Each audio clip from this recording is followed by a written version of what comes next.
And a look at that ladder, as you see up there on the top left-hand side, Mike Decker Jr. getting the bye run. Davis and Stubs, our first pair on the bottom side of the left-hand side of the ladder. Bottom left-hand side, we'll go with that. Jason Scruggs and Weatherford, Bubba Stanton, and Frankie Taylor.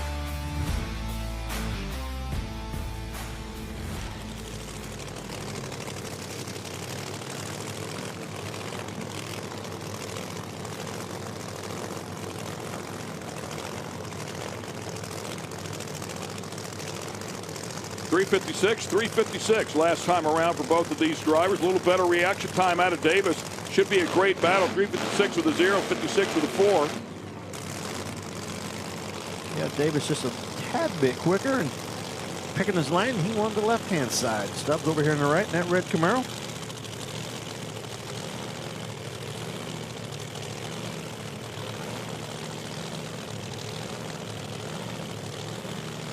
See if Hollywood has anything for him. I mean, this is, on paper, this is a draw.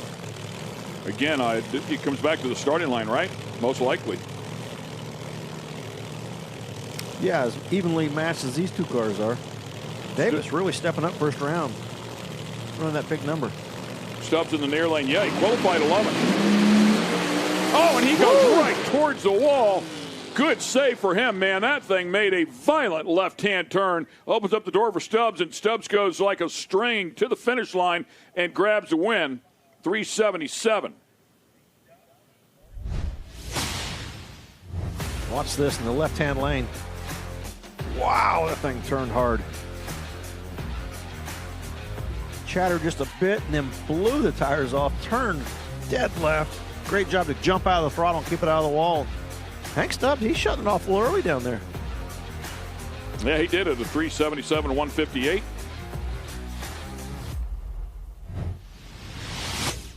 Wonder if that's radio communication to tell him. I wondered that myself, you know. That's I was wondering, man, look at those chatter marks. Wow. You want to talk about tire shake? That is tire shake. That's incredible.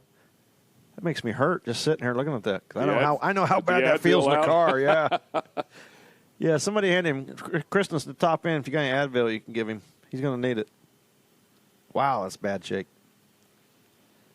Everybody's sitting up there looking at it going, huh, what are we going to do? How's the tire do that? He had lane choice. He decided that's where he wanted to go. And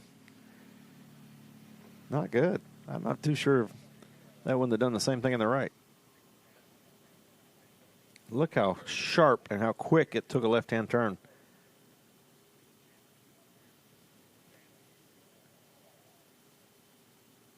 Kind of see where that left tire was. It didn't leave quite the imprint there, whether that the right tire did. So obviously the right tire getting some more grip, some more traction, and to the left it went. You can see the other set of tire tracks going to the right there. Right? Which one you want to do? Woo! Not often you see a Pro Mod car like that smoking the tires. You know, just chattering so hard and started smoking and spinning so hard it started smoking the tire. That was a wild ride. Disappointed with the loss, but he's got to be happy he kept it out of the wall.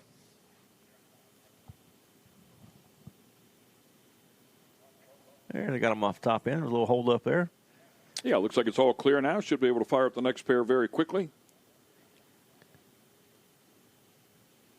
Hope you're having a wonderful Saturday and have joined us here on Speed Sport 1. We appreciate the support. Round 2 of the 2026 season. Outlaw Pro Mod. There comes your single for this round. Mike Decker Jr.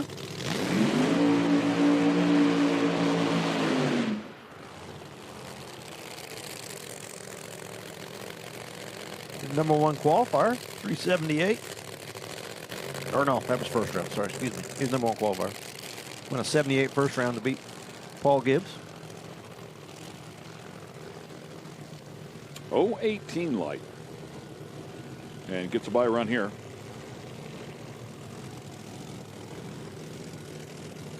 We heard a couple guys saying yesterday that they felt like the left lane was going to be the preferred lane throughout the weekend. And I watched first round. A lot of the guys had lane choice were on the right-hand side, but now we see a couple guys that have lane choice this round going to the left. So this is a freebie run for him. Maybe he's doing a little testing here in that left-hand lane in case he ends up over there next round.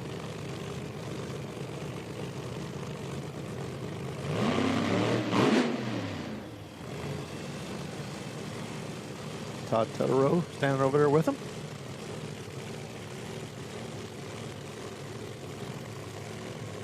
Tutterow tunes a ton of cars out here. Very good at what he does. Always has been. Great as a driver as well.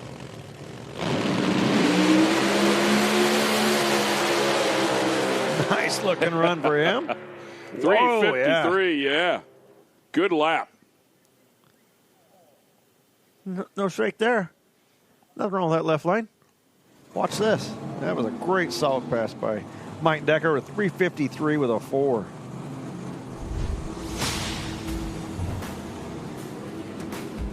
Just a little bit of chatter out there, but not bad at all. Drove right through it. Great ET. Yeah, went to the left too. Very far left of that group. Was able to bring it back. Yeah, he lined up pretty far over that left. I noticed that too. Yeah, I thought so too. And maybe in that left lane trying to get out of what had just been created. Randy Weatherford and Jason Scruggs coming up here. Weatherford having a great day in the Pro Modified category. This particular car has been a struggle, but he has survived so far. We'll see what he has against a very tough Jason Scruggs. Number 2 qualifier. Scruggs not making a perfect run that first session, but was good enough to get the round win and move into the second round.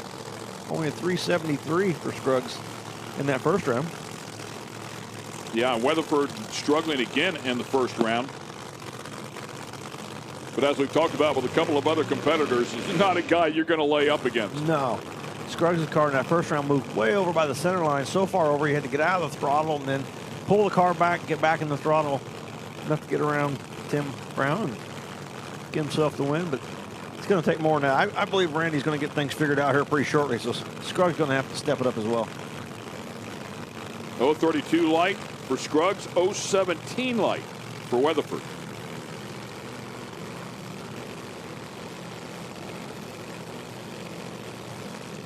Weatherford got that single first round because Cam Hensley, engine damage, wasn't able to return. Yeah, I believe he knocked a rod out of it. Oh, red light. Scruggs going red, Randy going on. And Randy getting that car sorted. We knew it was going to happen sooner or later. 360 on the board at 211. And 023 light for Weatherford as well. Red by 61 thousandths for Scruggs.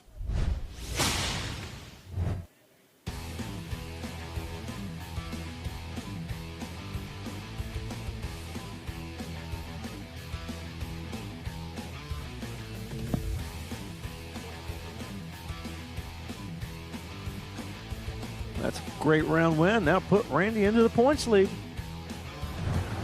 Hey, Stubbs, breaking a belt probably wasn't in the playbook, but hey, you got the win and you're going to the next round. You think you can get it fixed before then? Yeah, we'll definitely have it fixed. First off, I want to thank my Lord and Savior, Jesus Christ. I keep telling them if they stick this camera in my face, I'm going to glorify God with it. I'm super excited. My wife also, and my little girl, Violet, they're at home. They both had a birthday this week. Happy birthday to my girls. And Gunner, I'll see you soon. Yeah, we broke a belt. Luckily, we got around Robert Davis. They were super fast, a little faster than us first round, actually. But luckily, he had problems, and we just got lucky and got a round win, guys. Well, congratulations. We'll see you next round. Thank you so much. Well, that answers that. Now we know why that car didn't make it all the way. There wasn't anybody on the radio telling him shut it off. It shut itself off. They'll do that. Up next will be Bubba Stanton and Frankie Taylor, the Madman, lined up in the near lane or right lane. Bubba Stanton in the far lane. Neither one had to race anybody in the round, and the round one of the previous round. Chevy Reeves unfortunately had some problems. They never was able to stage the car, push that one back to Stanton. Got a freebie there, put a 374 on the board. Frankie Taylor was to race Brandon Pez, who we documented had that nasty wreck one day ago. He is okay, if you're just hearing that. But Frankie Taylor put a 357 on the board. So that car seemingly ready to go. Yeah, Stanton's, that was a weird run. We saw a red light come on. You know, has a 201 red light, but I didn't really look like he red lighted to me, so I'm not sure if there was something hanging down underneath the the car and drug through the beams or what, but even appearance-wise, it looked better than a 74. I'm not sure that's a real number. Yeah, it had both bulbs out immediately, which caused it to go red and knocked it all out. I think he was probably a couple of tenths quicker than what it would have showed, which would have put him right where he said. He felt like the car had a mid to low 50 in it. 0.48 to an 0.58. Yeah, if you thought it was all pace, I hope you didn't bite on that one, because Bubba Stanton just did what he thought it would do. He thought it would run a 53 before. It runs a 51 here at 2:17. Nice job, 3:51 with a 4, and that is a new ET record by 0.04 of a second. Bubba Stanton breaking his own record that he and Jason Scruggs was sharing, and he takes it back. Impressive effort there out of Bubba Stanton. Yeah, he was on the money. He said, I had like a 53 and tune-up in that thing. And that 74, I had to run quicker than that. Well, it did. 3:51. Mike Decker Jr., you had a competition by right there, but an ET of 3:53. Did you learn or gain any data from that pass that you needed? I'm sure he gained a lot of data he's going to need for the next round, and the guys did an excellent job of pointing that missile down through there, and that's what we need to go on to the next round. A little confidence. Well, you got confidence going into that next round. You have a game plan. I got a game plan. We'll let go of the button and just hold on to the wheel.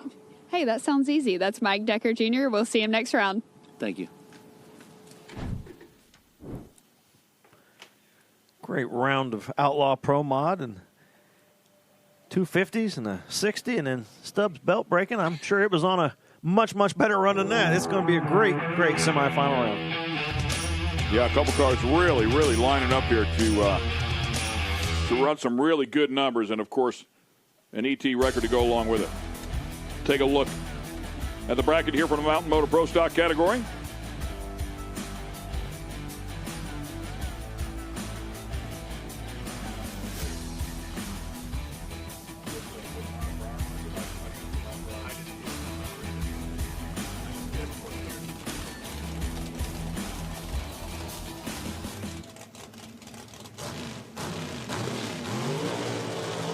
Burnouts begin. We will go into Mountain Motor Pro Stock.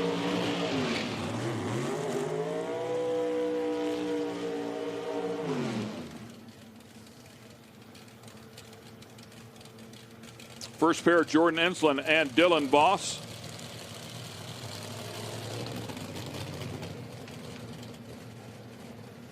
Winner here will get either Matty G or Johnny DeFlorian. Voss making a nice run, 410 first round, but Jordan, he got a single when Alan Drinkwater had issues on the start line, and he said, you look like an idiot. You go out there on a single, all eyes are on you, and you went out there and shook. So he's got to make some changes, try to get that thing down the racetrack without shaking. Yeah, Voss with a decent lap there at that 410. Alan Johnson, speaking of shaking, he had his fair share of issues, was not able to get to the other end. It's a great racial profile we saw earlier today on Dylan and his brother, the Voss brothers. Yeah. The twins. Dylan and Corey. We saw in that first round, I mean, aside from Voss, and as you talked about, Ensslin shaking in his pass, you pretty much need a 4.0 car out here if you're going to go rounds. So Voss needs to find a little bit if he's going to hang here with Ensslin.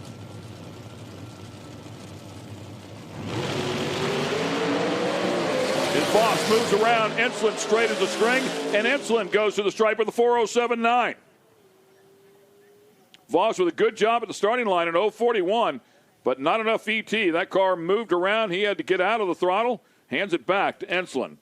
Yeah, Jordan able to make the correct changes in the track conditions going out here and get that thing down there without shaking. And Dylan, unfortunately, one flat 60 foot. That thing was loose early and started to shake and had to get out of the throttle. But Jordan doing a nice job, making the right corrections and going to the semifinals.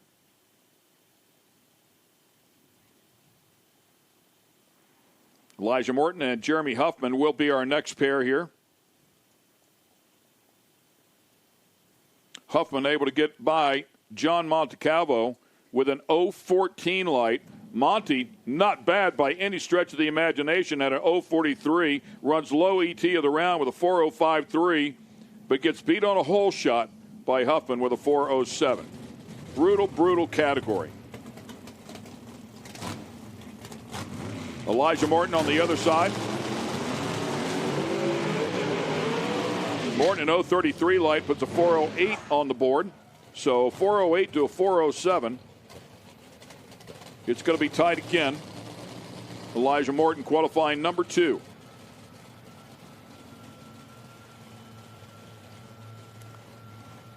Huffman, it's just a matter of time before Jeremy Huffman, I think, wins one of these races. He's been a #1 qualifier, has won a lot of rounds, and just one of these days he's going to get it all put together and go to the winner's circle, and doing a great job with that team. Elijah Morton, a longtime regular, 91 national events from 2001 to 2009.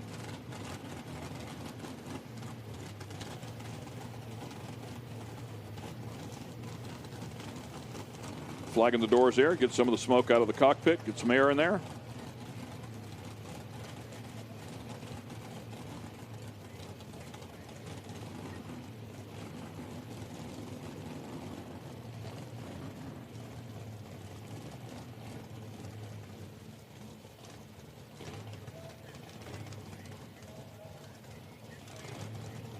And both drivers taking their time here.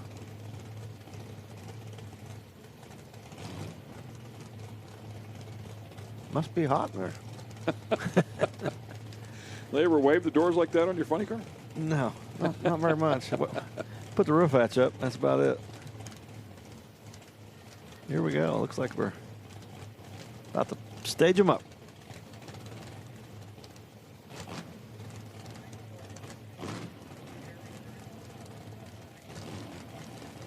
Still taking their time. Yeah, man.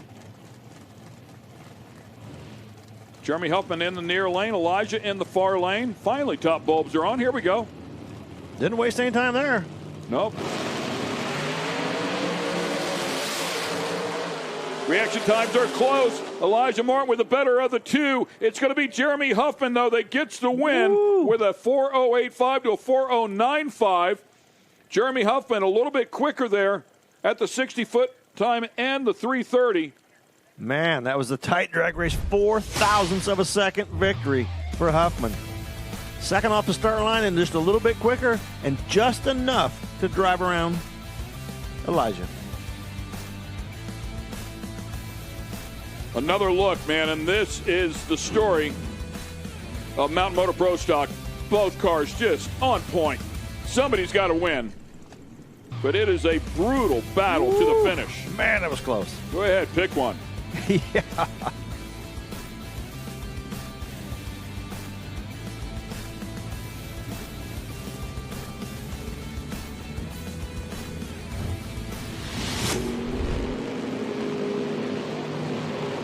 Powers and Placino have met about 20 times. 14-6 is Powers. And these guys are best friends. Yeah, it's a rivalry.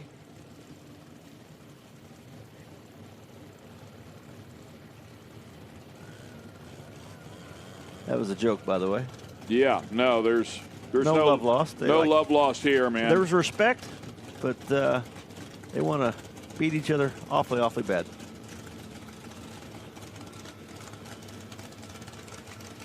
Yeah, this will be a great battle here. Two incredibly decorated drivers. Both champions, multi-time champions, both very good at what they do.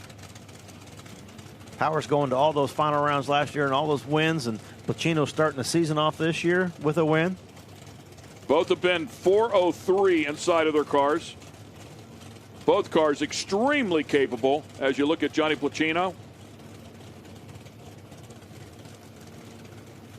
These are the kind of rounds that I think Chris Powers, he lives for. He loves this.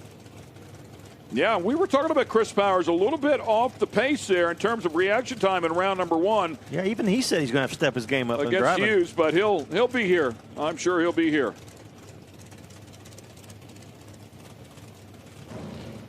Will there be any games? Or we see him just put them in and go? Both pre-staged. Yeah, how about that?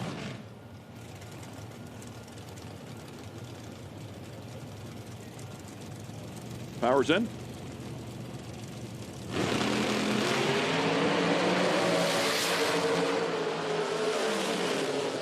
The better of the two reaction times is going to go to Johnny Placino. He's going to get the win here and come back just a bit, man. Again, another tight race. Great Placino job. On a hole shot. 0.010 of a second. 4:08.8 beats a 4:07.9. Won it on the starting line. And I can't wait for the interview.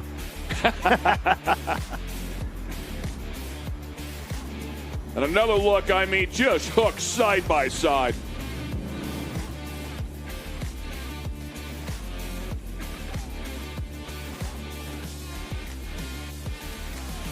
Great battle. Jeremy Huffman, you knew you didn't have room for a mistake, and man, what a pass that was to make it to the semis. Tell me what happened. Yeah, that was a tight one. We went at 8 to his 9. I don't know what our reaction times were, but it was definitely a close race. I seen him all the way down. Like I was telling you, 8 wasn't really what we were looking for there, but it was enough to get us on to the next round. And every round's kind of a test run, at this point. So every round we win, we get to try some new things and try something different, see if it works. All right, well, we're looking forward to seeing you in the semis. Thank you.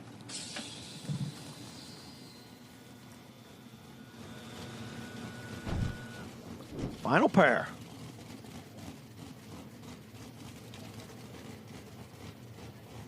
John Florian and Matty G. This will be another great battle here. Matty G just on kill here all weekend long. And DeFlorian, of course, always a tough player. Put a 408 on the board with an 029 light, 021 light, 406 for Matty G. So this will be another big clash of the Titans to see who's going to move on. In those first three pair, we've had a 4:07.9, a 4:08.5, and a 4:08.8. Pretty sure we're going to see a 4:0 something. Matty G, he's been throwing them down all weekend.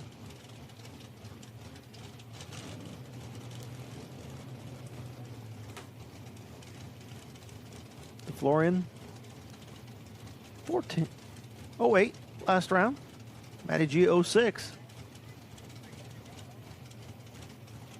We've already seen how important that starting line is. Yeah, it is everything here. Any sort of small advantage you can get in this category, you have to take advantage of.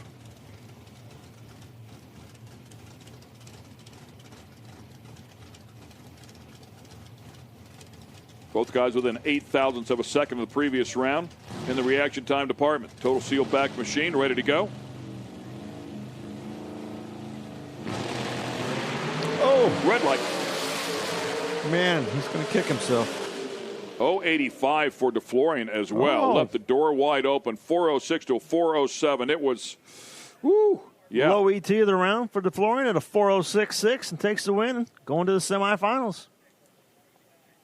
Matty G, just a little too early. Pressure on here inside of this category. You know you got to go. And just pulled the trigger a little bit too quick. Handed the opportunity back to the far lane.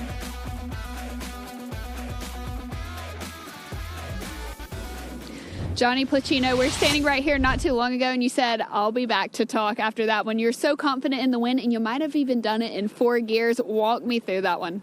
Yeah, we left. I guess I left first, and we were out on them, and I stuck it in 5th gear, and it didn't go into 5th, and it just went on the chip, and luckily we were able to beat them with 4 gears. All right, well, we'll see you in the semis, and hopefully you didn't do too much damage. Yeah, we got to work on some stuff right now.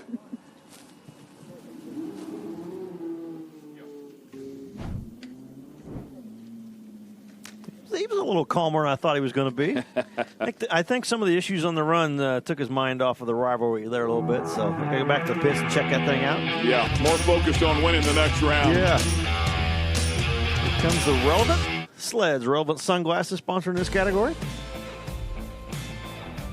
And we take a look at the ladder. There they go. Anthony Meny and Mitchell Moeller. Anthony Meny doing what Anthony does. Another 446, 45s and 46s, better part of 160 miles an hour, pretty much every run for Anthony Minnie. He is just dominating this sled class, and numbers like that, I see why that thing has a chute on it.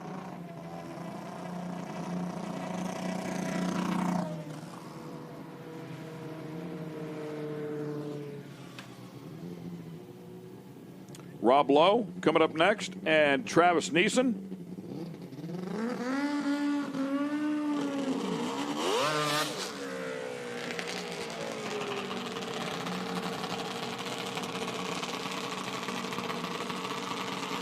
Travis Neeson trying to keep the same two players from going to the final round here again, as it was Rob Lowe that went to the final against Anthony Minnie at the season opener.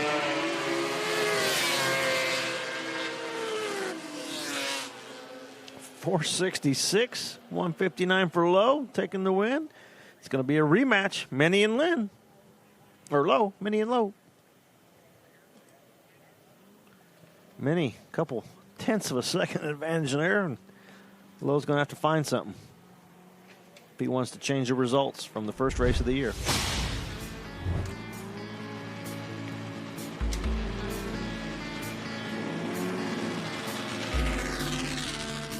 Yeah, those two have been the class of the field.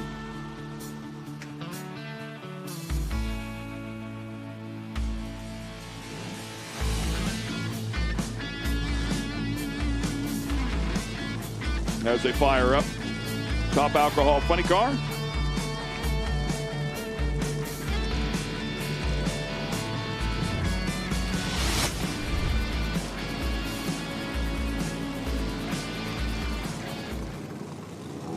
Trick Titanium is the class sponsor here for Top Alcohol Funny Car.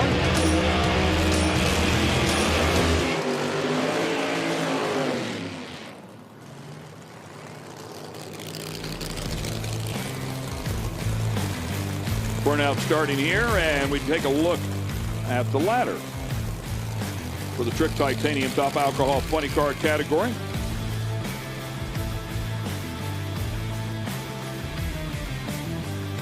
First pair out, Chip Beverett and Melinda Green King. Chip Beverett, your #1 qualifier. Beat Bruce Mullins, winner of the first event this year in the first round. And Melinda Green King taking out Tony Bogolo. Beverett with about a 600th of a second better ET in the first round. So Melinda Green King going to have to be a little aggressive on the starting line, and hopefully they got the little more tune-up in it. She's pretty happy up there at the top end after the first round. Great to have some success once again.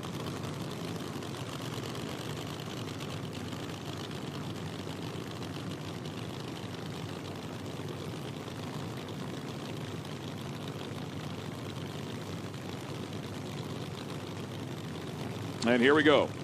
Both cars ready to go. Who's going to the final round and Top Alcohol Funny Car?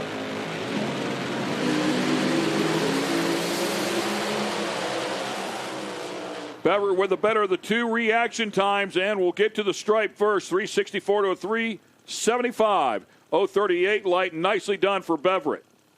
He's having a really good weekend. We saw that car make two solid runs in qualifying. First round of 65, and then come out here with a 64 in semis, and going to the final.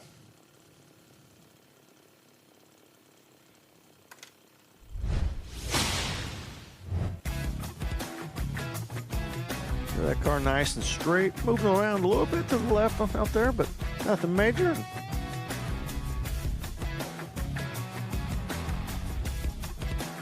Yeah, car moving around just a little bit here in the near lane, just not enough today. John DeFlorian, you just made it to the semis. What emotions do you have right now? Oh, I'm on cloud nine right now. I mean, this is a tough deal. This field is brutal. That was #1 qualifier. He's a badass dude, and we were fortunate enough that we got around there. So very happy about that. Got another round to go. and then hopefully we can get that done and get it in the final. But you got to take one at a time because these guys are all badass drivers and badass teams. So we just got to keep our stuff together, do what we need to do and what we know to do, and hopefully we can be here talking to you a little bit later. And, you know, the thing of it is that we had a thrash right underneath the tower before we're getting ready to go. The air bottle was empty. And one of our guys had to run back. Tony had to run back to the trailer, get an air bottle on the wrench, and get back. And the cars were pulling into the water box. So it was a mad thrash to get that done. Thankfully, he got that back, got it in there, and it all worked out. And I got Lucas and Brooks sitting at home right now. My grandson's watching us. And there you go, boys. That's Grandpa, man. Let's keep it going. Grandpa still has it. Congratulations. We'll see you in the semis. Woo! Let's go. Second air bottle today, throwing some curveballs at these players. I bet there's a spare on the golf cart when they come up next round. That's what I was just thinking. Hey, guys, why don't we take 2 next time? Just in case, apparently. He's having a great day. He's excited. DJ Cox and Phil Ez coming up here. This will be a great battle as well. Number 3 and number 6 qualifier. And Phil Ez trying to make it 7 consecutive final rounds. He was super excited at the end of that last round. He said, man, I've got a good car. It's drivable. I'm excited. We're ready to go. So dominant in this alcohol funny car class over last year and already this year.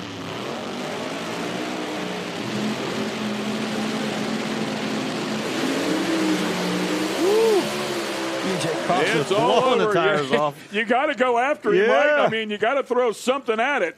And he goes at 3:59 with a 5. Nicely done here once again. Wow, great job. That is Lowe ET of the day. Man, Phil Ez, he was pumped. I mean, he went in there and put it on the 2-step way earlier than normal. And I thought, oh, man, he's jacked up. He's going to red light. No, he was just ready to go on the 2-step for a little while and let go of the button at 59, and that'll give him lane choice for the final round over Chip Beverett.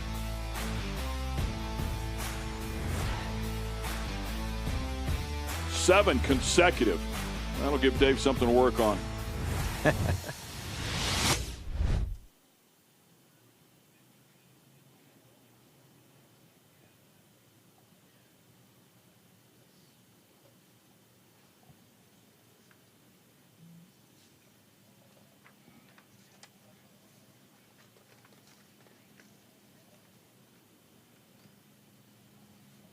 As the Noonan products top alcohol dragster category is ready to go.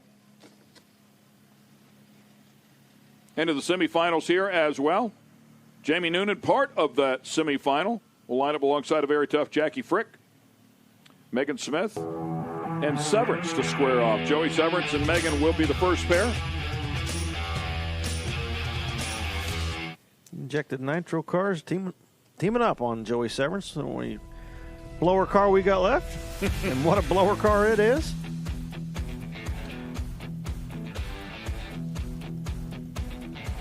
Megan Smith, a little off of the performance last round of the other 3 cars, so her chances of going to the final are going to depend on whether they can get that thing a little quicker.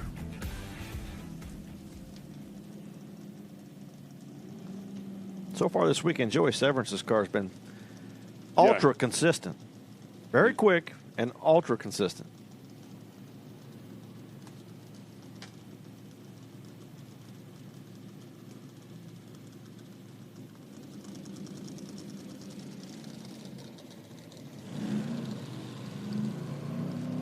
See the difference in the routines between the injected nitro cars and the blown cars. Starting the injected nitro car on alcohol, warming it up, flip it over to nitro, and Joey Severance waiting on him.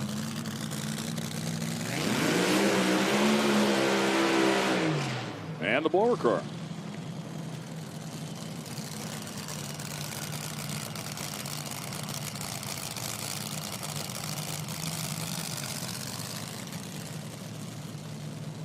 JNA service on the side of that one as well. Noonan, Trick Along Titanium. With Noonan and Trick Titanium, yeah. Sponsors, of course, class sponsor for Top Alcohol Dragsters, Noonan. Trick Titanium, class sponsor for Top Alcohol Funny Cars. We just documented a couple of moments ago.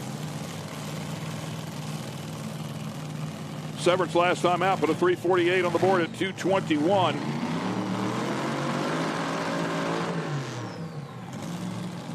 It's a good hit. We'll see if Megan can step up the performance. She's right there in the reaction time department. See if they can find a little more inside of that car.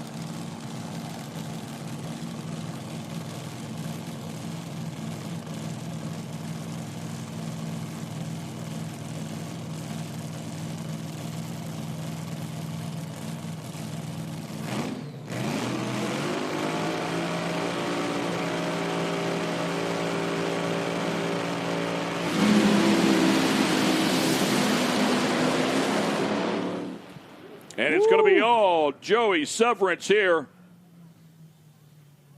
Megan Smith, a good job at the starting line, but after that, it was all Joey. And Joey goes to 350, good enough to win against the 375. You said very consistent, 348, 350. Yeah, that car just looks effortlessly going down the racetrack, and it just feels to me that he can step that car up a little more whenever he needs it. And I think the final round, you might see that car pick up 2, 3, 4, 500s when it comes to the final round. You see it shaking a little bit right there, and I think it's just because it's soft. I think he's ready to stand up for the final round and take home the trophy. Chip, Beverett, how have you been able to stay consistent in that Top Alcohol Funny car all weekend? I would love to take the credit for that, but Arian Worsham, my crew chief, has just got the car, it's doing exactly what he wanted. So when the team is doing their job, I got the easy job. I just have to drive it. You'll always act like that's all you have to do, but there's much more to that. Now, you're going to go up to Philez. He has been in many finals. He's a tough competitor. Does that make you have a different game plan going up against Philez?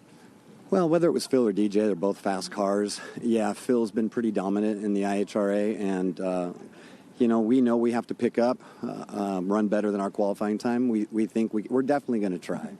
Well, we're excited to see it. That is Chip Beverett. We will see him in those finals later tonight.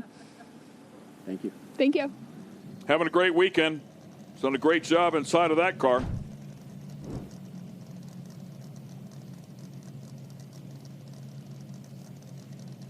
Firing up the next pair, and it's going to feature Jackie Frick and Jamie Noonan.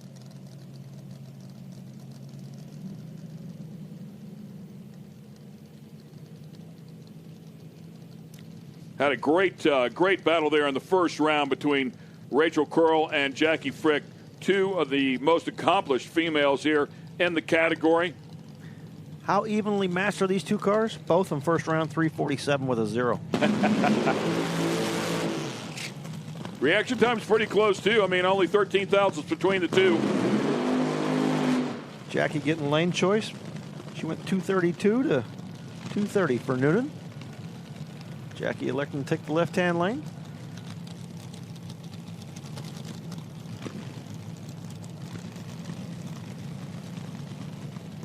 And the nitro-injected cars are popping.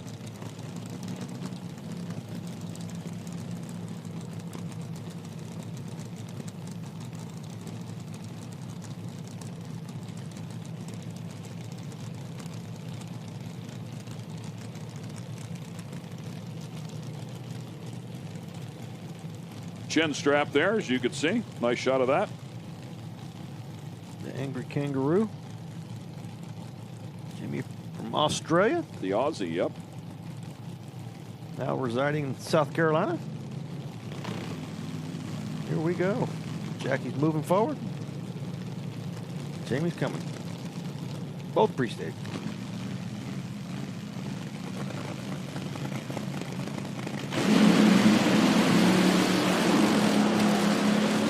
And Jamie striking the tires hard on that one. That's going to hand it right back over to Jackie. Jackie is going to go to the final round here against Joey Severance. 076 light goes 353 at 231. Boy, Jamie Noonan's car just blew the tires off when he hit the throttle, and Jackie's car a little calmer, a little softer. 53 with a 5. Going up against Severance, who went a 50. Severance likes that right lane. Jackie likes the left, evidently, and I think that's where we'll see him in the final round. Yeah, big speed for her, too.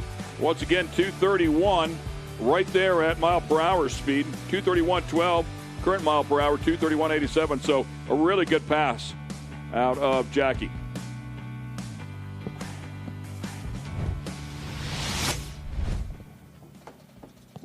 She set the mile-an-hour record in round 1 at 232. Oh, upped it. And Jackie resetting the mile per hour record back in round number 1. Taking a look at the numbers there at 232.23. Yeah, she's waving to us. Yeah. She's pumped up.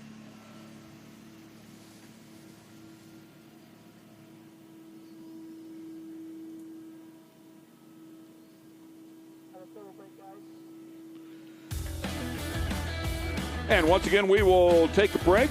We'll be right back on the other side. A lot of drag racing yet to cover here at Virginia Motorsports Park.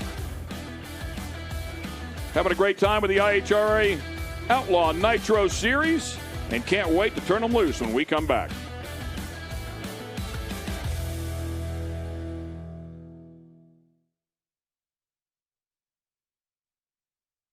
Speed Sport 1 is the home for the IHRA Offshore Powerboat Series. Watch top international teams push the limits of some of the fastest boats in the world, reaching speeds of up to 180 miles per hour.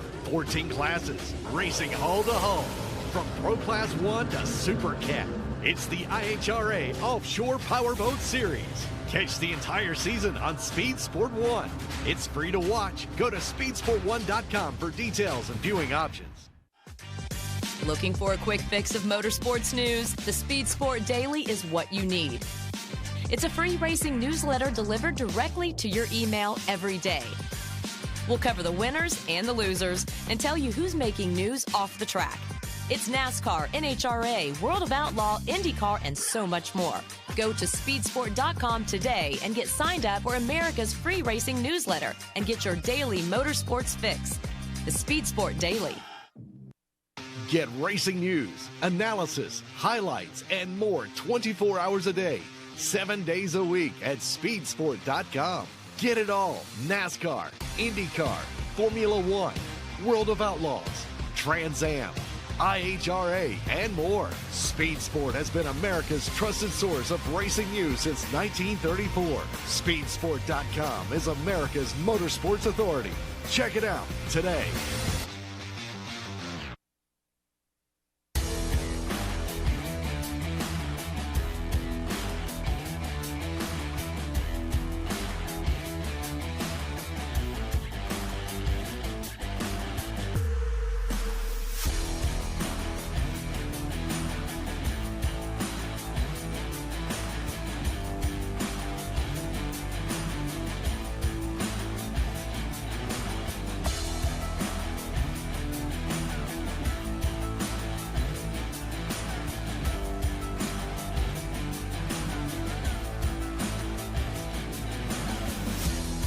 Welcome back to Virginia Motorsports Park. We're here with Jackie Frick. You just got a great win right there to take you to the finals. Jackie, what are you feeling right now? Breathe a little bit, but man, you got to be excited. I always thank the guys. Obviously, the guys do all the work on the car. The girls behind the scenes. I get to race with my family, my sister, my nieces. My little niece is in the stands. I saw them all waving. My husband at home, who's renovating our rental property while I come out and have fun. But John made a call. We had just said we were going to take the right lane. Obviously, he saw something he didn't like. That's why he's smarter than me.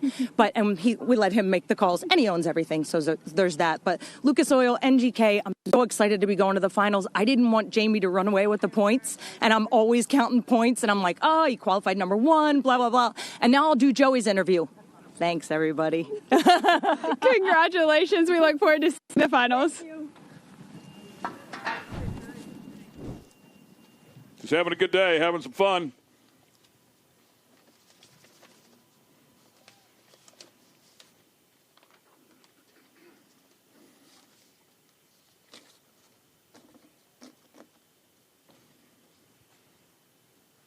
Jordan giving us a shot all the way from the shutdown area. You talked about this track being pretty long before there, Tommy?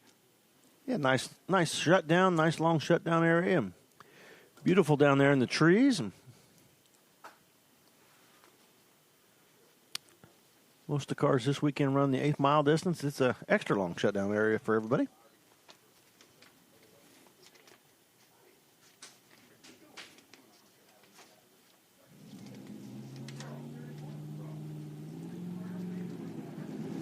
Fuel altereds coming up here next.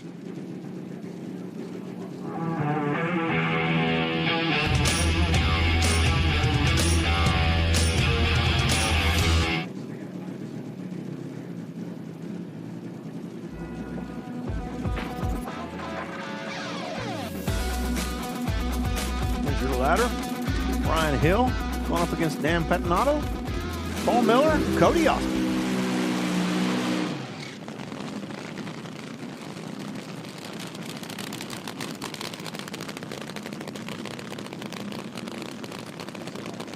Hey, buddy. Great day, man. Brian Hill, _1 qualifier. Staging lane right behind us. Mike Beland up here, quick shake, handshake, and he's continuing on, man. You're having a great day, brother. I know you're out there and ready to go. Great job turning that thing around. I know you had to work your way through it. Good luck. Good luck. Quick run up to the tower to say hello to us. The staging lane's just behind us, allows him to do that as Matt Maxine backs up Ryan Hill. Ryan Hill, Dan Pettinato. Should be a good battle here. Number 1 and number 4 qualifiers.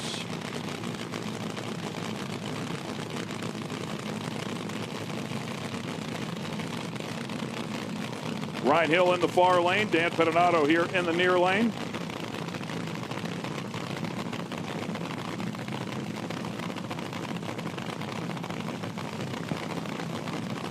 Taco Man trying to get back into winning form after an erratic opening round at Galat. Seems to be getting this newly revised car back in shape. Want to get it on all 8. Only had 7 cylinders last round. That's right. Ooh. And it's struggling again. I think he gets 6 this time. Still getting the win. But yeah, he's going to get it done. That's all that really matters. 120 light, and yeah, he'll get the win here with a 371 and a 9. 382 on the other side. Better reaction time for him as well. That will be good enough to take him to the final round. The question now, who will he meet? Man, he had 7 cylinders in the first round. I think there was about 6 in this round, and he's going the wrong way. Still getting the round wins. Man, that thing's putting a lot of fuel out of it. And the funny thing is, fuel altered, you can see that. You know it has holes out. And no choice. I mean, yeah, you're like, got to go. Getting really ugly right there at the finish line, and lucky for him, it's good enough. Yeah, seems as though it stayed together, so that's great news.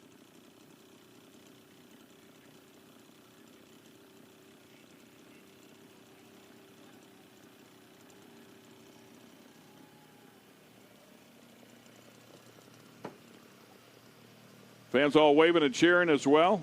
Certainly one of the things, I mean, Mad Maxine and the girls go out there and interact with the fans on a regular basis, and it develops quite a relationship. They work hard at it. Everybody's looking for outfit number 5. Yes, that's exactly right. Next pair are fired up.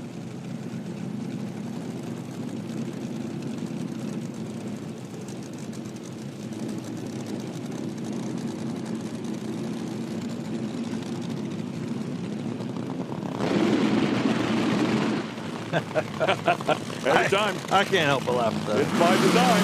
We know that at this point. Cody Austin, Paul Miller.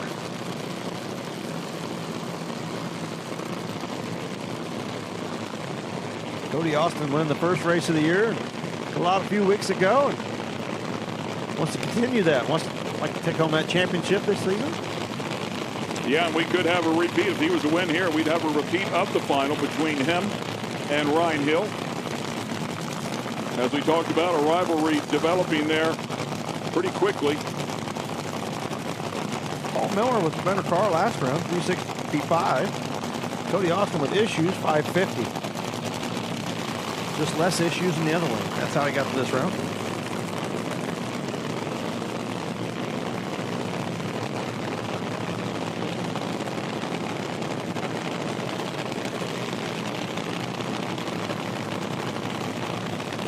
Bring it back over. They are good to go. Both get the nod. And good luck.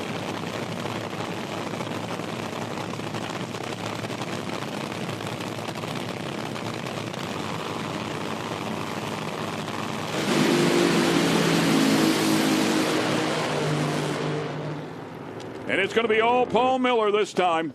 Good lap for Paul Miller. Good enough to go to the final round. Paul Miller with a win at Galat last year. We'll go back to a final round and square off against Ryan Hill. No rematch of the first race of the year. Paul Miller said, not so fast, boys. I'm still here. Yeah, 365 for him. Yeah. So actually a little bit better ET. We'll have lane choice. We'll have lane choice. A lot of cylinder dropping in all the cars that round. Reaction time's about the same. Neither one of them stellar to 120 to 155, but room for both to improve. Could change the result of that race. Good matchup for our final round, Hill and Miller.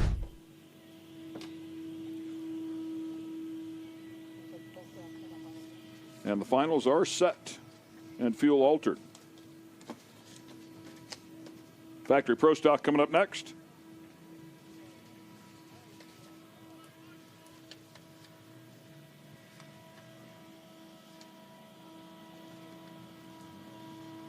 Semifinals, and the Dietches will go up against each other. One of them's going to the final. Yeah, when you come here with a couple of cars, it just seems to gravitate that way, doesn't it? I'm liking their odds. One of them's going to win. Yep. Get at least one of them in the final round, you got a 50% chance of taking home the win.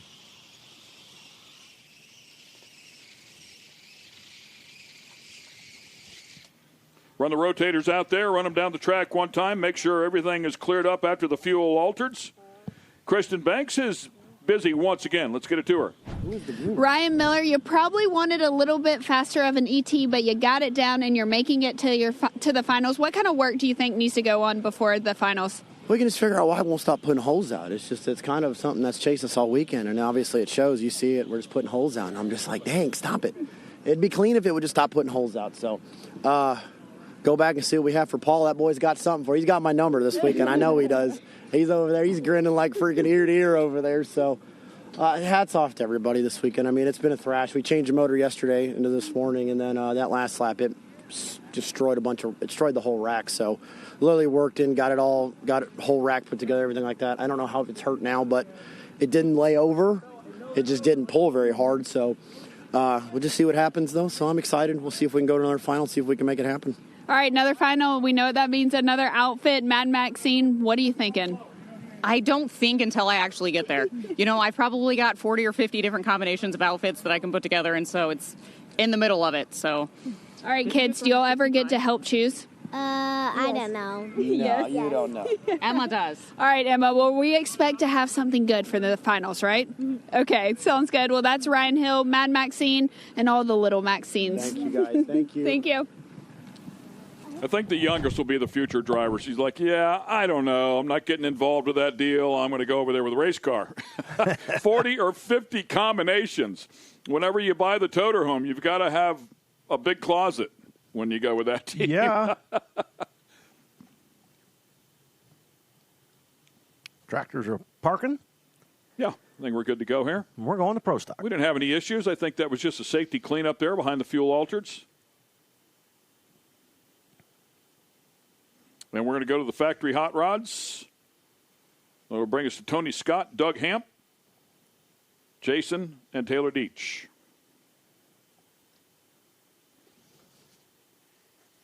So the Dietsch family face off many times last season. I wonder how many side bets are on this thing, you know?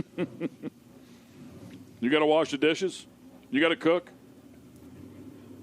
You got to prep the cars for the next race. Let's go to Kristen Banks. All right, Paul Hill, you're going to meet Ryan Miller in the finals. love it. We're just switching y'all's last That's name at this perfect. point. Now, you get lane choice. How crucial is that? It's crucial. I mean, I think it's a good racetrack out there, but the right lane has been a lot of big numbers ran down it, and I think we'll see how everything goes next round top fuel, but we're going to watch it, and we'll probably stay there. We got a little more in the tank. Don't think we hurt much. That Bandito's a bad car, so we're going to have to see who's the, first person to win two of these Ironman, and it's going to be Ryan or myself, and I think it's going to be me. Well, we're looking forward to it. Thank you so much. That is Paul Miller. Yeah. Didn't think of that. He brings up a great point. Yeah. We've had three events with him here, and we've had 3 different winners. Hey, come on, man. We're supposed to be ahead of these guys. No, we're going to have a repeat. We're going to have a repeat no matter what. They both have a win, so we will have the first repeat winner inside of the category. Here we go. Pro stock. Pulling them to the line.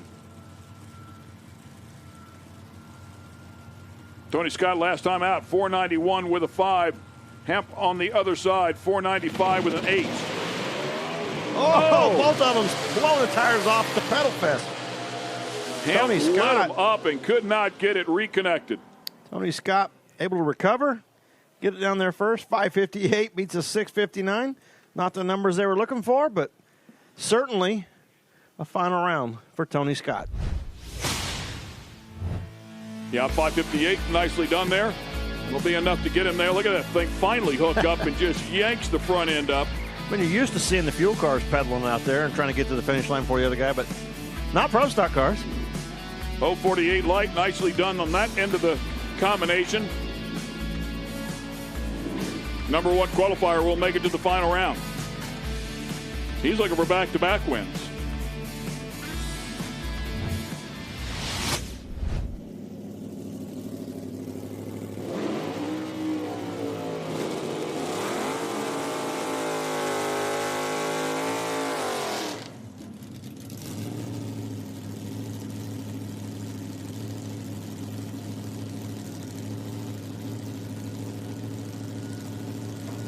Next pair, the Dietsch family rivalry. Yeah, Chase Dietsch, 491.1, and then Taylor with a pedestrian 491.9. Yeah. It's like You're 8 thousandths off, man. It's like they share tune-ups or something.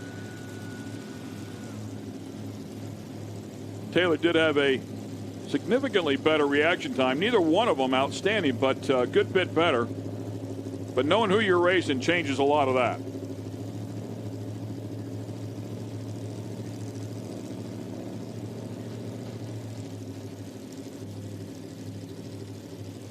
Top bulb on for Jason. And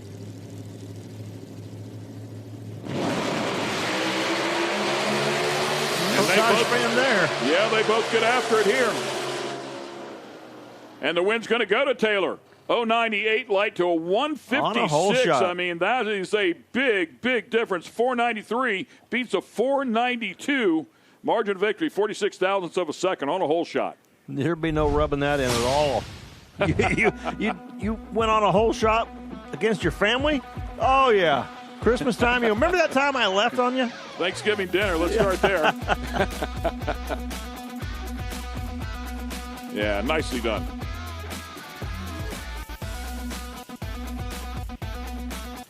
I think the big thing he's got to look at here is this 493. And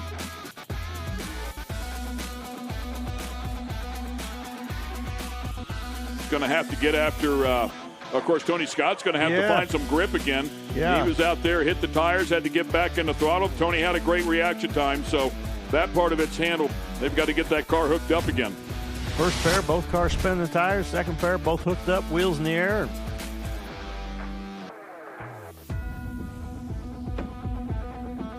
And that is another class that we have the final set up for, as we whittle our way down to the final 2 in every category. Still some great racing yet to go. Stay with us. We'll be right back.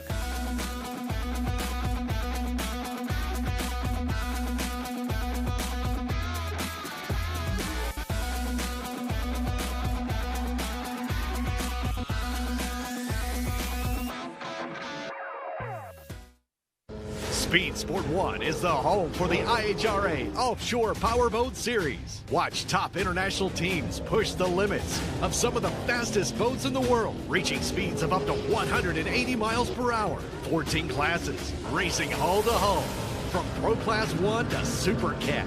It's the IHRA Offshore Powerboat Series. Catch the entire season on Speed Sport 1. It's free to watch. Go to speedsport1.com for details and viewing options. Looking for a quick fix of motorsports news? The Speed Sport Daily is what you need. It's a free racing newsletter delivered directly to your email every day. We'll cover the winners and the losers and tell you who's making news off the track. It's NASCAR, NHRA, World of Outlaw, IndyCar, and so much more. Go to speedsport.com today and get signed up for America's free racing newsletter and get your daily motorsports fix. The Speed Sport Daily. Get racing news, analysis, highlights, and more 24 hours a day, 7 days a week at speedsport.com. Get it all. NASCAR, IndyCar, Formula One, World of Outlaws, Trans Am, IHRA, and more. Speed Sport has been America's trusted source of racing news since 1934. Speedsport.com is America's motorsports authority. Check it out today.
Track prep going on as we continue. We believe Pro Mod might be coming up here next. We have an extra round of them that we need to run. Well, with that said, we don't make those calls. So as soon as we see them, we will let you know. In the meantime, we have a nice piece done with one Mr. Randy Weatherford, who's having a great day out here in two different categories.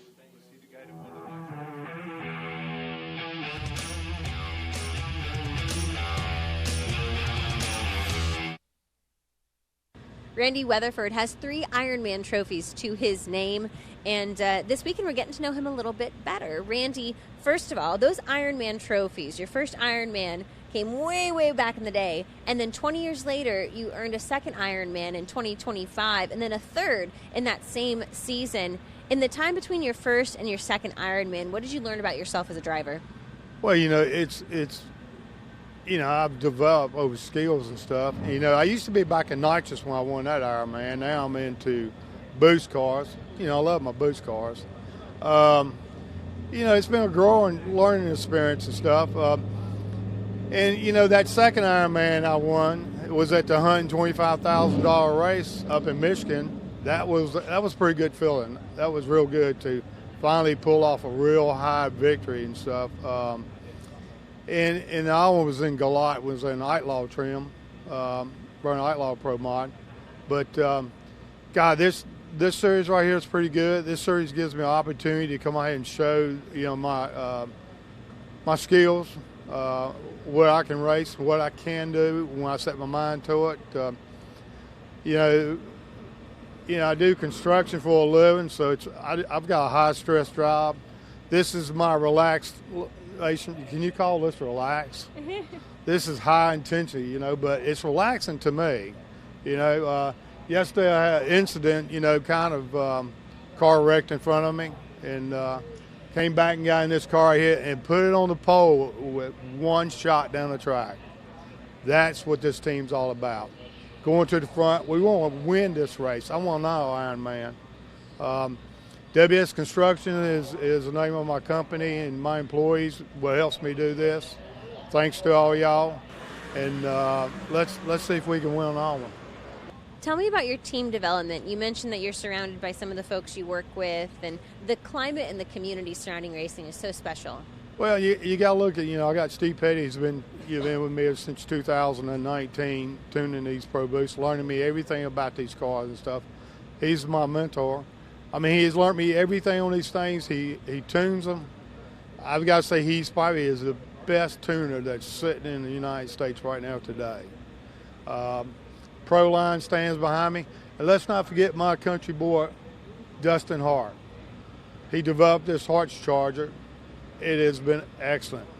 I mean, I came out with that first race and what was it, US 131 for PDRA. Well, Hart's Charger won that race. Then went to Mile in Michigan and won that $125,000 race for that Hart Charger.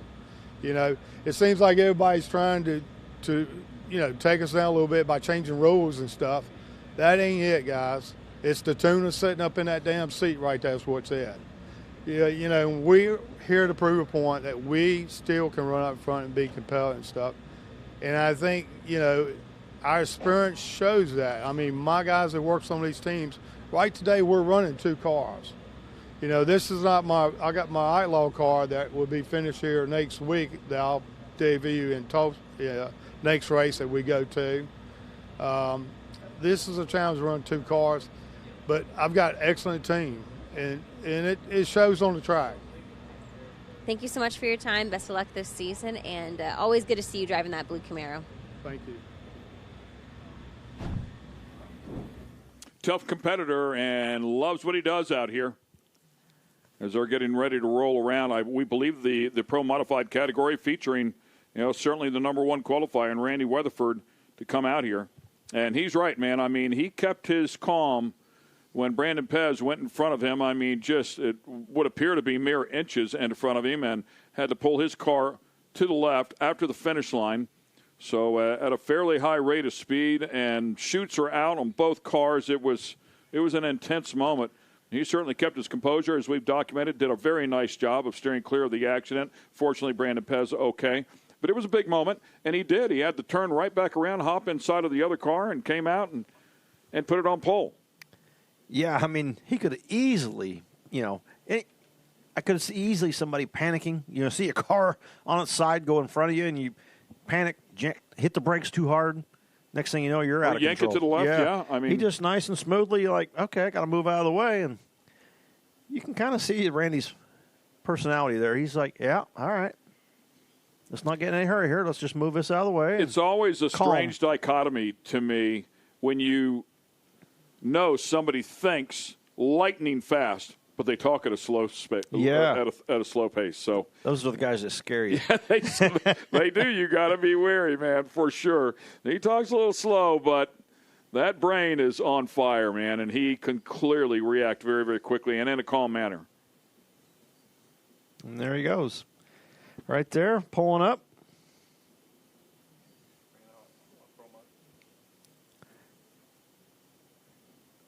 $21 cars out here competing that qualified in the Pro Modified category. We are down to 6. The battle between Jason Harris and John Dock will be a 2-for-1 right into the final round. Let's go to Kristen Beat. Down here in staging with Terry Haddock in the funny car class. And Terry, you and I were just speaking off camera about this matchup coming up. Dale Worsham, you said you want to be the best, you got to beat the best. And today he is, in your opinion, the best car. So what is your strategy heading into this matchup? Well, Dell is probably the best out here. All these cars are getting real equally matched, but Dell's been a world championship driver and tuner in NHRA and IHRA, so he's the best there is. And if you do want to beat the best, you got to be able to race him. So our strategy, just run our own race. We're going to go out and see if we can run a low 325 or something like that. You know, something we know how to run, and don't get greedy. And hopefully that's enough to win. When you're running against someone who you feel maybe has a lot of confidence in their car, does that change your strategy on the tree any, or does that put an emphasis on the start and things that you can control? You know, the tree's a hard thing.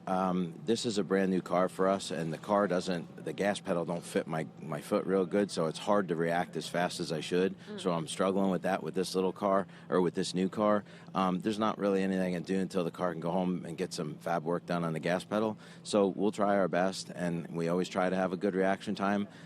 We've worked on that for a long time, but the things that we can control is just make sure that things mechanically put together right, and don't get out of our lane, meaning like don't try to do something you don't know how to do. Let's try to race the racetrack and do what we know how to do.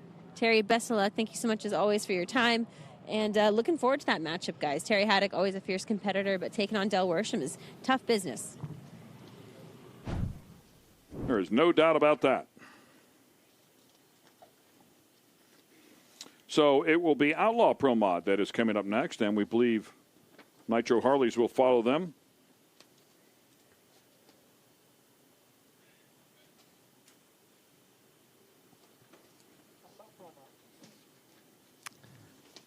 Some quick turnarounds for some of the classes, having extra rounds, so.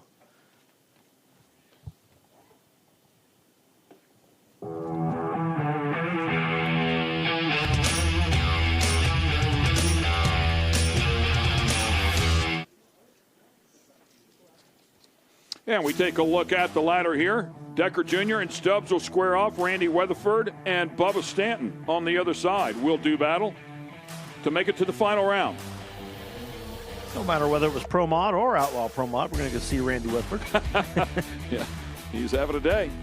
He is having a day. Trying to double up, but in the Outlaw Pro Modified, he's going to have to get around Bubba Stanton, who laid one down last time, 351.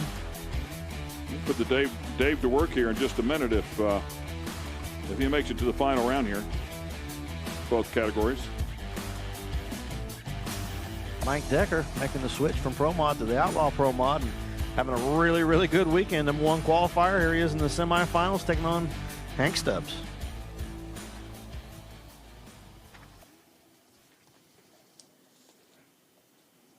Sun starting to come down into that area that we were talking about last night during qualifying, where it's going to be in the driver's eyes here in not too long of a time, and especially if you're sitting in the right-hand lane. When you're pulling up there, you kind of look to the left just a little bit, and that's where the sun sets.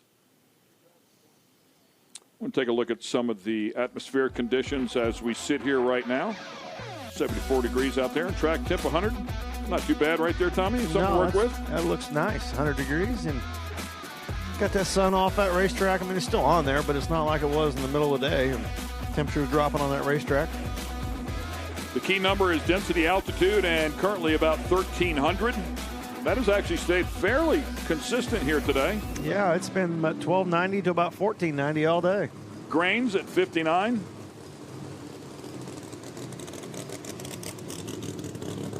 Speaking of Randy, first one out, up alongside Bubba Stanton.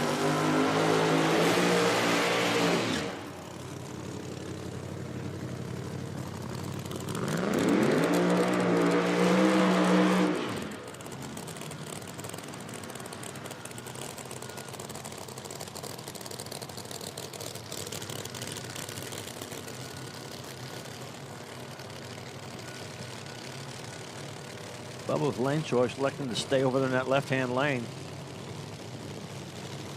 Put Randy over there in the right. Like you said, that sun's right in the right lane's guy's eyes. Take any advantage you can get at this point.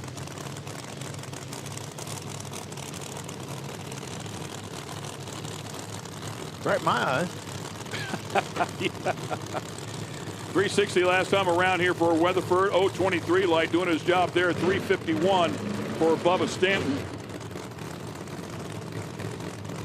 351 with a 4, I might add. New ET world record. so Weatherford's got his work cut out for him. That car in the far lane is on point.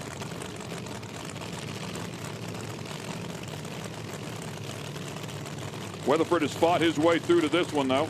Let's see if he can go on. Had a single up against Cam Hensley first round. Scruggs red lighting. Here he is, semifinals.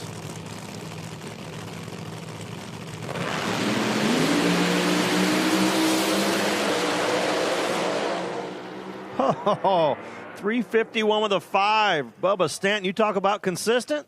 51, 4, 51, 5. 2 consecutive rounds. And, oh, by the way, 038 on the tree. Yeah, 042 on the other side, 359.3. I mean, respectable hit out of Weatherford for sure. But man, oh man, Stanton with a hot rod here today and proving it. Nothing wrong with that. Great side-by-side drag race. Both cars nice and even. No issues. Neither car moving around. I mean, just as straight as they can go. One screw car, one centrifugal car, but doesn't matter in Outlaw Pro Mod. Pretty big. Not about the weight. No, right. Pretty big difference down there at the other end, considering there was only 4 thousandths difference at the starting line. Won that one by 800ths. Bubba Stanton making a statement this weekend.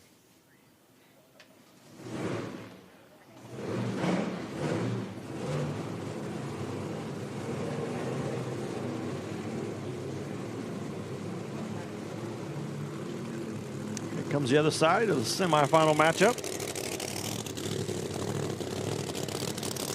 Hank Stubs and Mike Decker Jr.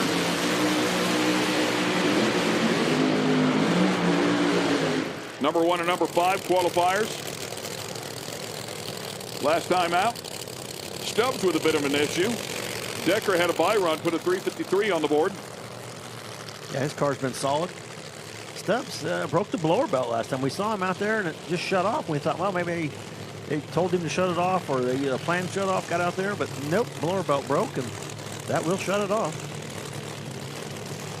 And you'll know better than I, but there's a number of times where those blower belts, they don't just break for no reason. That's true. It makes you wonder, like, okay, why? And I'm sure they went to work between rounds. And if there was any issues, I'm sure they spotted him, and he's back up here ready to go. Todd Tetterow helping out the Deckers. Taking a look in the window.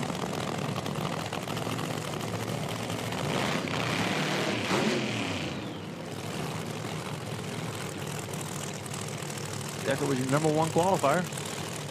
Hollywood and the big change. The big change here in the near lane.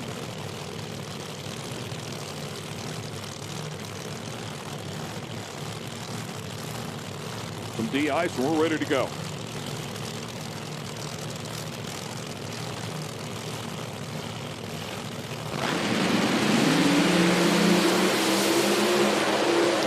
Decker had to pedal it. Stubs, 357 going to the final. Got 2 red Camaros. How about that? 045 light goes 357 at 214 on the other side. And 056 light, very respectable for sure. And a 372. Our number 1 qualifier is out.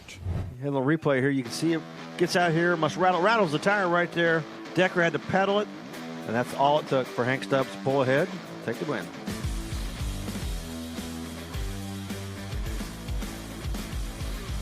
Great slow-mo shot.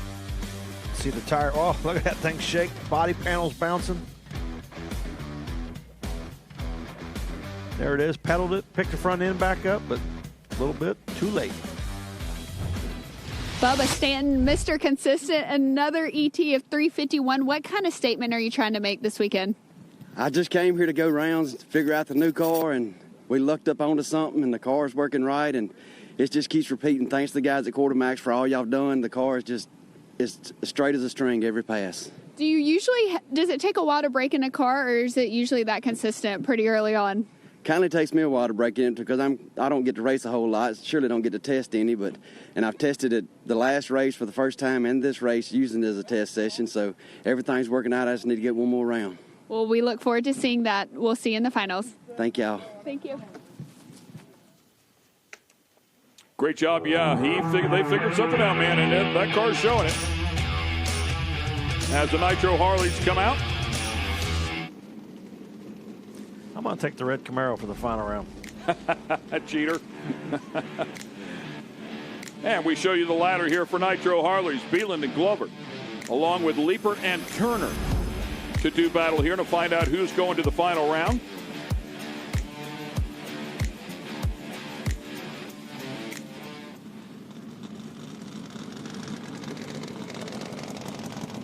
Beland with 475 at 167 miles an hour. Finally got that thing to the other end. Had to lean into it a bit, but he squeezed into the throttle. Once he got it straightened out, it picked up the front end and started charging pretty hard. Rebel Glover on the other side. He was able to get around Balch, who had qualified really well. Put a 5:28 on the board. We'll see if he can pick up the pace here and hang with the favorite Mike Beland at this point. Good look at Mike, owner of A1 Cycles.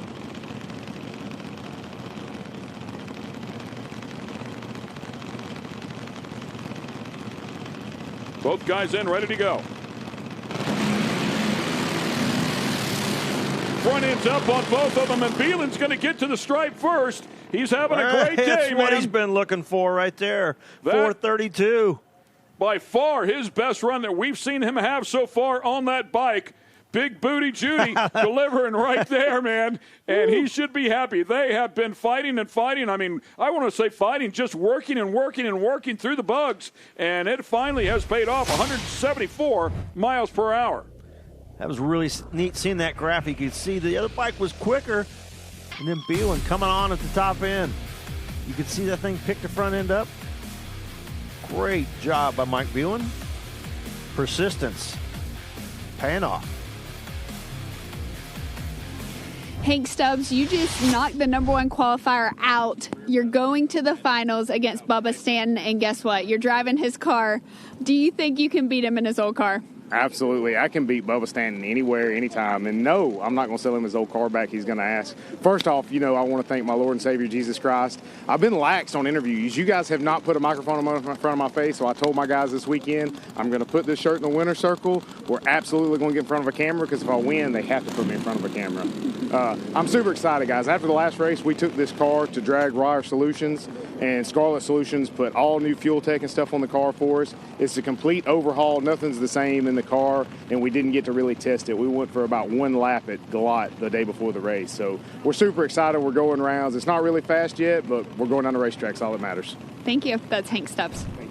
Hank's got to ease up a little bit, man. He's going so fast he's forgetting. We've interviewed him at least 3 times. Here we go. Jason Leeper and Jay Turner going at it. Turner trying to catch him. Leeper way over by the wall. Oh, and he does tag it. Man. But it was after the finish line. Wow. Taking the win. He's going to hang on to it. Yes, he will get the win here. Using those feet. Oh, boy. Oh, what's going on? Hang on. He's still looking back there, smoking the shoes again. He's going into the sand. Hold on here, man. Good luck, brother. Wow, what a ride. Oh, glad to see him jump up off that thing. Chutes never coming out. Boy, he just had a number of things go wrong in that particular run, but one thing that went right was the win. Yeah, you could see him looking down and trying to, I'm going to assume he was trying to figure out why the parachute wasn't coming out.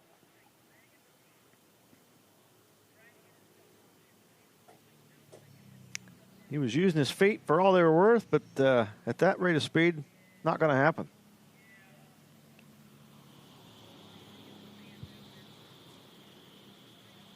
Glad to see him get up and walk out of there. Here we go. We'll see if we can see what happened. That thing, we talked about it wiggling the back end of that bike, and there it was, sure doing it again, and way over by the wall, shuts it off, gets the win, and then leaning, puts his foot up on the wall trying to push off, and man, wow. Fortunately, there's room for his leg, even when it's tucked all the way back in there, it hit the bike without crushing the leg. Here you can see he's got his right foot down, his left foot down, he's looking. Trying to get it stopped, smoking the boots. Not sure what he's looking for. He's looking for something. I see him pull something. He's looking for like a manual pull for those chutes, I think. trying to pull that cord if he can possibly get it to go. In the meantime, doing the Fred Flintstone thing, and it's not working out. Right here, it's time to give up and get ready. Get ready. Glad he's okay. Like you said, hopped right up. Fortunately, it looked like a pretty soft entry. That's a nice job. That's exactly what that's designed to do, is stop somebody. And, of course, safety up there immediately to help him out. Be interesting to see if there's any catastrophic damage to that bike and whether he'll be able to get it fixed and get up there for the final. Might need a new pair of boots. Yeah, he might. Getting all the gravel out of them for sure, dumping all the gravel. Your feet hurt? I don't know. I got rocks in my shoes. Going to get checked over here real quick. Glad to see him hop up in there. By the way, go ahead, Tommy. No, I just said he's upset, but he also going to the final round. So he is going to the final round. He'll square off against Mike Beland. Mike Beland with a career best, as we talked about before. A great run for him. And from what we understand, our Gorilla Math up here in the tower will tie Ryan Peary for the points lead. How about that? So Beland having a day. We'll see if he can continue on in the final.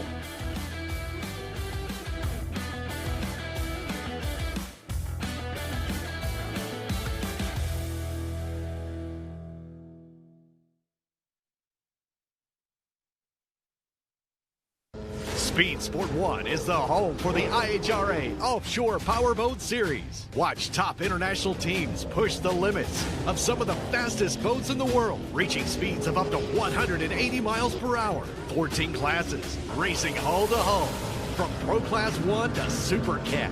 It's the IHRA Offshore Powerboat Series. Catch the entire season on Speed Sport 1. It's free to watch. Go to speedsport1.com for details and viewing options. The IHRA Outlaw Nitro Series is making a debut at Capital City Motorsports Park in Montgomery, Alabama, May 7th through 9th. Don't miss Top Fuel, Alcohol, Mountain Motor Pro Stock, Pro Mod, and much more outlaw drag racing all weekend with fun for the whole family.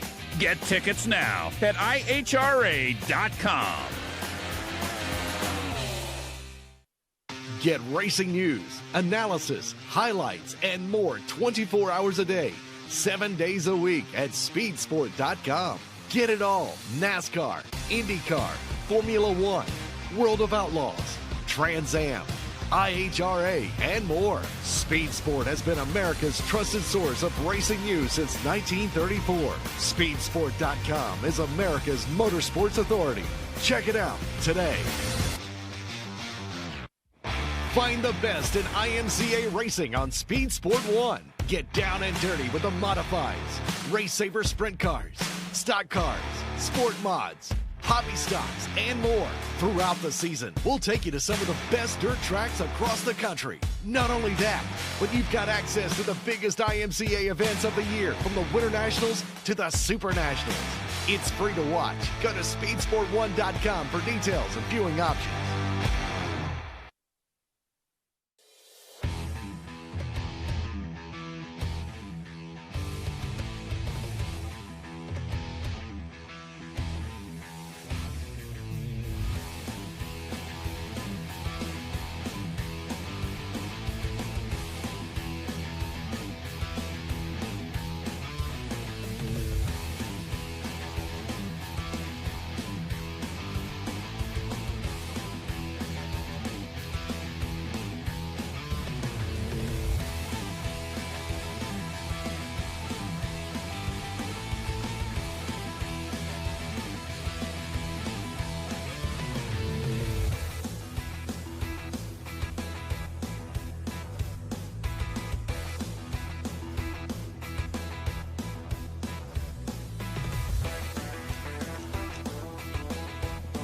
We welcome you back here to the IHRA Outlaw Nitro Series.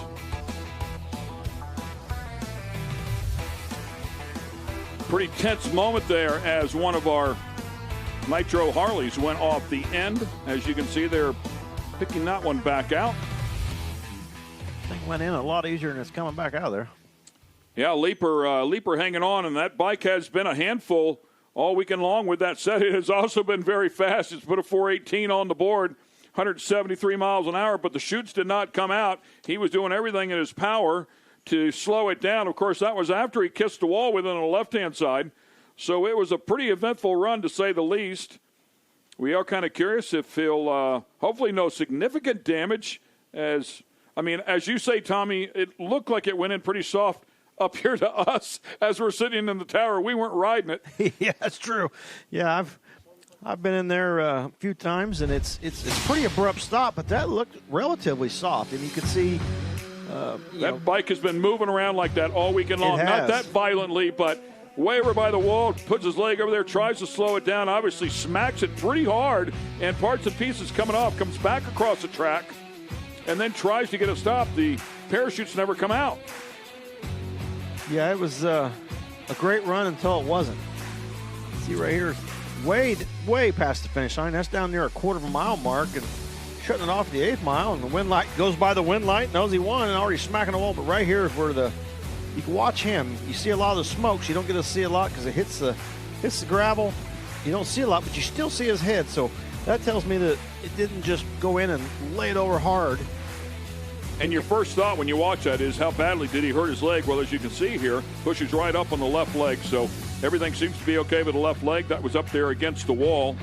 So it looks like he is A-OK, which is great news, of course. The next question is, how badly is the bike damaged, and can he make the call into the final round? Yeah, went in the ambulance, saw him go into the ambulance and give him checked out. But can they get it fixed? Can they make it back up here for the final? Well, we'll find out shortly. We're going to go to fuel. Dale Worsham, Terry Haddock, Jacob McNeel, and Dale Creasy Jr. They're going to square off here to find out who's going to go to the final round. 3 out of the 4, very close in the last round. Dale Worsham running a 328. Haddock, 566, having issues with traction in the middle of the racetrack, but Creasy a 30 and McNeel a 31. So Haddock needs to step up the program if he's going to have any shot at going to the final round.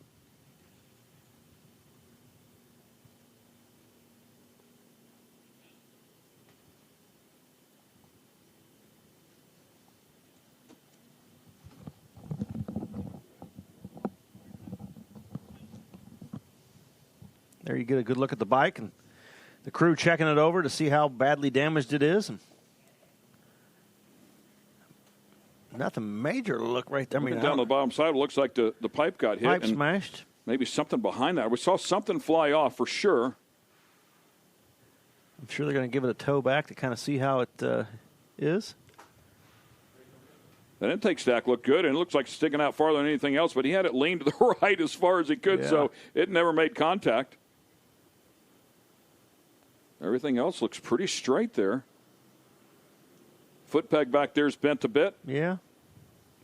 And the pipe, as we talked about, they fixed that no problem. Got a little and gravel maybe the bracket there that holds the pipe.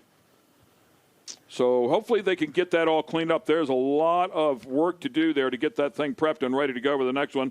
Obviously damage to the belt, it looks like, as well there. Now they're checking the controls. That was my first thought when he dumped it in there, is the controls up there on the handlebar going to be okay. Might be checking to see why didn't those brakes work.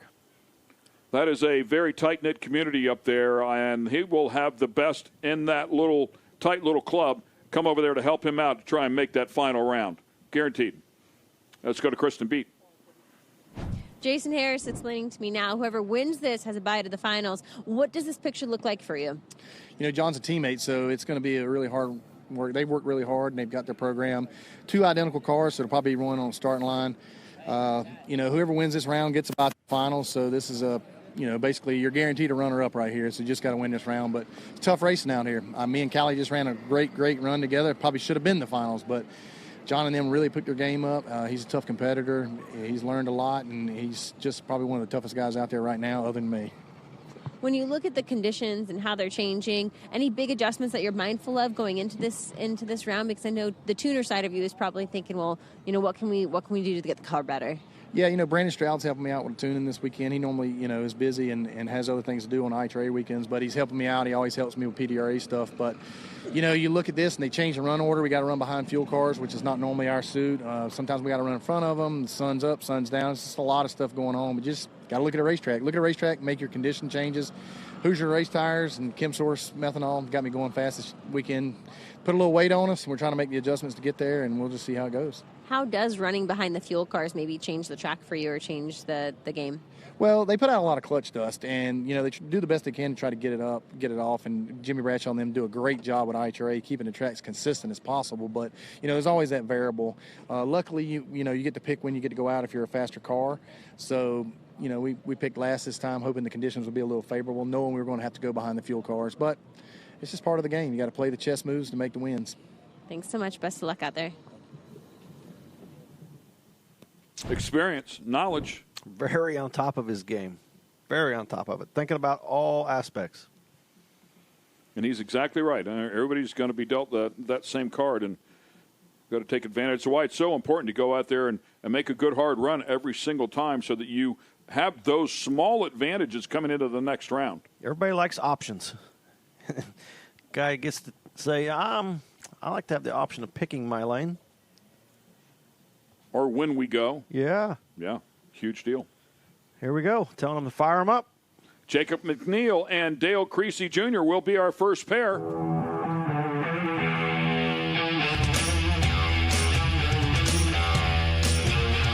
Creasy looking to make it back-to-back finals if he can get this win here. With that said, Jacob McNeel has been on point. 3:31 in the last round. Dale Creasy a 3:30. Both reaction times very close as well, within 11 thousandths. Jacob losing a close one in his Pro Mod car earlier, so concentrating now on the funny car. But if my memory serves me correct, he was 003 in that Pro Mod car. He was. It certainly wasn't his driving.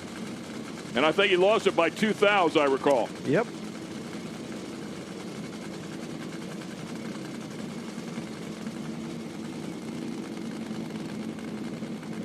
Conditions getting better. It's a lot better than what these guys had in their first round competition.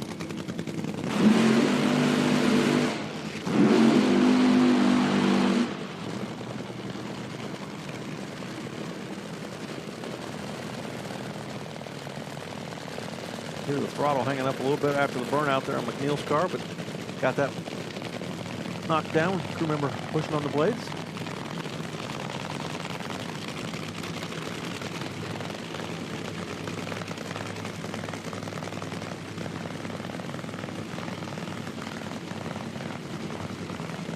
Exciting pairing. Could have the final round that we did not see at the season opener if Creasy wins and Haddock wins. But, of course, McNeel and Worsham are looking to change that up completely.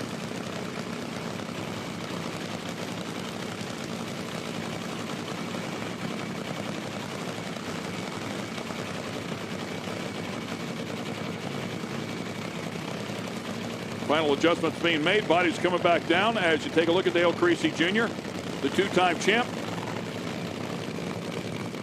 Hatch down, and good luck. New to the category, Jacob McNeel. Just a handful of runs underneath his belt. All the fuel cars with lane choice seem to be favoring the right. We'll see.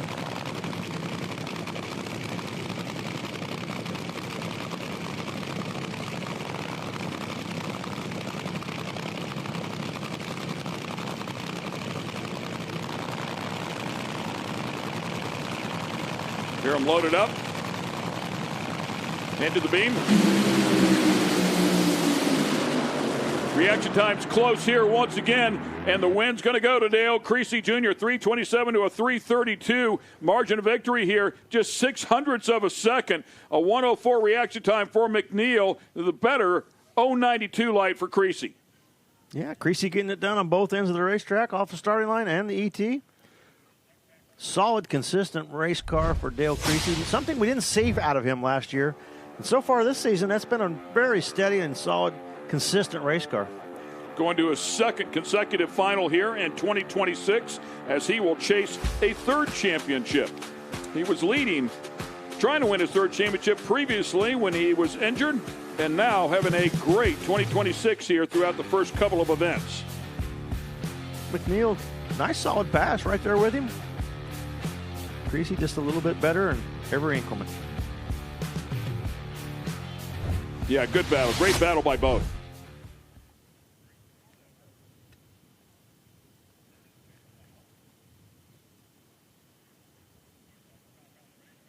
Hatch up there as they will communicate and try to get that thing unlocked. You talk about it on a regular basis here. It's just part of the fun of racing one of these cars. Clutch is getting hot, welded together, and they're rocking that thing, trying to get that thing to go into neutral.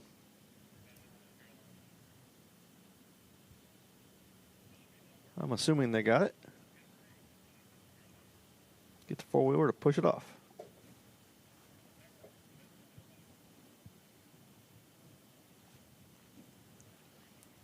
Tech pack on that car for a number of years. Picking up the parachutes, throw them over the back of it, and they'll get him pushed out of the way.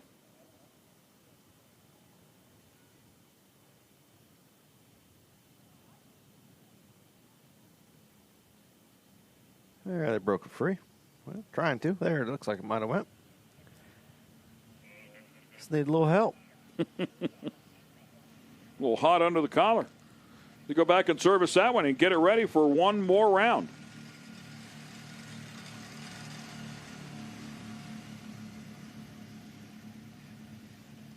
It's making all kinds of noises inside that car. When you go to push that off, it's conk, conk, conk, conk, conk, conk, conk, and all this hot and the smoke and the fumes, and it's making all kinds of noises. You're like, okay, hurry up, get me out of here so I can get out of here.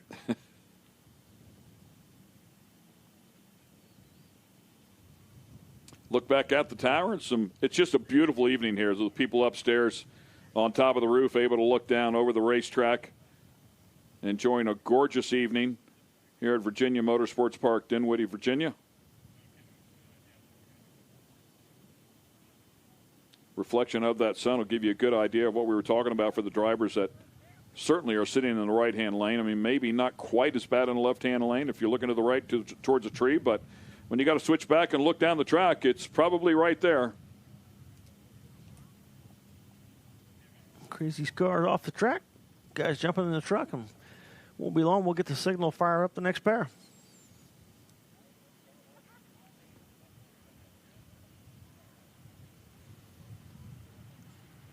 And there it is.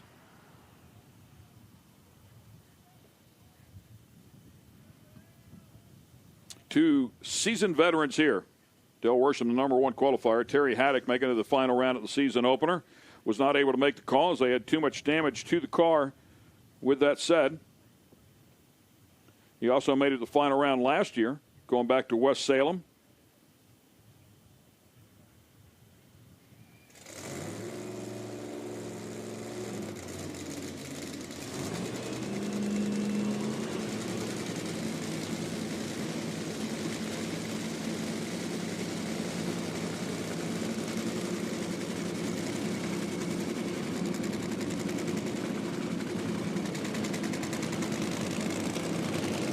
Big IHRA on the hood of the Toyota Supra for Dale Worsham.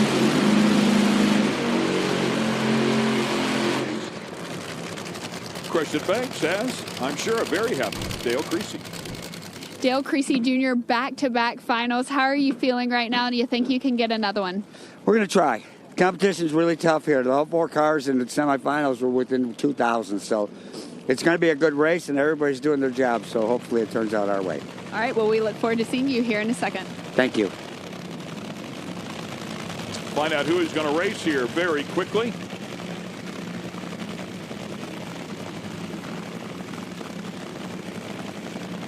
Look at the eyes of Dale Worsham.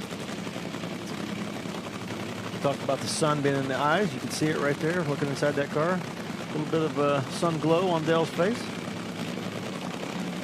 Not the first time he's seen the sun at the Christmas tree. Much less than Terry Haddock because he's looking the other direction.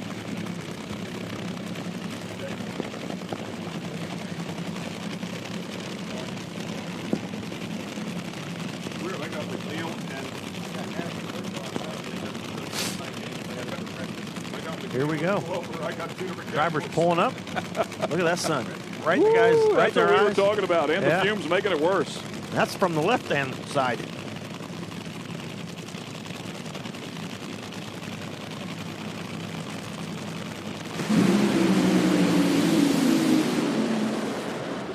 Man, Terry Haddock on fire here.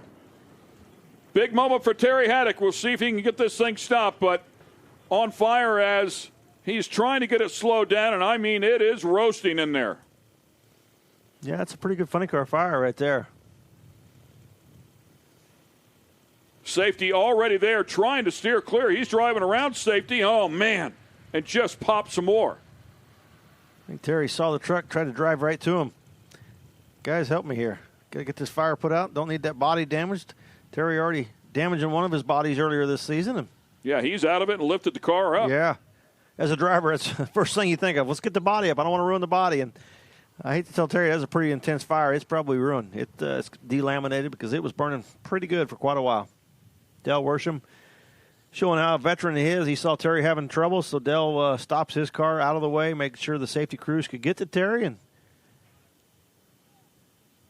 got that fire put out. But, man, that body was on fire quite a while. So both drivers in the midst of all of that, very aware of their surroundings.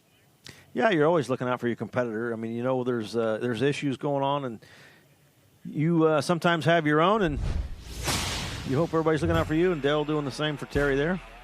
Dale, great off the starting line, all the way through.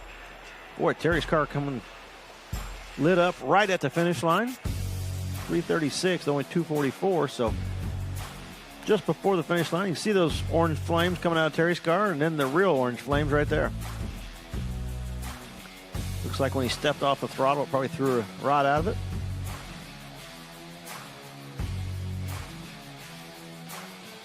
Little windows in the firewall. You are definitely aware it's on fire. You can little fire windows so you can see the engine compartment. Right there, the safety truck pulling out, trying to get to him, thinking he was going to stop a little bit shorter.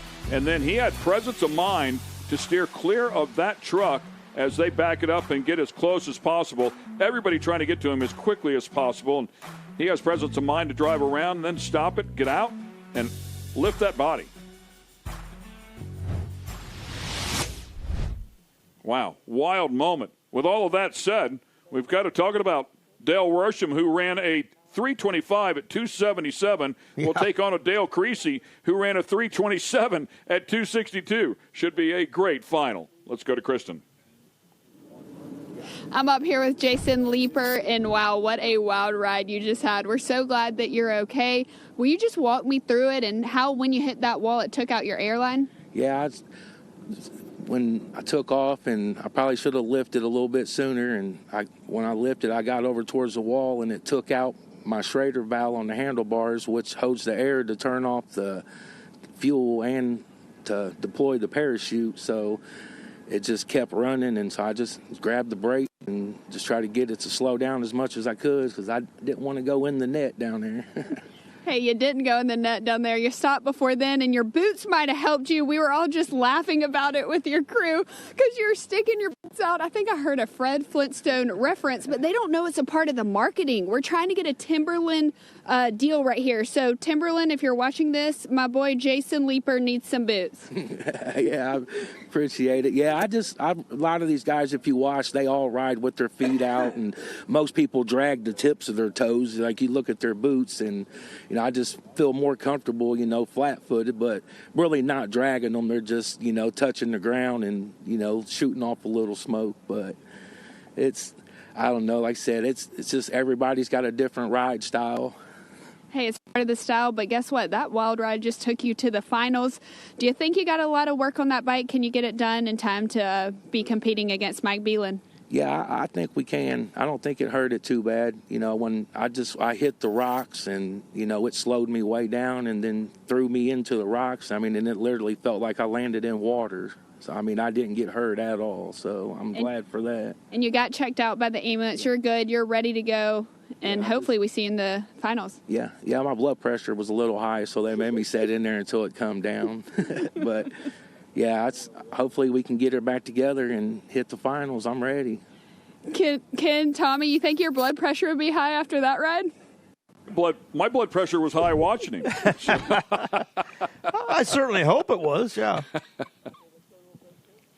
Well, we're glad he's okay. Hopefully that crew can get that bike back together and ready for the final round. Terry Haddock will not be in the final round. They'll have plenty of time to get that one fixed up before the next event. In the meantime, Dale Worsham will have to flip his around because he will be in the final against Dale Creasy Jr. Stay with us. More to come.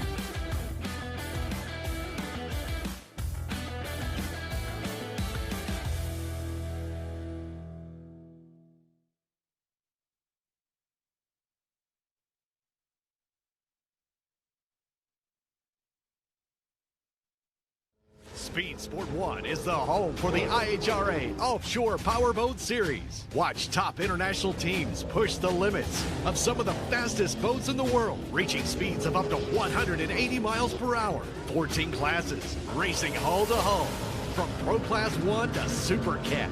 It's the IHRA Offshore Powerboat Series. Catch the entire season on Speed Sport 1.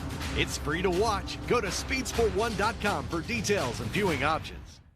The IHRA Outlaw Nitro Series is making a debut at Capital City Motorsports Park in Montgomery, Alabama, May 7th through 9th. Don't miss Top Fuel, Alcohol, Mountain Motor Pro Stock, Pro Mod, and much more outlaw drag racing all weekend with fun for the whole family. Get tickets now at IHRA.com. Get racing news, analysis, highlights, and more 24 hours a day, 7 days a week at speedsport.com. Get it all. NASCAR, IndyCar, Formula One, World of Outlaws, Trans Am, IHRA, and more. Speed Sport has been America's trusted source of racing news since 1934. Speedsport.com is America's motorsports authority. Check it out today. Find the best in IMCA racing on Speed Sport 1. Get down and dirty with the modifieds, Race Saver sprint cars, stock cars, sport mods, hobby stocks, and more. Throughout the season, we'll take you to some of the best dirt tracks across the country. Not only that, but you've got access to the biggest IMCA events of the year, from the Winter Nationals to the Super Nationals. It's free to watch. Go to speedsport1.com for details and viewing options.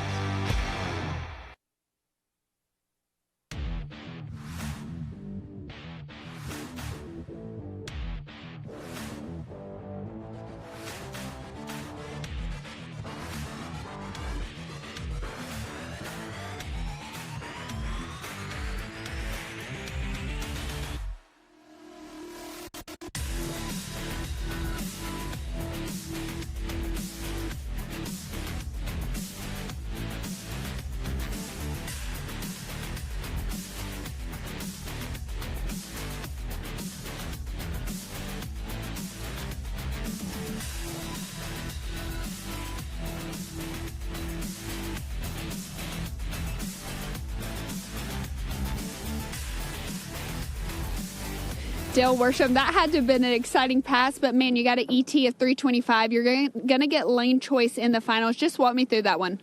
It started pretty early in the run because as we're getting ready to stage, the sun was coming down exactly right in my eyes. You know, it was just the perfect time. So there was the sun, there was the stage beams, and then there was a windshield, and there was me. So I was looking into a pretty bright sun out there, and I was kind of worried about that. But got down there, made a great run, ran 325, and it got real exciting. When I crossed the finish line, I pulled the parachutes. I looked over, and I saw Terry come screaming by me with just big old like fire just shooting out of his fender wells. I knew he was in trouble, so I just pulled out of the way, got out of the way so the safety equipment and IHRA safety could do their job and go there and get his car put out. And it was a great run. The track's in good shape. It's going to be another nighttime run here for the final. I kind of owe Dale one, so final round's going to be exciting. So the final round, I'm going to go ahead and take a prediction that Dale's going to win the finals in the funny car. I hope Dale wins, not Dale. Okay, Dale. Yeah, okay. I just said Dale. Okay. With my southern accent, you can't tell. All right, thank you very much. It's going to be fun. Either way, we both race our families. We both race with our dads. We're younger. We go way with a lot of history going back with the Creasy family and the Worsham family. So it's going to be exciting. It's going to be an exciting final. It's definitely going to be an exciting final. He ran at 327. You ran at 325. We look forward to seeing it. Thank you. That was a really good cover, Kristen. My southern accent. Dale. Yeah, Dale. That's what I said. Yeah. I'd have gone with it. And I'll vouch she has a Southern accent. Yes, she does. She does. Yep. She's smooth. Dale, really cool to see him going rounds, having fun. Been doing this a long time and still enjoying it a ton. And, we're going to go back up to the top and talk to Terry. Terry Haddock, we're so glad you're okay, but will you just walk me through? I can't see what happened down there. You know, this is funny car racing. When you're out here trying to win, you try real hard. And, you know, I was trying to put on a good race with Dell, and we were trying to go fast enough to beat him. And it got out there, and it was in the middle of the racetrack, and it just blew up. I don't really know what happened yet. I don't know if it threw a rod or banged the blower or what it did. But all of a sudden, it was on fire real bad, and I couldn't see much. But managed to get it stopped and kind of swerved around your fire truck down there and stopped and got out and got the body up so we didn't hopefully lose it. Hopefully it's repairable, and we'll fix all this and we'll come back because we're not smart enough to quit. Thank you so much to Concho Supply. All the people at Funny Car Chaos race in Texas are probably in Concho's suite right now watching this. I'm sorry, guys. We're trying our best. Sorry, Keith. I burnt your body up. Need another one. Thank everybody, PNC Cable, T&D Express, all my friends, all my family.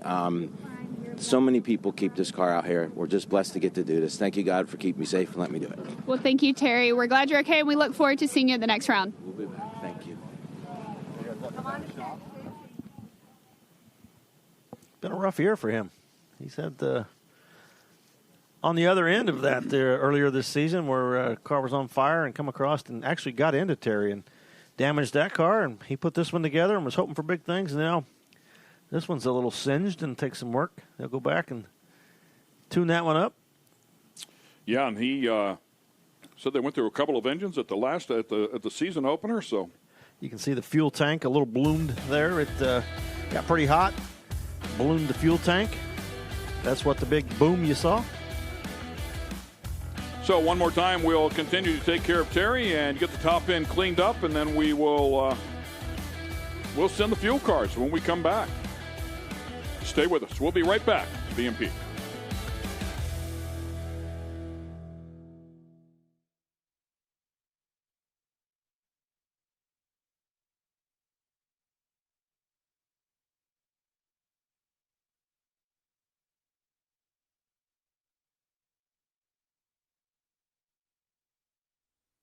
The wait is finally over. The IHRA Stock Car Series is here, and it's on Speed Sport 1. This is what stock car racing is all about.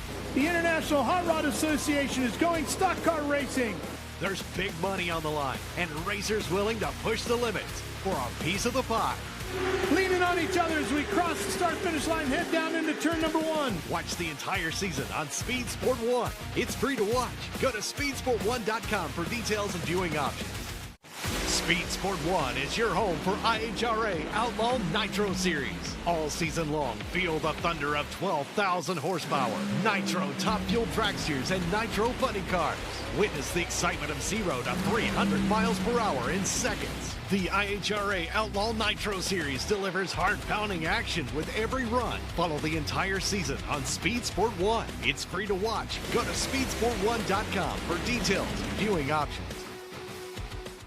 The first exciting leg of the 2026 IHRA Triple Crown starts at Maple Grove Raceway May 21st to the 23rd. This unique 3-race drag race featuring Top Fuel, Funny Cars, Pro Mods, Mountain Motor Pro Stocks, and Nitro Harleys, offering over $1 million in bonuses for sweeping all 3 events. The pressure will be on. The teams will be gunning for the million, and IHRA will be ready. Will you? Get tickets now at IHRA.com. Looking for a quick fix of motorsports news? The Speed Sport Daily is what you need. It's a free racing newsletter delivered directly to your email every day. We'll cover the winners and the losers and tell you who's making news off the track. It's NASCAR, NHRA, World of Outlaw, IndyCar, and so much more. Go to speedsport.com today and get signed up for America's free racing newsletter and get your daily motorsports fix. The Speed Sport Daily.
Mike Decker Jr. and Mike Decker III here with me now. A deep lineage of racing, not only racing in the Pro Mod Outlaw class, but also the Pro Mods this weekend. Did I say that right, guys? That's a lot to unpack.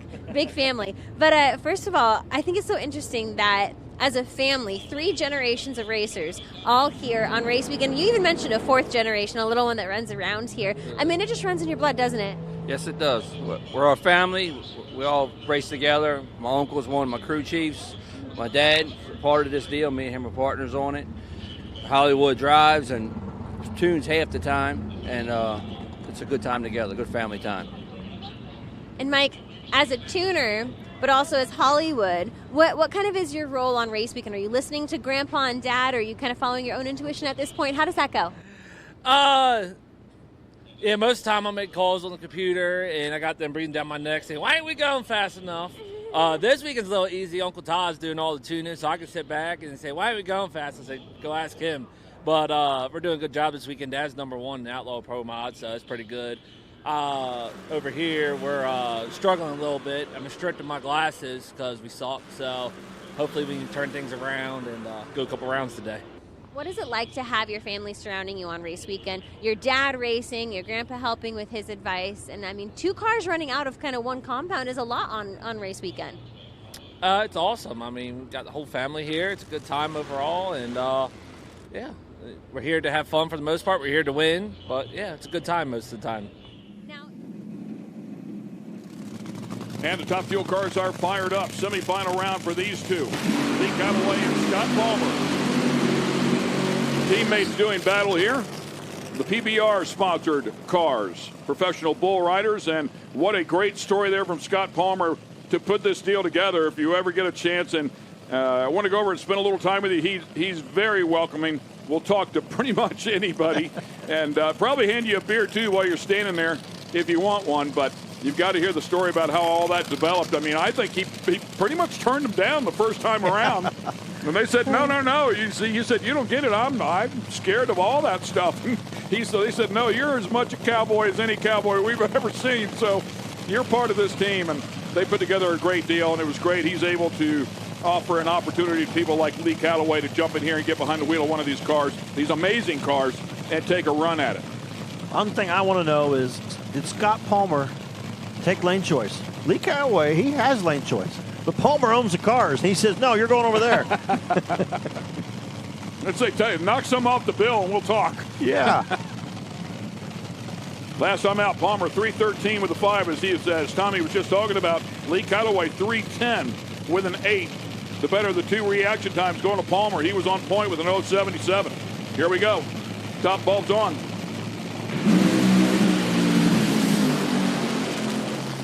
And Callaway getting after it, an 0.68 light, but hit the tires right away. And this one will come back and go to Scott Palmer, 3:15 at 2:52.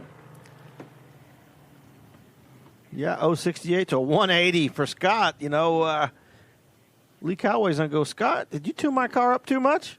But nice, consistent run for Scott Palmer, 3:15 with a 9, and right about where that car's been all day long, going down the racetrack. We'll watch it again. You can see visibly what a difference it was at the starting line, the 0.68 to the 180. Scott's going to go down there in the interview and tell us how the sun was in his eyes and he couldn't see. And I know drivers are always making excuses. I made a few in my day. Must have been something. But Lee Callaway car left, spun the tires, tried to recover. And not going to happen when the other car in the other lane is hooked up and going down the racetrack. Scott Palmer going to the final, first one of the year. Yeah, we're not real sure who makes that call. I mean, does Scott make that call on his own? Does he have a discussion with Lee on, you know, how tight you want to set that thing up? Yeah, I'm not sure who's tuning both. Is Scott tuning both or what exactly? But they've both been real consistent all weekend and doing a great job. And here we go. Let's find out who races Scott Palmer. Gary Pritchette will line up in the near lane. Kyle Sattenstein in the far lane. As you recall, Kyle Sattenstein with a pretty good size explosion there in the previous round. Got the win, but at the cost of a little engine damage, some fire, and got everything fixed. Back up here for the semifinal round. Some patchwork done to the right-hand side of the car, as well as some panels flew off of that one night ago. And a look at Gary Pritchette. I think his wife had the bye run into the final round and top dragster? Yeah, that's what it looks like. She's going to be in the final, Gary. I'm no pressure or anything here, no but pressure. your wife's going to be in the final round. I think she'd like a chance at a double here. United Trailers Top Fuel. United Garage Doors, the sponsor for Gary. And everybody's united today.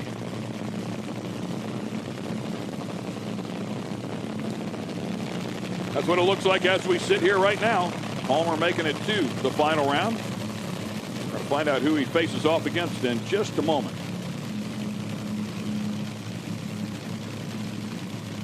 Kyle Sattenstein grabbing his first win at the end of the 2025 season. Would like to get back and have a stab at another one. Gary Pritchette grabbing a win at the season opener. Pritchett's car's been roughly 500 or 600 quicker all weekend. Our last two winners with the IHRA Top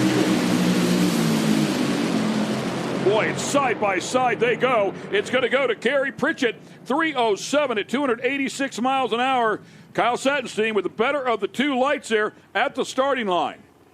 Yeah, Kyle got a couple hundredths of a second on the starting line, but 854, 218. The blue line is all the way down on Gary's side when it comes to performance, and the green is on for the win. 089 lights, so, I mean, it's not like Pritchette was tardy here. No, not at all. Doing his job, and a great battle, great side-by-side.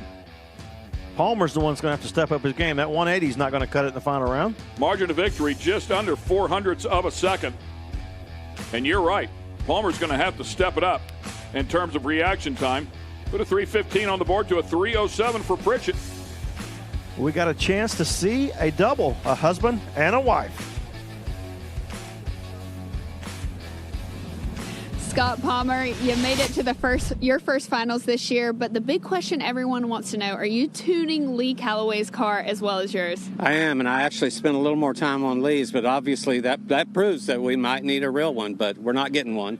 We have a good time doing it ourselves. We kind of do it by group, but his car shook and rattled out there. I shouldn't have done it, but I just think I missed the call on both cars because mine quivered out there and put a hole out and didn't make a stellar run. It's going to take more than that to beat Gary Pritchette and this Foley team. What can fans expect from this final later tonight? A big party afterward, that's for sure. Well, for sure be a big party.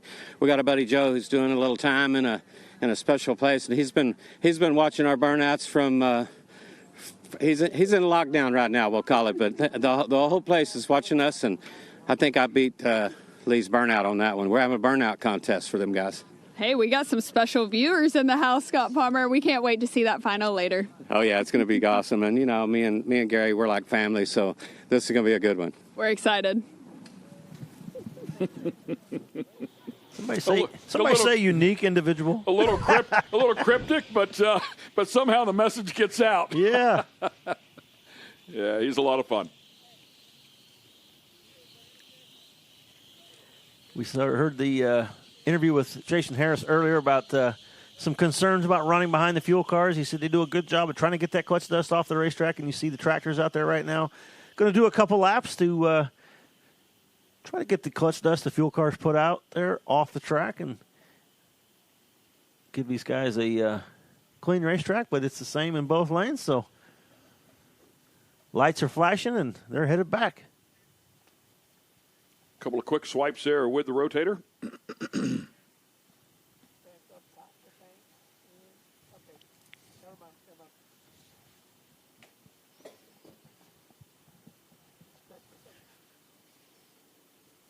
Sun's going to be non-issue here real quick. The brightness of it is gone and just about to head down behind the grandstands over there. And lights are on and it's going to get tighter and tighter racetrack and quicker.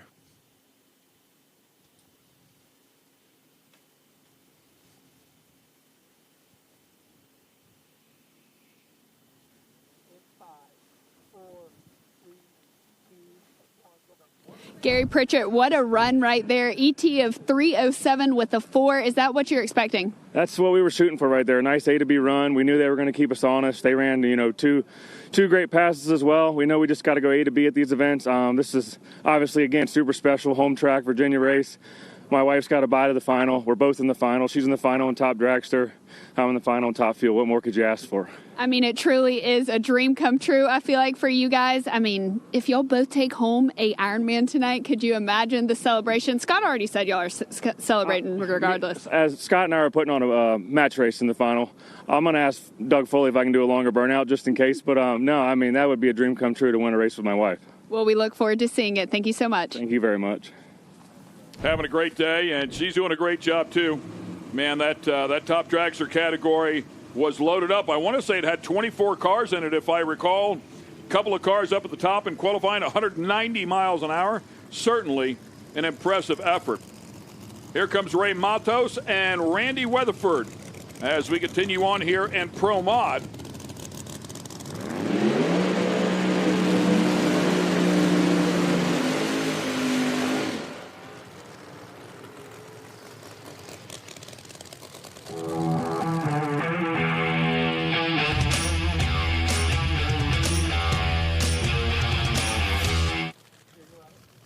And we take a look at the updated ladder here. 6 cars left inside of the field.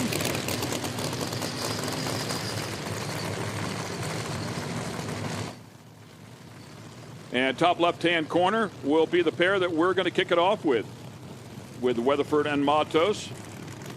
Weatherford was going for the double, but that's not going to happen. He's out in the Outlaw Pro Mod, so Pro Modified will be his only chance for an Ironman today. Rick Jones race car there for Weatherford, and PMS race cars lined up for Matos. What a gorgeous car for both. Centrifugal cars here. And that has been part of the story, a huge part of the story here this weekend, as the centrifugal Charger cars had to add 35 pounds, and 2 of them sitting here side by side. The Screw Chargers took away 15 pounds. Yeah, and I see several centrifugal. That weight doesn't seem to slow them down too much. Only 1 screw left. Randy Weatherford goes red. Matos on to the next round, having a career day. 3:59. It was going to be tough to beat anyway. 3:59 with a 4. And Matos getting quicker and quicker. Doing a great job. Yeah, he is having a great day. 053 light does a nice job there. Puts a 3:59 on the board to the 3:84 on the other side. Didn't matter. He knew that he had left too early by 31 thousandths of a second.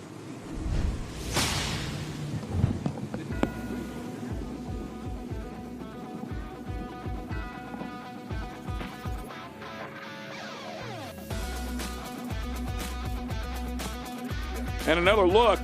Weatherford here in the near lane. Matos doing a great job in the far lane. Man, that shows you just how close it was. 31 thousandths too quick. Travis Harvey and Tony Wilson coming up next. Harvey qualifying number 2 as we get down to the fast cars here, and Tony Wilson qualifying number 8. Harvey in the previous round of 376. Wilson put a 362 on the board. Harvey with an 026 light, and if you remember, Wilson against Norton did that 014 light. Harvey had a single last round, looked great, went out there about 400 feet and shut it off. Saving some parts. I think he got all the information he needed and didn't feel lane choice was an issue, so. Centrifugal Charger there for the Ironman. You talked about the single screw charger left inside of the field. There's a look at it.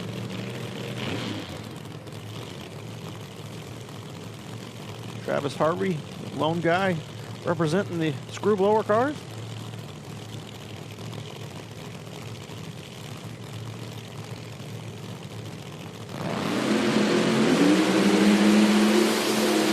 Really close at the starting line, and looks like it might be the far side. No, it's going to be Tony Wilson. On a Tony hole shot. Wilson gets it done on a hole shot. 0.22 light to an 0.33, and then a 360 beats a 359 by 1/1000th of a second. What a great drag race. And, man, there's not many days you're going to see Travis Harvey get beat on a hole shot. But Jason Harris, I go back to his qualifying interview, how happy he was to get this car on track, and he says, we can win this race tomorrow. And right now, it sure looks like he can. What a great, great race to the top. Ray Matos, congratulations. I know it has to be hard to stay calm on the line. How do you do it? Well, it's too many years running this type of car, and I don't know. It's like running a bicycle. Like riding a bicycle, but you just took out one of the toughest competitors in this class. How does that feel? Yeah, very good. Randy is a good driver. They got the best car, one of the best cars here. It's awesome to win like that. Well, congratulations. You've been looking great all day, and we look forward to seeing you next round. Thank you. And this will be the final pair in this round, and it's a big one. Jason Harris and John Dock, the winner of this, gets a bye run right into the final. Two guys, their teammates sharing information and helping each other out. It's a big round, like you said. 2 for 1. The Harold Denton Party Time car lined up in the near lane or right lane, and that is John Dock. That red and white Camaro backing up in the far lane or left lane. Jerry Bickel race car for him, and Jerry Bickel race car for him.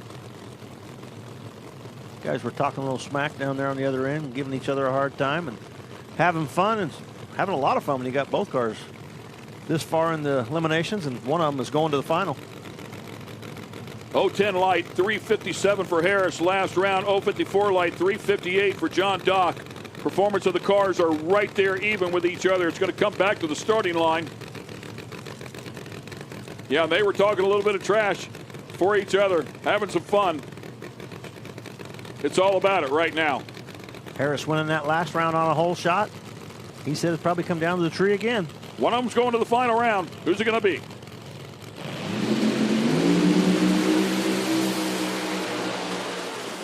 Oh, 27 light for John Dock. Did a good job at the starting line, but he's not going to have the performance to beat Jason Harris. Nice lap for Jason Harris. Puts a 356 on the board at 211 miles an hour, and he'll grab the win by 33 thousandths. Only 4 thousandths separated him off the starting line, but Jason Harris, that car, 356.7. Outstanding job by that team all weekend long, and just continues to rip off those 350s. Great side-by-side battle for the teammates. Tony Wilson, you won that one on a hole shot, making it to the semifinals. How'd you do it? That's 2 rounds in a row that reaction time has got us by. So we'll take that and go into the next round. One thing, I don't know what's going on in South Georgia at D2 race, but my nephew's in the finals there in junior dragster. So it's already a good weekend. Well, congratulations to your nephew, and we look forward to seeing you in the semifinals. All right, thank you. And how about that, man? Congratulations to his nephew. Very cool. Family's doing good this weekend. Sun setting here at Virginia Motorsports Park. Just about to lose sight of the very top of it. Gorgeous sunset. Pillow clouds up there. Softly layering the sky, and the lights are warming up here at Virginia Motorsports Park. Into the Bratz class. The Angry Farmer Bratz class, 10.5-inch tire. This was our final round of the first race. Yeah, 2 bad cars right here. Corey Reed lined up in the far lane. Bill Lutz lined up in the near lane. Interesting. Corey, I think, has been in the right-hand lane most of the time. Lutz, I think, was in the left-hand lane. They swapped.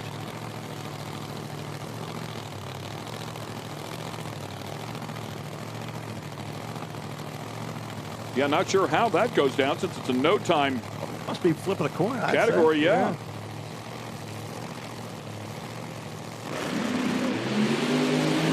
Oh, trouble for Lutz. No issues for Corey. That car is just stuck, and it doesn't matter what lane they put him in.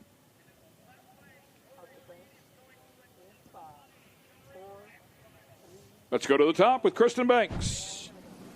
Jason Harris, you just got that win over your teammate John Duck, and man, it was pretty. You got to buy next round. Are you just going to take the tree, or are you still trying to figure out some things? Still trying to figure out a little bit. Might just take the tree just to save. We've been racing for like a month straight, so we got a lot of runs, and we're just trying to save some parts. But John and them boys, they're a hell of a team, man. Nasty boys put effort in. They're learning.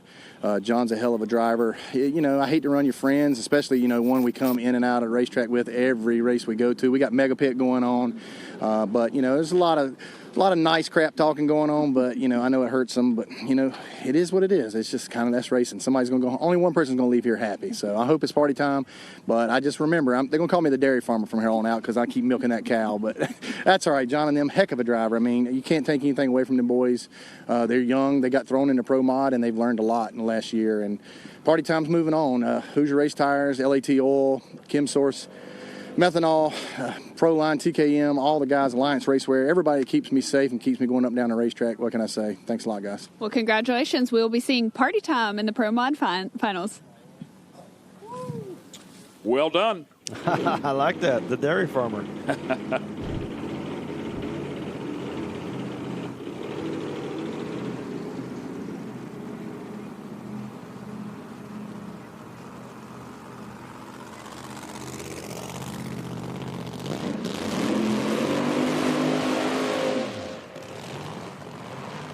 Jimmy Dale going to take a single into the final, square off against Corey Reed. They pushed Bill Lutz's car out of the way, had some issues on that run, but pushed it out of the way so his other car could come out here with Jimmy Dale driving. And Corey Reed's like, man, they're all ganging up on me.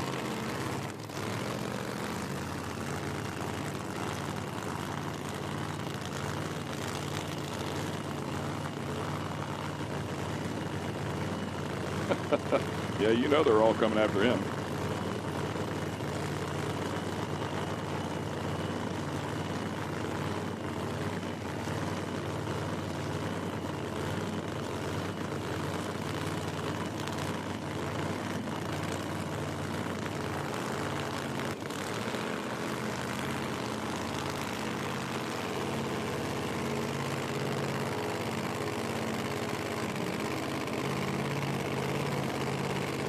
A little information, see what he can do in the final round. Won't get a time, but he's going to get a lot of info, a lot of data.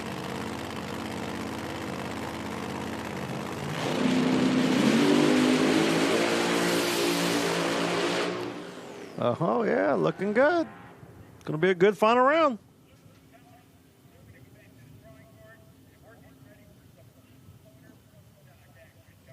Jimmy Dale, Corey Reed in your Bratz final. Yeah, two really good cars, and that's kind of the way it works out in this category. Such a magnificent job of harnessing all of that power and utilizing that small tire to the best of its ability.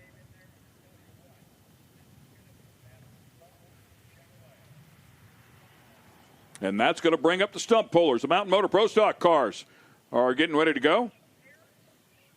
Semifinals for them to find out who's going to go to the final round. Johnny Placino and Jeremy Huffman will do battle here. Placino in the far lane.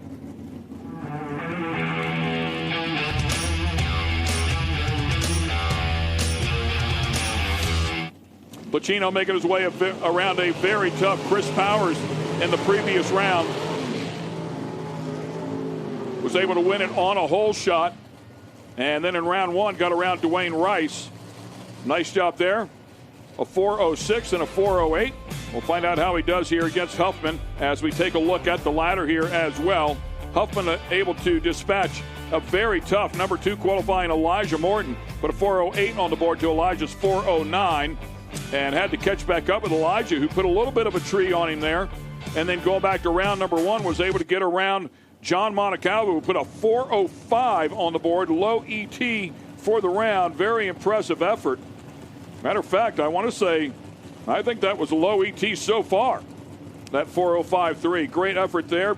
And John with a great tree, an 0.43, but not enough for Huffman's 0.14. So two really good cars here. both earning their way to the semifinal round. Looks like the key to success to me is have your first name start with a J. All 4 of our drivers. Jeremy? Monaco was going to argue with you on that deal. Well, he is in the semifinals. That's right. Johnny and Jeremy.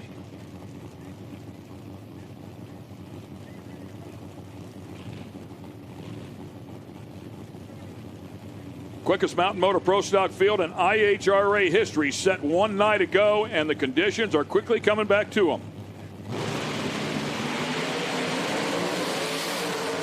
Man, right dead even off the starting line, and 0.02 of a second at the starting line. Yeah. Back-to-back finals for Johnny Placino. 4:02 with a 6. That's stepping it up. Yeah, 4:02 with a 6 to a 4:07 with a 4. Margin of victory here, 0.05 of a second. The better of the 2 reaction times, albeit marginal. An 0:39 light going to Johnny Placino to an 0:41 for Jeremy Huffman. I mean, they were locked up at the start. It was all ET down here at the end. You can tell the sun's went down, the air's getting a little better, the track's tight, because that is low ET for the day. How about that? Yeah. Great hit, 4:026. Would have been right there at record-setting pace previous to this event. That's low ET for the day for now. Yeah. We've got another pair just doing their burnouts. Look out.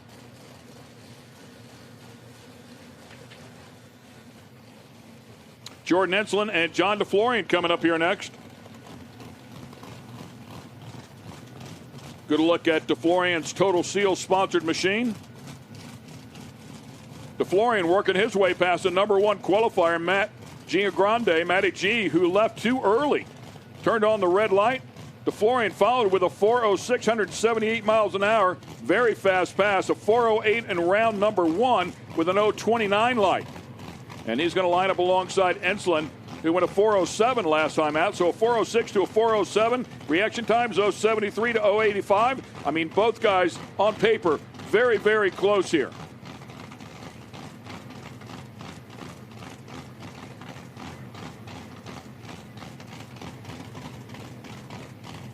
That holds true for the entire class. Absolutely sure does.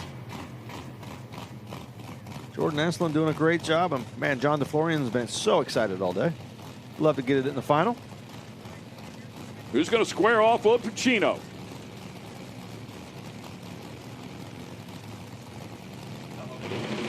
Red light.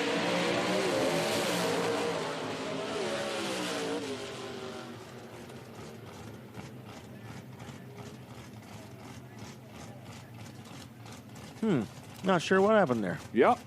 Pre-stage, and then I'm not sure if it... Did he time out? Well, I'm not sure that the beams... Was there a problem with the beams? And it looked like he was trying to stage, but maybe it wouldn't stage? They're telling him, don't move. We're trying to show you that it would not stage. There you can see the ball blinking in and out. Yeah, and as I recall, a little bit earlier in the weekend, the same scenario happened, and they stopped everybody and double-checked something. Well, this is going to get real interesting. How do we do this?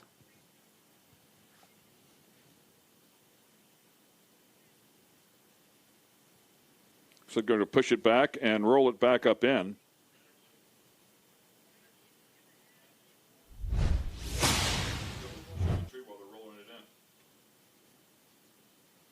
There's the pre-stage. Pre-stage goes out. Stage never comes on.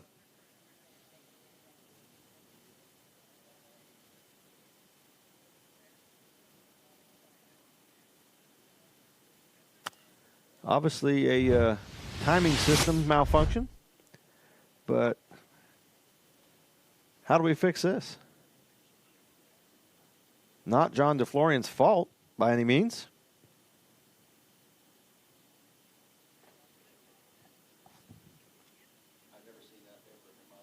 Larry Morgan walking up there.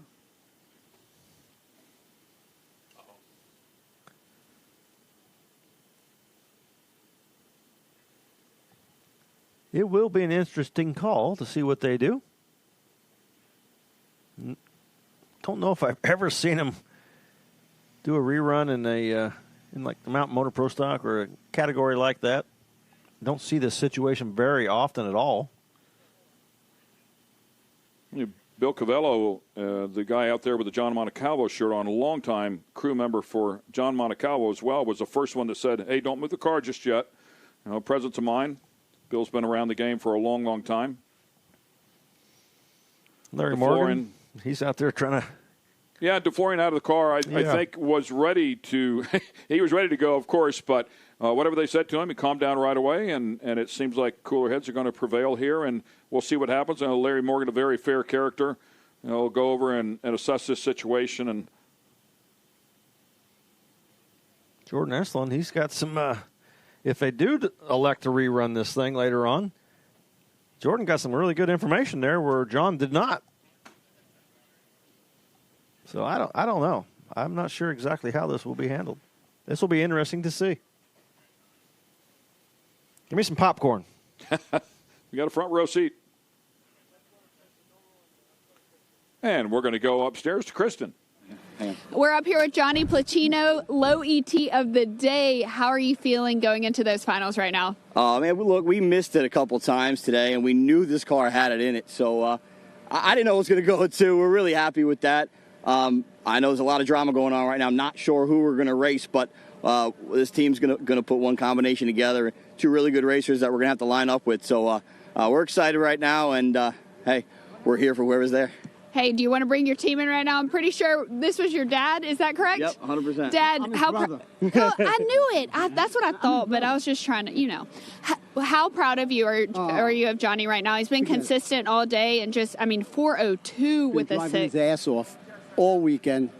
The last race, we finally caught it right. We finally did it. We finally got where we needed to be, and it shows, and we're ready. We're ready now. Y'all are ready for those finals. Do you think it has any more in it, or is that right where you want it to be? I'll take this one more time.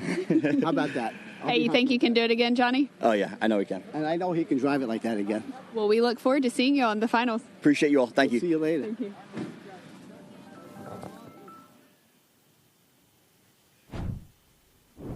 Very confident team, and rightfully so. We've been told that they're going to rerun it, or that's what they told Dave. I don't know if we're clear to say that yet.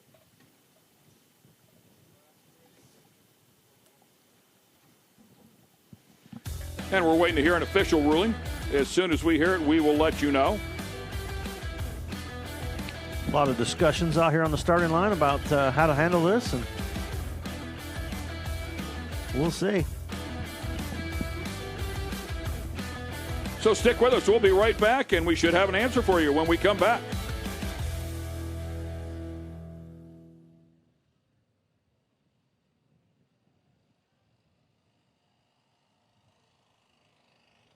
Sport 1 is the home for the IHRA Offshore Powerboat Series. Watch top international teams push the limits of some of the fastest boats in the world, reaching speeds of up to 180 miles per hour. 14 classes, racing hull to hull, from Pro Class 1 to Super Cat.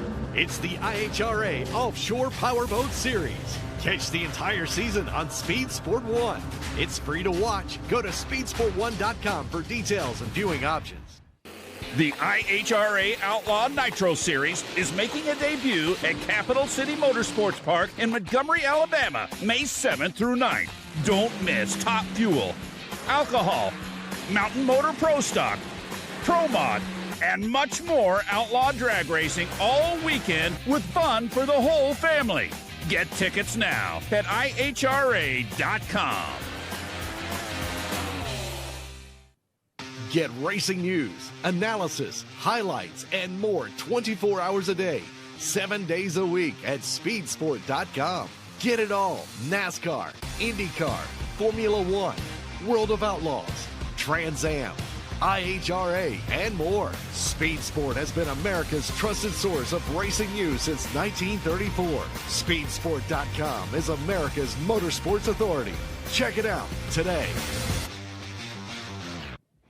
Find the best in IMCA racing on Speed Sport 1. Get down and dirty with the modifieds, Race Saver sprint cars, stock cars, sport mods, hobby stocks, and more. Throughout the season, we'll take you to some of the best dirt tracks across the country. Not only that, but you've got access to the biggest IMCA events of the year, from the Winter Nationals to the Super Nationals.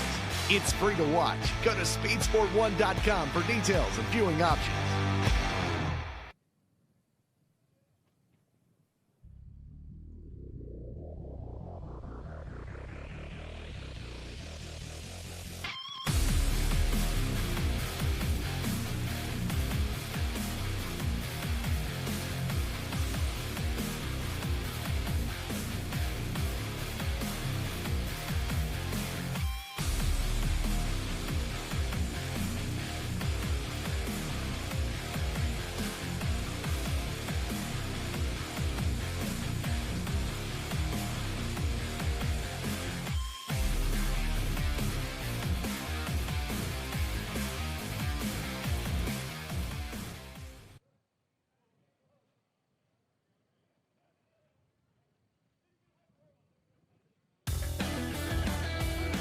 Just in here hanging out with my buddy Tommy Johnson Jr., the IHRA Outlaw Nitro Series.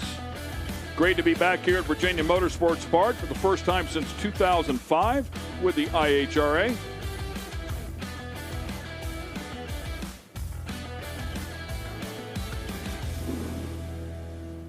I think we have some Pro-Am categories coming your way down to the semifinal rounds.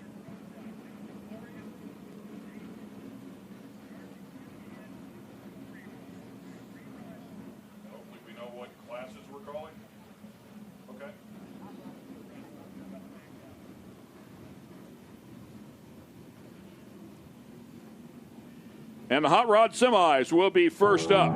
Round 4 for them, Lawrence Payton and Ashley Parker.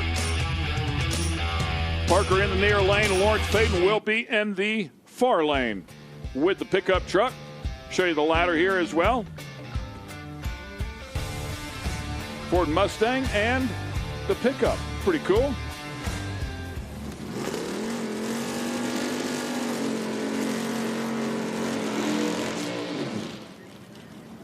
Dial-in time here for this category, 10:90. If you go quicker than that, you will be in trouble.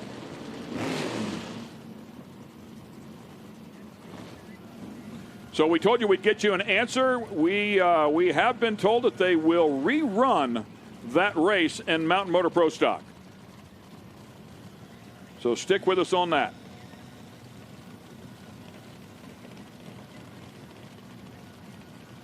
Pickups everywhere here in the semifinals. How about that? I love that Pro Stock truck category that, you know, was floating around there for a while, and there's still a lot of those trucks in service. Some great looking hot rods. I hate to tell you, but one back there, last name's Iconio. Oh, that's a good one.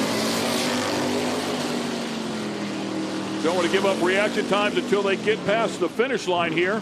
But they are very good, as you might expect. Lawrence Payton with the better of the two, and it's going to pay off for him as well. An 0.10 light to an 0.29. You've got to be on point, and then runs a 10.93, so plus 0.37 to a plus 0.24, and he will get the win with that truck. Little hole shot victory there. Taking the win. And how about a bye run into the final? Yeah. Taylor Iconio. The third. Or Tony Iconio, excuse me.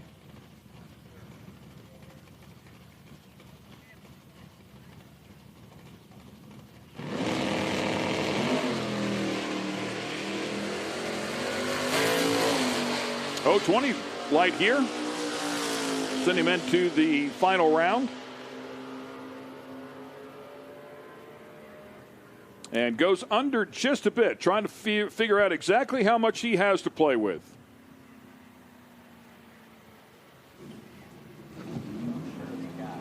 Yeah, and I apologize. You know what? Tony might be, we're not sure if Tony's the guy. Could be wrong on that. I've never met Tony. That one could go either way.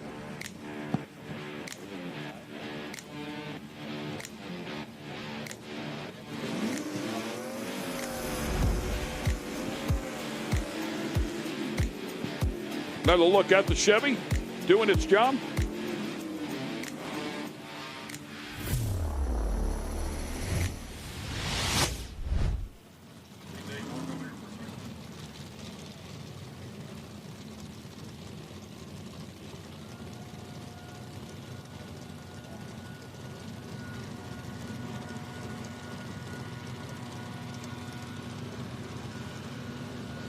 And we will shift gears. We will go to stock eliminator. E-stock automatic for Ron Jewell. Lined up in the far lane. Todd Hoven in the near lane with a D-stock automatic. Nice wheel stand out of Todd Hoven. Love the 70 Chevelle in the far lane. Couple of cool muscle cars right there, and both of them look beautiful. Win is going to go to Ron Jewell. The 70 Chevelle going to the final round. Nice looking SS with a cowl hood.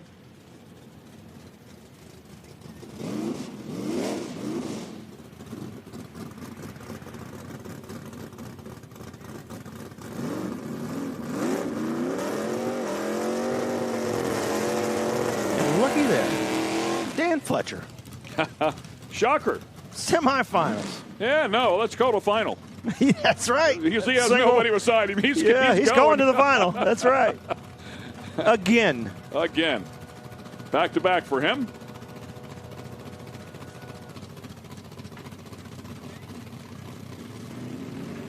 F-stock automatic. And one of the best to ever do it.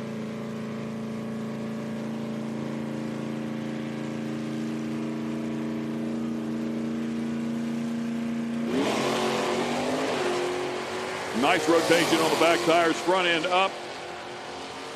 014 light, so Fletch doing his job. Absolutely deadly anytime he shows up.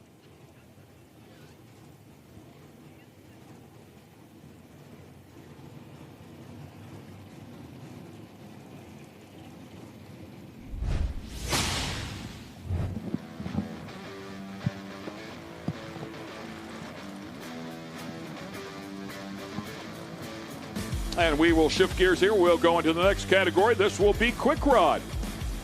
The dial-in will change to an 890 index class.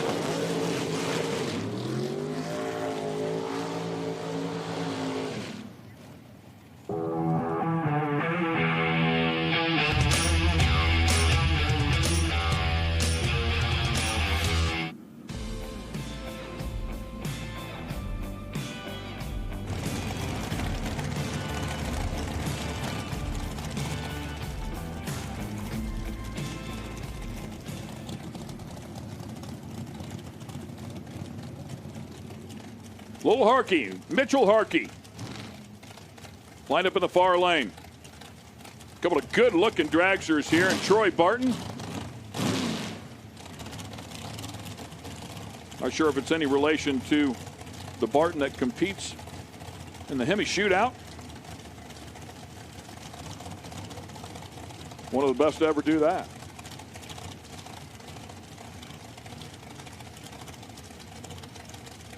Looking over. Top bulbs are on.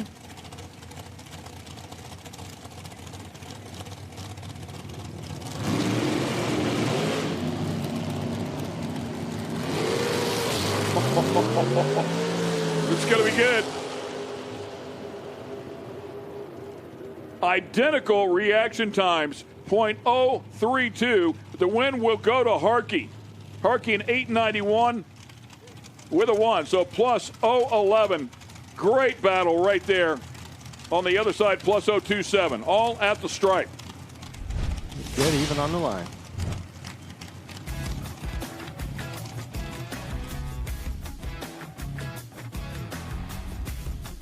Throttle stops on and off, doing it different ways, different mile per hour for both cars. Such a tough game. You really have to trust your car at some point. Especially when it's that close, both of you off the line at the same time.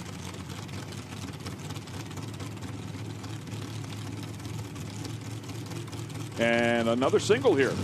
Corey Manuel.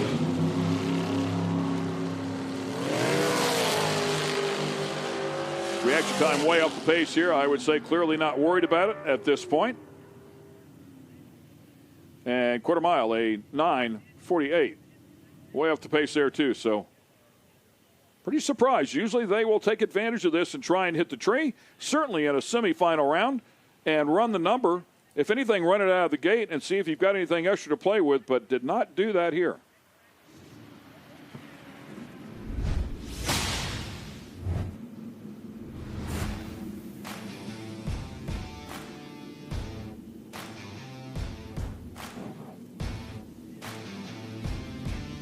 Let's go to Superstock. This would be round number 5.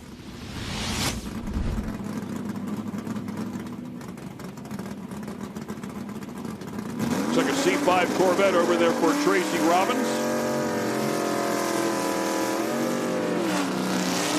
Rob Cup in the near lane with a Superstock K automatic car. CM car for Tracy Robbins.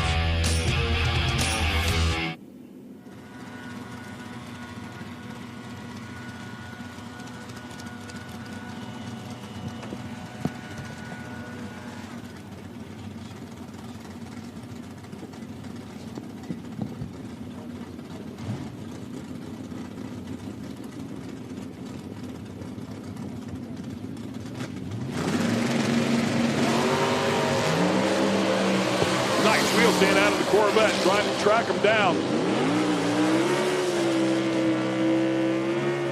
Getting closer and closer, and down at the other end gets it done. Didn't want to give anything up here, but how about an 042 light to an 061 at the starting line with the advantage to the Corvette. Gets the win at the stripe.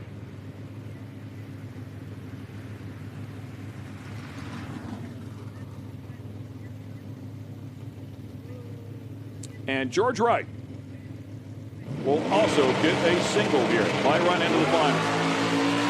Nothing better than that.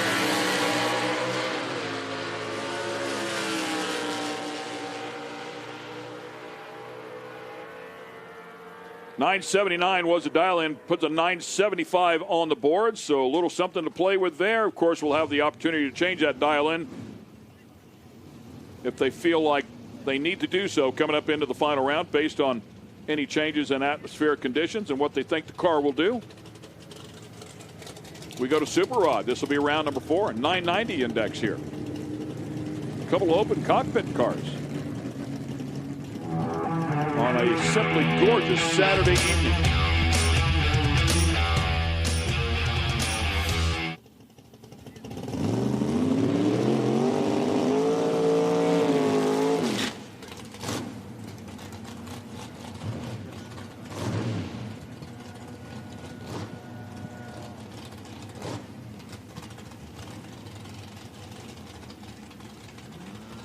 David Morris and Derek Willard will square off here to find out who's going to the final round in Super Rod.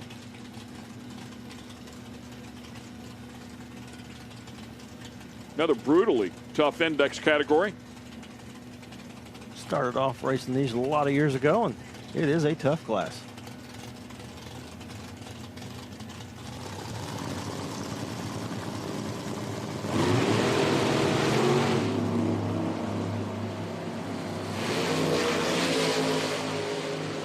Both goes for Camaro. Yeah.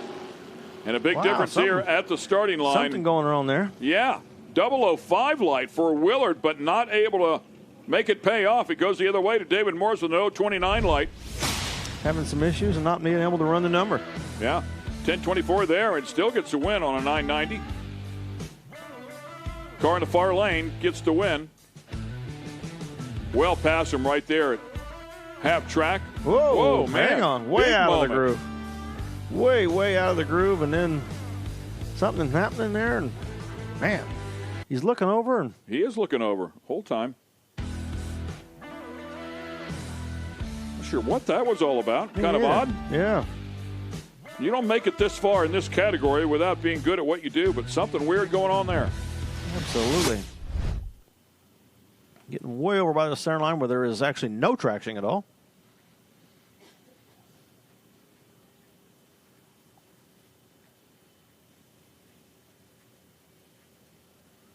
I think all three cars and Super Rod, open cockpit cars, the Roadsters. Very popular car style in that category because you can love 'em, see really well out of those. And I love it. You can see your turning his head, competitor. right? Yeah, absolutely. Go over there and judge your competitor. No, put that tire just in front of theirs. Make the decision whether you're going to let them take the win light or you're going to take it. I think they're giving the track a quick check just because he was out there moving around real bad and making sure that nothing on the racetrack, but I'm pretty sure that was due to way out of the groove. Doing a little research there too. Tony Iaconio is a guy. It's Jackie Frick's sister's husband, also an Iaconio family. So yeah, a lot of racing history there. Man, did you see them marks there? Did you see that shot? I did, yeah. Woo! I don't know what was going on, but look at that. It's a big moment. Yeah, there's something weird happening on that run.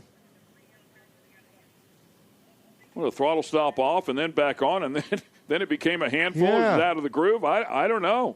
It was just really weird. There's no explaining that one. We have to talk to the driver. Yeah, that was interesting. Well, looks like they're firing up the sprayer.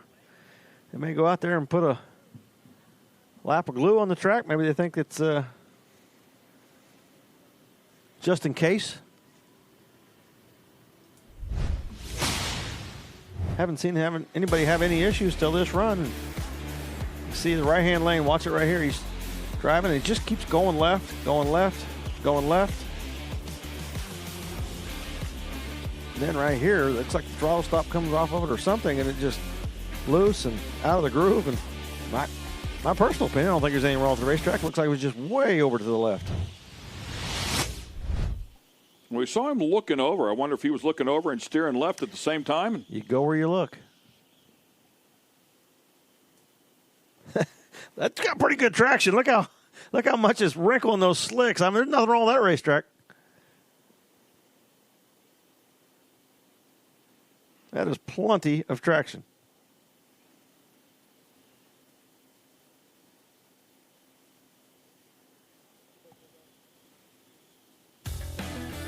I'm going to go down and make sure this track is okay, just to be safe before they send the next car.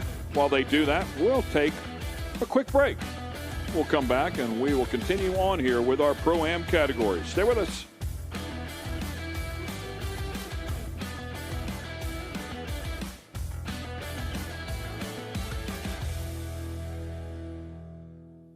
Speed Sport 1 is the home for the IHRA Offshore Powerboat Series. Watch top international teams push the limits of some of the fastest boats in the world, reaching speeds of up to 180 miles per hour. 14 classes, racing hull to hull, from Pro Class 1 to Super Cat. It's the IHRA Offshore Powerboat Series. Catch the entire season on Speed Sport 1. It's free to watch. Go to speedsport1.com for details and viewing options. Looking for a quick fix of motorsports news? The Speed Sport Daily is what you need. It's a free racing newsletter delivered directly to your email every day. We'll cover the winners and the losers and tell you who's making news off the track. It's NASCAR, NHRA, World of Outlaw, IndyCar, and so much more. Go to speedsport.com today and get signed up for America's free racing newsletter and get your daily motorsports fix. The Speed Sport Daily. Get racing news, analysis, highlights, and more 24 hours a day, 7 days a week at speedsport.com. Get it all. NASCAR, IndyCar, Formula One, World of Outlaws, Trans Am, IHRA, and more. Speed Sport has been America's trusted source of racing news since 1934. Speedsport.com is America's motorsports authority. Check it out today.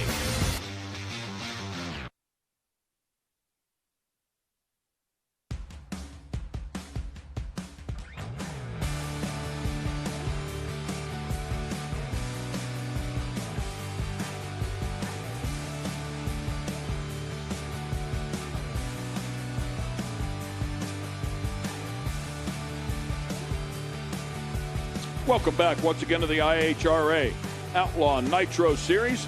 Just double checking the track, send the rotators out there and clean everything up. We're covering the Pro-Am category here. Categories. Down to the semifinal rounds.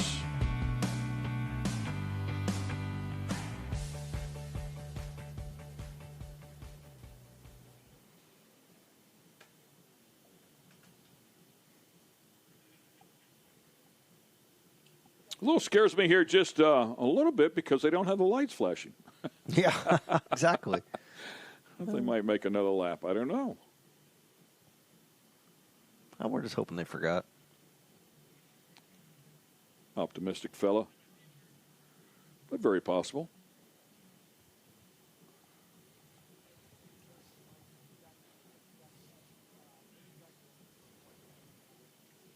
Once again, we played this feature a little bit earlier, and we're going to go back and revisit it with the Deckers. And they have a couple great hot rods that they've been battling with out here in both Outlaw Pro Mod and Pro Mod. So let's check back in with them.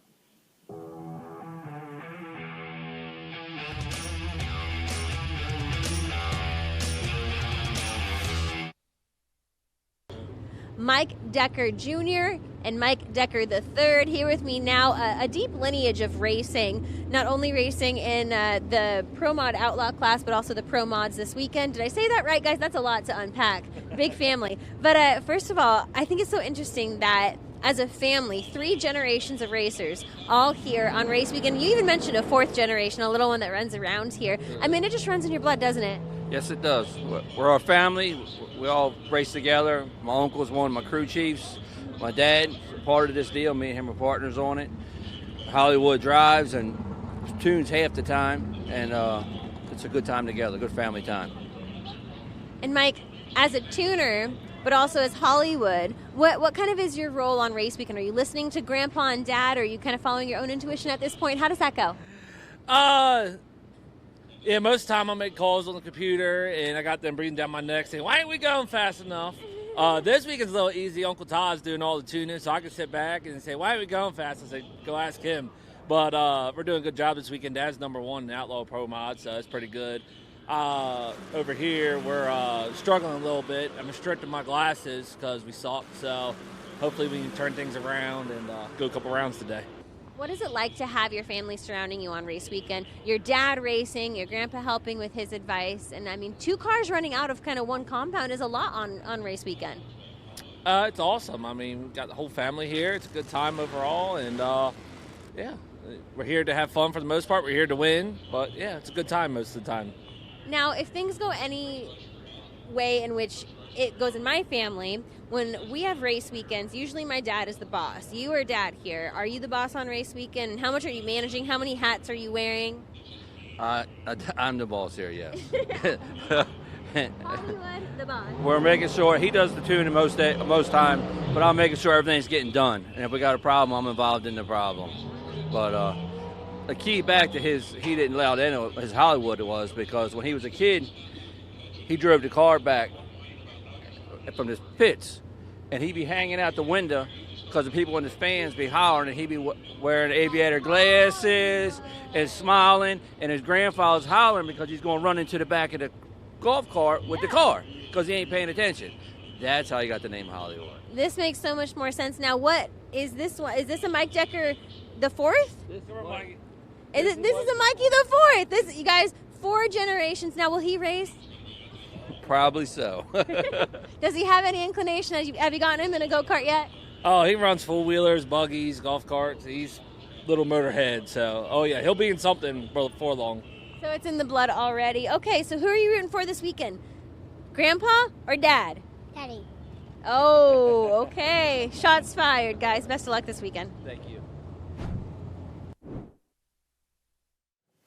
Fire going trackside. How nice is that? I know somebody's having a good time. Right. Look, it's getting so hot, he's got to take his jacket Well, off. you know, it's not that cold out for a big. It's a pretty big jacket right there, and he is standing by a fire. Look at that. He's showing us the big guns. Yeah. The gun show going on. We didn't realize there was a gun show tonight. Little dog sitting there in the chair going, give me a break. It's a beautiful evening out. I mean, it's probably more like a light jacket, you know, a sweatshirt type of thing, but pull a chair up by the fire pit, Watch some great drag racing. Motorhome right there. All the convenience of home. What a great way to spend the evening. Thanks for coming out. Hope you guys are having a great time. We're sending Dave over. Get us something to drink. Something to eat. See if they got any marshmallows for that fire up there. Oh, I'm sure they got something. S'mores, maybe. Yeah. Tractor's still out there. I'm not sure what the story is, but I don't see any lights flashing, unfortunately. Nope.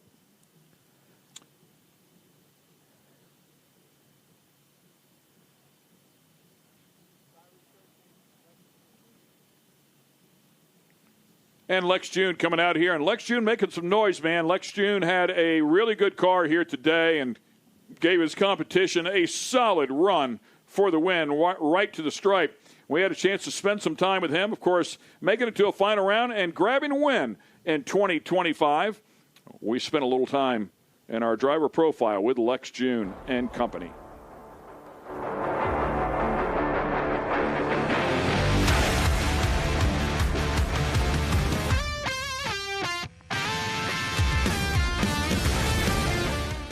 Thought that the tractors are going to make another lap. They are not, so we're going to bail out of that piece. We'll bring it to you later if we have some more downtime.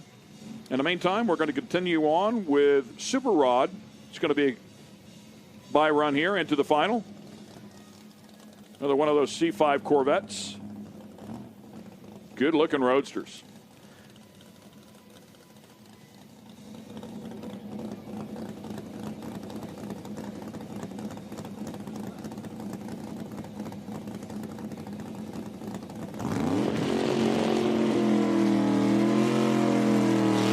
Nothing better than a bye run to the final round and go out here and do a little testing, see how close this car's set up to run that 990 number.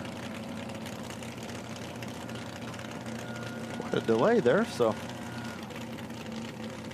be interesting to see how close it actually is.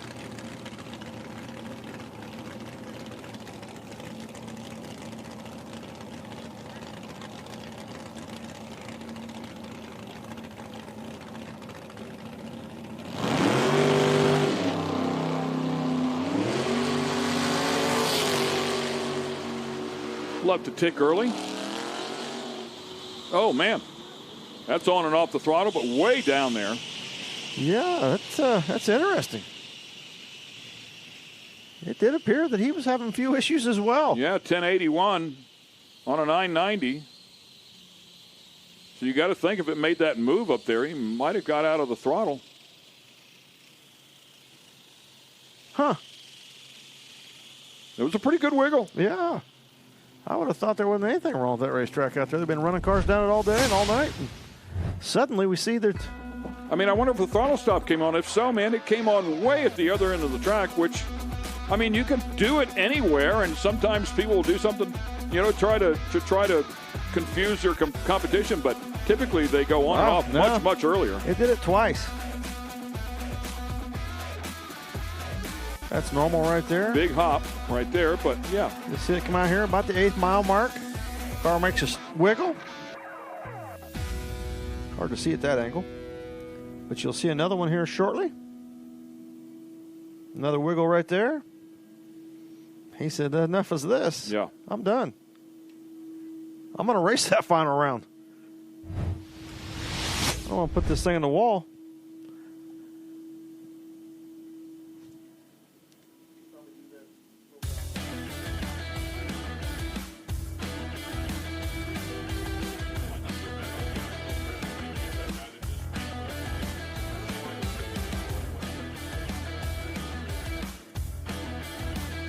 And looking at the fans there having a great time, as we were just talking about a moment ago. Nice fire going there. The dog's comfy in the chair. Good stuff. We're going to take a quick break. We'll be right back on the other side.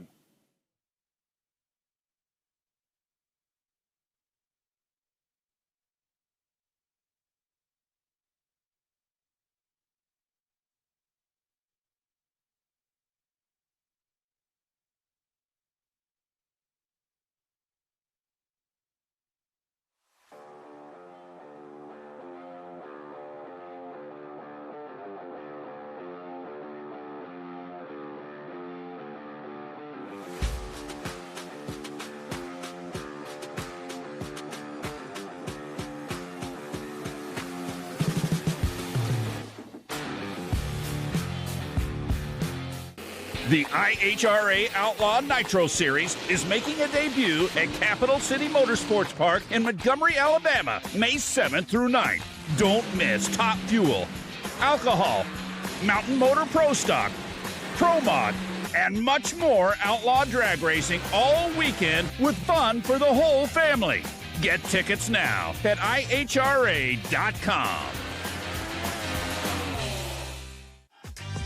Looking for a quick fix of motorsports news? The Speed Sport Daily is what you need.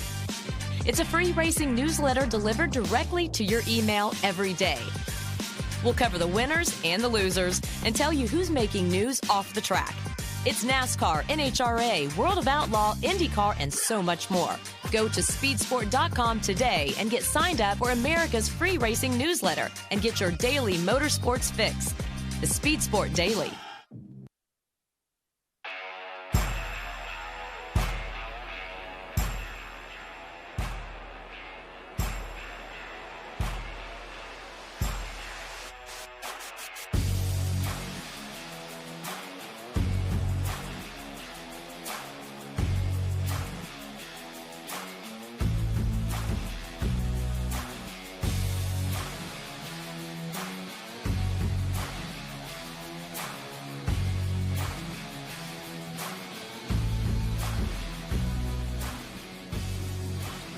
Look at the tractors there. They are now working the left lane. We anticipated that, though. Still don't know if there's anything in the right lane. We have Top Sportsman and Top Dragster coming up here next.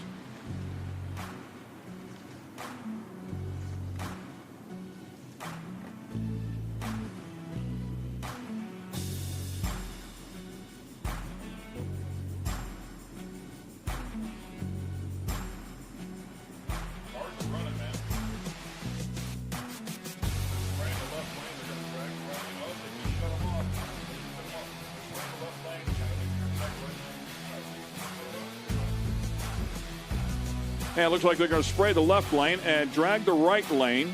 Dial-ins are up on the dial-in board. And I think we're going to rerun this Lex bit. So let's check in.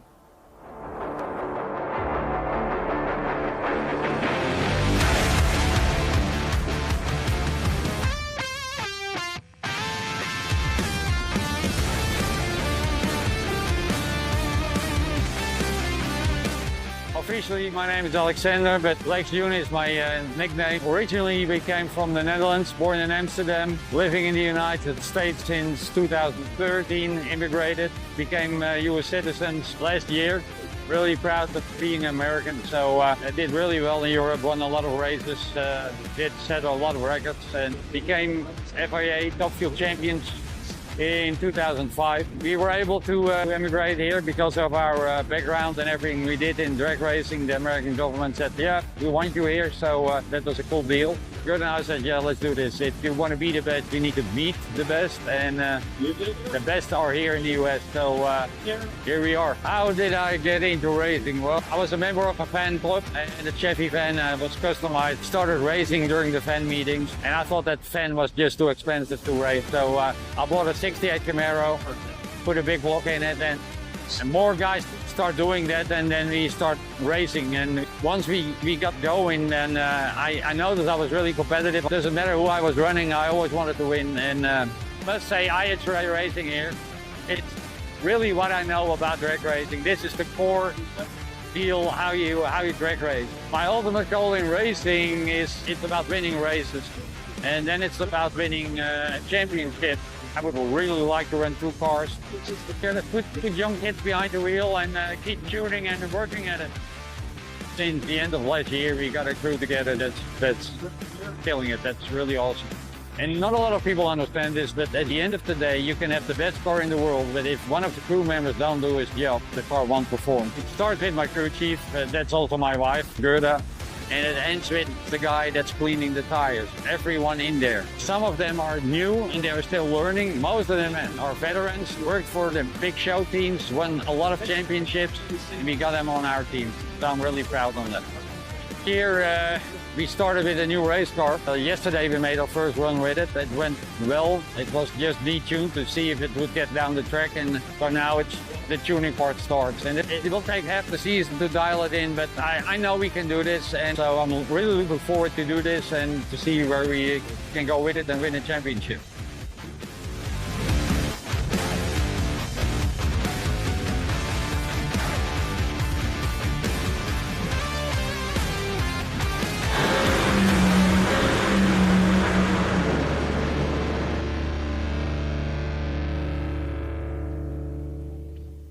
And that never quit attitude certainly paying dividends for that team. Glad to see them continue to move forward.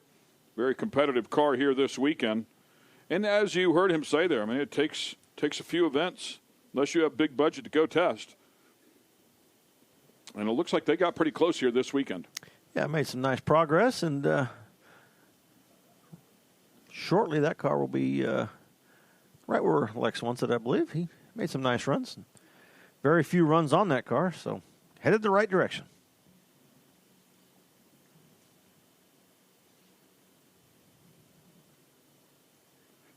We know they sprayed both lanes here.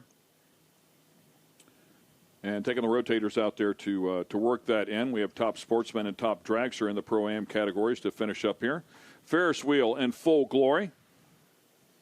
We are running a few categories to the quarter mile this weekend, and that was the hot rod, the super rod, and stock and super stock, and maybe another one that that's where we were seeing some of the issues. So I think they took the time to go down there and put some spray on that down at the other end and drag it in, and we see the lights flashing now. So the tractors are going to be coming off here shortly.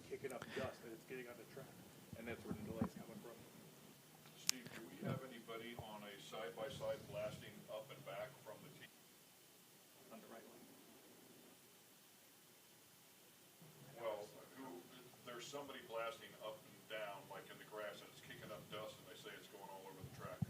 That's where the delay is coming from. They're asking if it's us. Somebody in side-by-side blasting back and forth. I saw it earlier. I did, too. I think it was the sound guy, wasn't it? They said it today, just FYI. Well, they asked. Lights are flashing, and that means one thing. We're ready to go racing.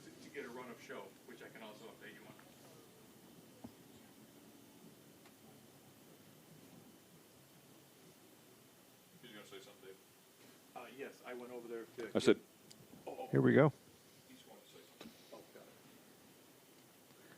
Everybody's headed and walking up here towards the racetrack. And yeah, Top Sportsman cars are pretty quick. 4:43 dial in, 4:09 dial in at the 8th mile, and that'll put it in perspective.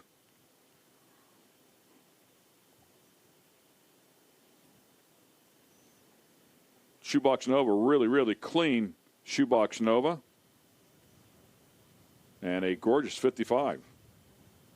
That thing's really impressive, beautiful race car, and it runs pretty well. It's pretty good as well. Yeah, it's cool because it is a dial-in class. You can come out here with pretty much any body, and you can give up a little bit, still drive the car that you think looks great. That one is superb. I thought we were ready to go. Yeah, front bumper, man. It's amazing what they can do with paint. Fire them up. I like that signal right there.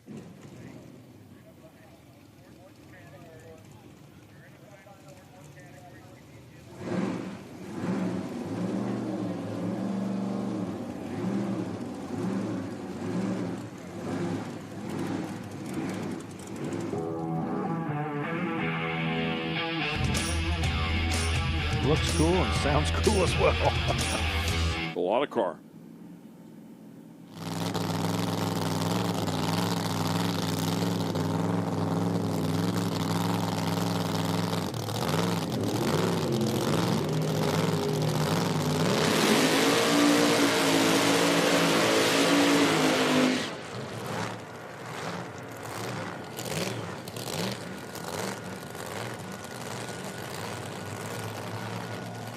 And we'll show you the ladder here in the Top Sportsman category. round 4 here.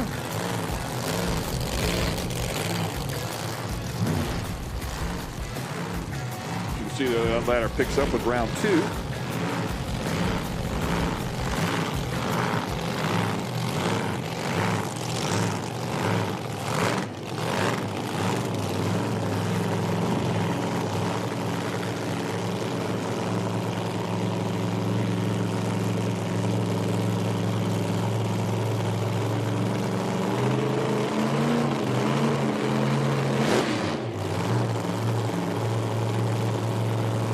Quicker, the 2 cars in the far lane will get the head start based on dial in. About 0.3 of a second.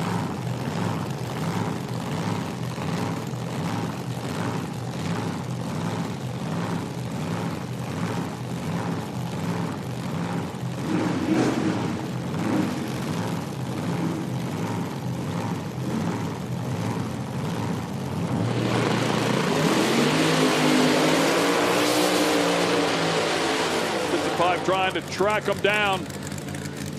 And the win light's going to go to the 55. 0.21 to an 0.28. Bob Mandel on the 55 and runs a 4.10 on his 4.09. Is that what it was? Yep, absolutely. Yep.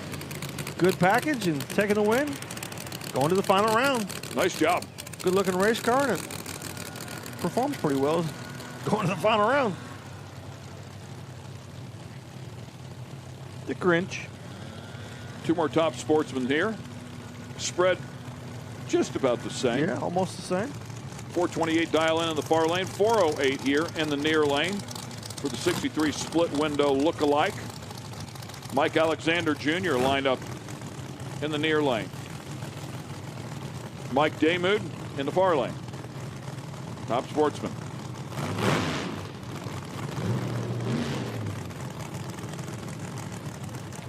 Really fast bracket racing. Really fast.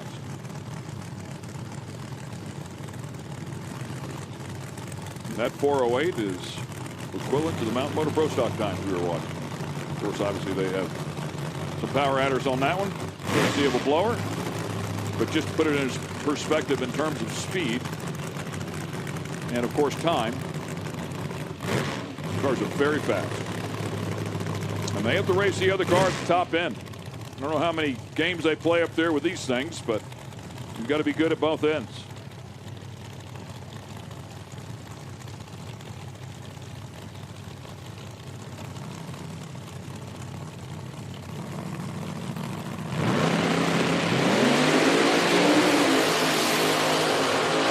Bring that Corvette back to the center just a bit.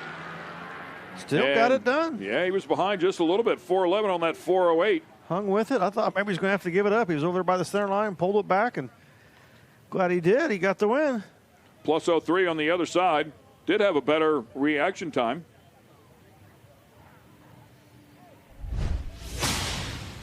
See on the replay, this car in the right-hand lane, it leaves already going left. Got way over there out of the groove and able to stay with it.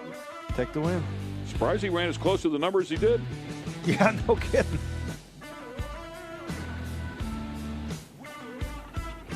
Obviously a breakout in the left-hand lane. Giving the win to the right. And we will go to top dragster, round 4 here as well. Not always quicker, and in fact, the dial-ins almost identical here with a 428 this time in the near lane, 405 in the far lane. They can get quicker though in this category. Lower car coming up here next. Although dial in on that one will be 415 or 16. Gary Pritchette in the final, sitting out here helping his wife get ready for how cool is that? Single. Yeah, that's cool. Jody Pasquale, if I'm not mistaken, did he win the season opener? Man, I slept since then. I'm not sure.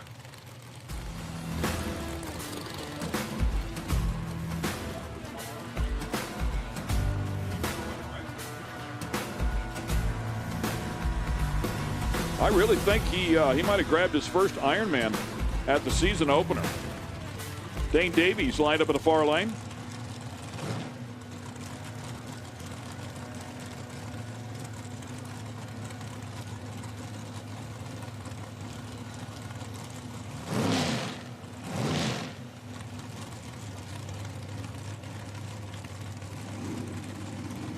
We'll see if he has a shot at it here. If he can get it back into the final round, keep the streak alive.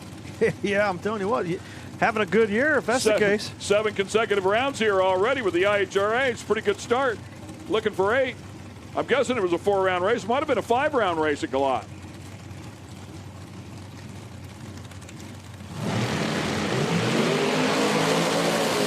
Oh, way over by the center line for him, too. He had to bring it way back over.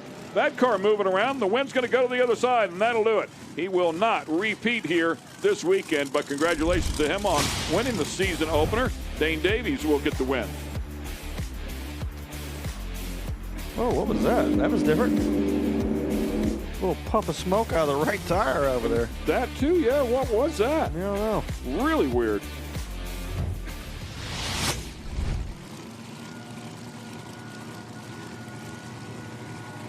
Jessica Pritchette, Gary Pritchett's wife, taking a single to the final. Gary already in the final round of Top Fuel. Pritchett's are having a day. She won some rounds too at Galot. Yeah, good weekend for this family. And hometown, everybody here, they got all kinds of people here.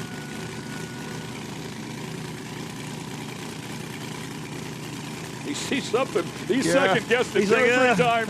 Never mind. It'll be all right. It's a single. We're good.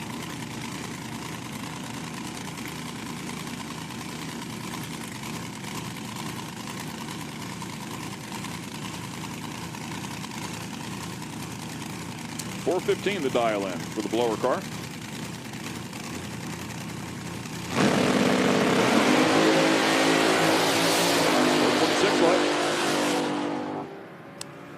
Two under, but that's okay on a single. She knows right where her car is at. I think that's exactly what they want. A little something to play with at the top end. Yeah. If you leave a little bit late, at least put some pressure on them. Both the Pritchettes are ready for a final round.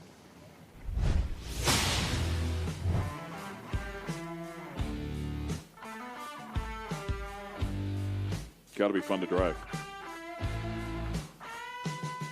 I guarantee you they're having a good time this weekend.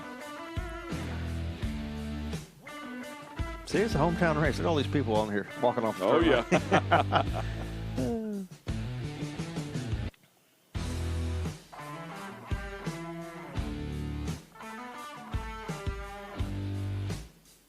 We raced somewhere close to home, and we had a bunch of people around us. When we were running short course or sports cars, man, I always got more anxieties, to be quite honest with you. I mean, I wasn't a huge fan of it. You want to be nice to everybody, and they want to come out and support you. Just like, we just need to do our thing over here, you know?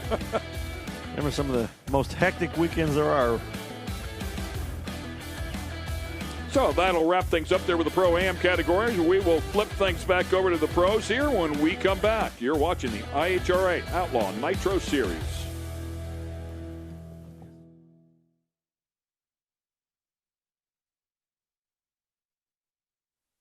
Speed Sport 1 is the home for the IHRA Offshore Powerboat Series. Watch top international teams push the limits of some of the fastest boats in the world, reaching speeds of up to 180 miles per hour. 14 classes, racing hull to hull, from Pro Class 1 to Super Cat.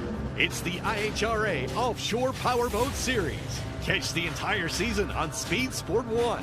It's free to watch. Go to speedsport1.com for details and viewing options. The IHRA Outlaw Nitro Series is making a debut at Capital City Motorsports Park in Montgomery, Alabama, May 7th through 9th. Don't miss Top Fuel, Alcohol, Mountain Motor Pro Stock, Pro Mod, and much more outlaw drag racing all weekend with fun for the whole family. Get tickets now at IHRA.com. Get racing news, analysis, highlights, and more 24 hours a day, 7 days a week at speedsport.com. Get it all. NASCAR, IndyCar, Formula One, World of Outlaws, Trans Am, IHRA, and more. Speed Sport has been America's trusted source of racing news since 1934. Speedsport.com is America's motorsports authority. Check it out today. Find the best in IMCA racing on Speed Sport 1. Get down and dirty with the modifieds, Race Saver sprint cars, stock cars, sport mods, hobby stocks, and more. Throughout the season, we'll take you to some of the best dirt tracks across the country. Not only that, but you've got access to the biggest IMCA events of the year, from the Winter Nationals to the Super Nationals. It's free to watch. Go to speedsport1.com for details and viewing options.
Beautiful shot there of the Ferris wheel here at the IHRA Outlaw Nitro Series as tractors pull back in. And we're being told that Pro Mod will come back out here. So in the semifinals of that, we know Harris is going to the final rounds after he and John Dock battled in that quarterfinal round. But Matos and Wilson are going to have to scrap it out here. Should be a great battle. 0.22 to an 0.53 at the starting line. 3.59 to a 3.60. Pretty much all even.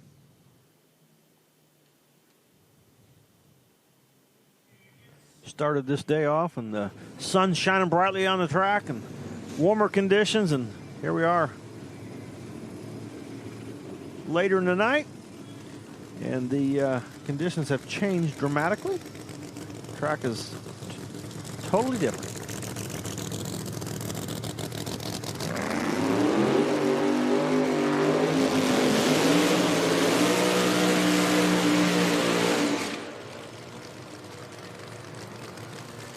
And we'll give you our ladder here, show you where they're at. Jason Harris here on the right-hand side, as you can see, does have that bye run into the final round. We'll see what he decides to do with it. If he runs it hard down through there, or if he chooses to take it easy on the parts and pieces. And Matos and Wilson will square off here, the numbers that I just gave you a moment ago. Both cars very good, both drivers very good in the previous round. So it should be quite the battle. Yeah, Wilson's had a really good car, and you can see the confidence in him all weekend when he made that really good qualifying run. Man, he became really confident. Said we can win this race, and Matos got a different idea. A quicker ET last run, but just barely. Matos was that beautiful PMS car. Loved the color on it. And of course, the Ironman had a chance to do a story on that earlier in the weekend. Kristen Beat having some fun over there with that team.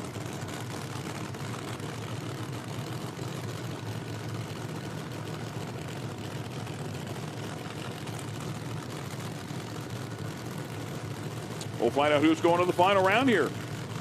Against Harris. Yeah.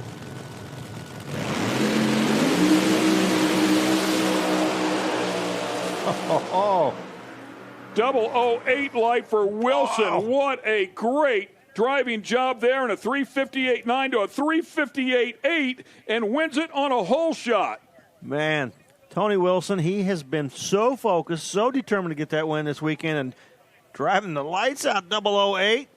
Little bitty baby hole shot, but he'll take the win and go to the final.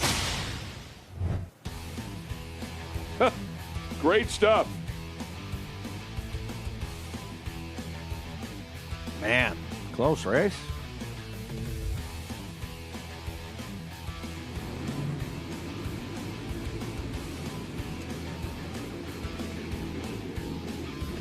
Few thou difference at 330.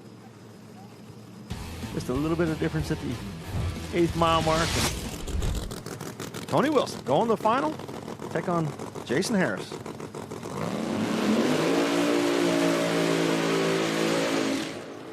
It was interesting, to see. With Harris's interview last round, it'll be interesting to see what he does here. Will he take the tree? Like he said, he goes, we might just take the tree. We've been racing for a solid month. Or is he going to go out here, maybe try to get lane choice, see what he's got? Be interesting. It's got to be an internal battle, too, because you know the benefits of taking it and really making sure the car is happy at the starting line and dialed in with the ever-changing conditions here that they're dealing with. With that said, he went a 56 in the previous round. He just saw him go a 58, so he knows he has the performance to keep up. But how important is it to keep up with those changes? Yeah, this racetrack. Keeping up with the racetrack. It's cooling off. It's getting tighter and tighter. The weather's changing. And yeah, you could just take the tree, but when it comes down to the final round, you want that info you just had just shortly ago, or you want that info you had for like 2 hours ago? A lot of money on the line here. Might want to take every advantage you can. If he was just going to take the tree, he'd already taken it. So I think he's going to run this thing, and whether he goes all the way is yet to be seen.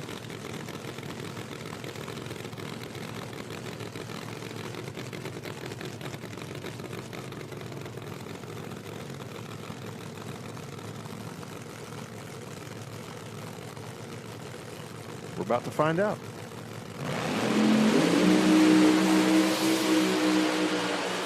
Yeah, good call there, Tommy. And I think doing exactly what he needed to do. 56-2 again. The car's so consistent. 51 light. Good lap. Real good lap. Yeah, he'll go into that final round with some confidence now. Lane choice, confidence, but I think you'll see Jason Harris stay in that right-hand lane because Tony Wilson's okay with it. He won from the left. That car is on rails all weekend. Party time. Going to the final.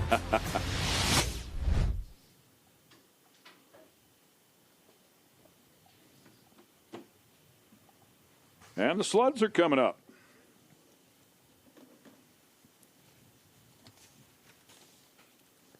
BP man down there keeping an eye on everybody. Typical suspects here in this category with Anthony Meny and Rob Lowe. Kristen Beat is upstairs working hard. Kristen, who do you have? Tony Wilson, 008 light, another win on a hole shot. Where are you finding success on that tree? 30 years of doing this. This is what we live for. We work every day with our concrete company at home, and we work because we want to race, and that's been instilled in me since I was a kid. And I said something about Wyatt, my nephew. He did win the junior dragster race in South Georgia. Congratulations, buddy. We love you. Now maybe we can double up this weekend. That'd be awesome. That would be awesome. What can we expect from Tony Wilson in that finals? Hopefully another 00 something because we're going to need it. It ain't no secret. Jason tunes my car, so I'm sure we're going to go like 68, and he'll go 48 or something crazy. No, me and Jason's good friends, and we're looking forward to running in the finals. Should we pull Jason in real quick? Jason, run over here real quick. Jason, party time Harris, you're taking it to the finals against this guy. Hey, how are you going to tune his car? Slow. No, I'm going to give him everything he's got, whatever he can take, and, best man win. Tony's a great driver. Me and him been racing since we were kids. All right, I'm cutting you off. We're going to the finals. We have one more round real quick, and then we'll come back to you. Yeah, they'll have fun up there in a moment. Rob Lowe and Anthony Meny doing what they do one more time, making it to the final round. And Anthony Meny is going to grab back-to-back wins here to kick off this season. Nicely done. Puts another 444 on the board. 44, 45, 46, 45. I mean, he is incredibly consistent on that thing. He's going to make you beat him. Good reaction time as well. And kicks off the season with a couple of wins. That's the way to get it done. Boy, these guys are in for a long year, and that relevant sunglasses sleds class, he is going to wear them out if he continues like this. It's going to be a long year. These guys are going to get really depressed. Rob Lowe's not letting him get away. He's going to at least keep him honest, that's for sure. Usually Rob a little bit closer than that, so he might have had some issues there on that run.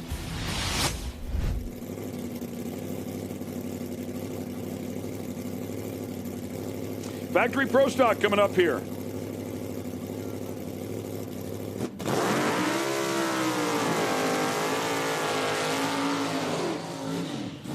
Tony Scott, who did such a great job at Galot, ending the 2025 season, grabbing a win, then also at the season opener at Galot. Definitely has that track figured out, but he came here to Virginia Motorsports Park and said, yeah, I can get it done here as well, going to his third consecutive final round here, and also his third win in a row. Would be the most all-time if he can get it done. First win at Milan on the other side for Dietsch. We'll see if Taylor Dietsch can get it done. A rematch of the battle at Galot in the final of 2025. Dietsch made a nice run last round. Tony blew the tires off, had to pedal it to get the win.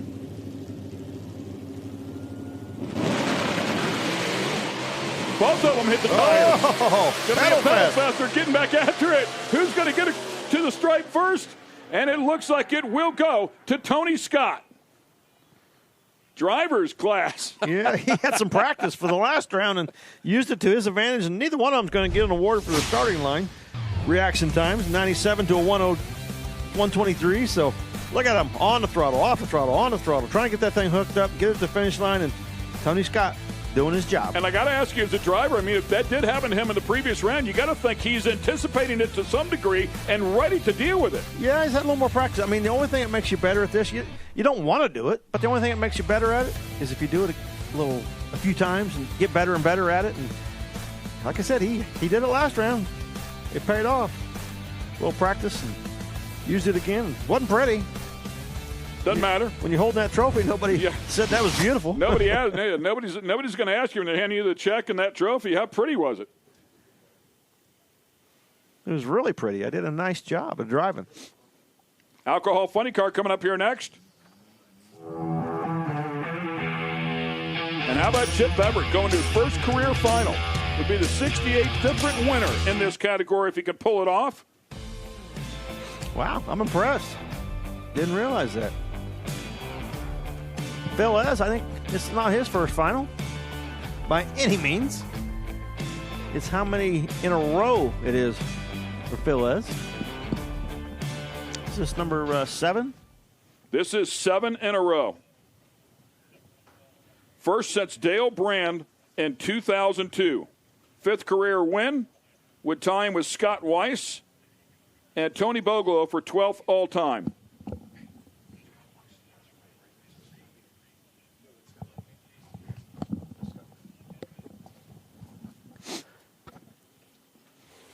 Yeah, Phil is just dominating this class, but Chip Beverett said, I got something to say about it. Doing a great job this weekend. He's had a really consistent car, and he's going to give Phil us a little run for his money here the final round.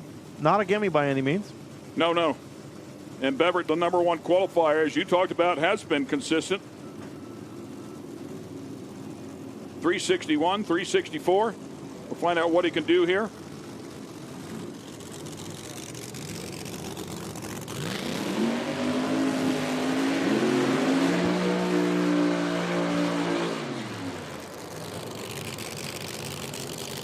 I think he qualified with a 61, but it won a 65 and then a 64 in competition. Phil Ez, however, finally put that one together, won a 360 in round 1 and extremely happy. Then went a 359. I think Chip Beverett just got to keep doing what he's been doing, and he's going to make Phil earn it. Yeah, absolutely. Phil's got about a 500th of a second advantage so far of the day, but still got to put it all together one more time.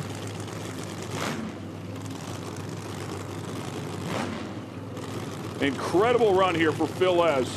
As we talked about, 7th consecutive final round, all 5 last year, first 2 this year. The first person to do it since Dale Brand going back to 2002.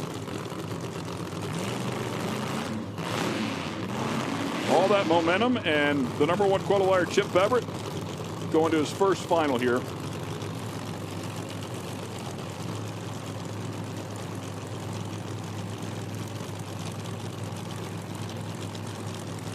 Three stages are on. Here we go.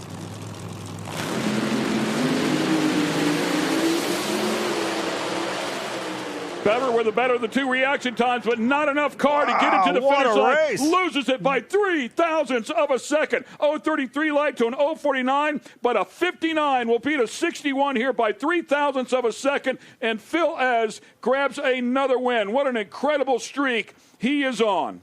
Man, that was a great drag race. Chip Beverett wanted that so bad. That thing left the start line, carried the front end. It goes to the left.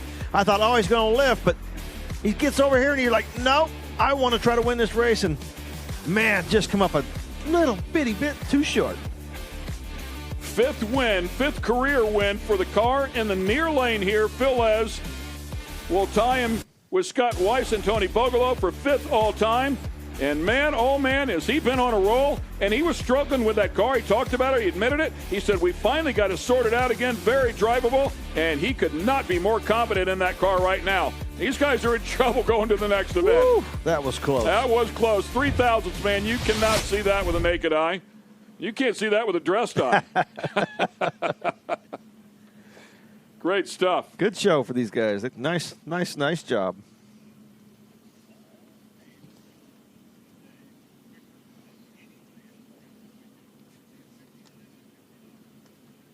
Trick Titanium sponsoring the top alcohol funny car class. And boy, Phil Ez is taking all that money.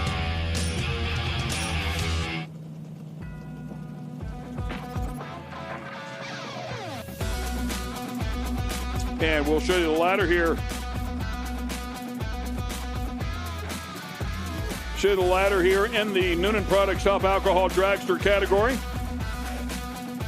We thank Trick Titanium, by the way. We got so excited about that race. I don't think I mentioned Trick Titanium. We appreciate their sponsorship for the Top Alcohol Funny Car category. And we will go into Top Alcohol Dragster.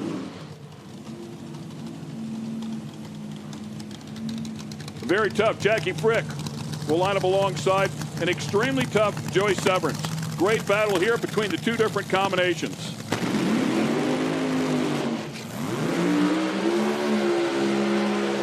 Joey Severance, remind me here, has he been in the left lane at all? No. This weekend? They pulled up here, and I'm like... Well, he qualified in the left lane one time, so... But that was the only run he made in the left, and I thought for sure when we pulled up here this round, he having lane choice, making all those runs in the right, I thought, oh, he'd be back in the right. And they pull up here, and Jackie's in the right, so...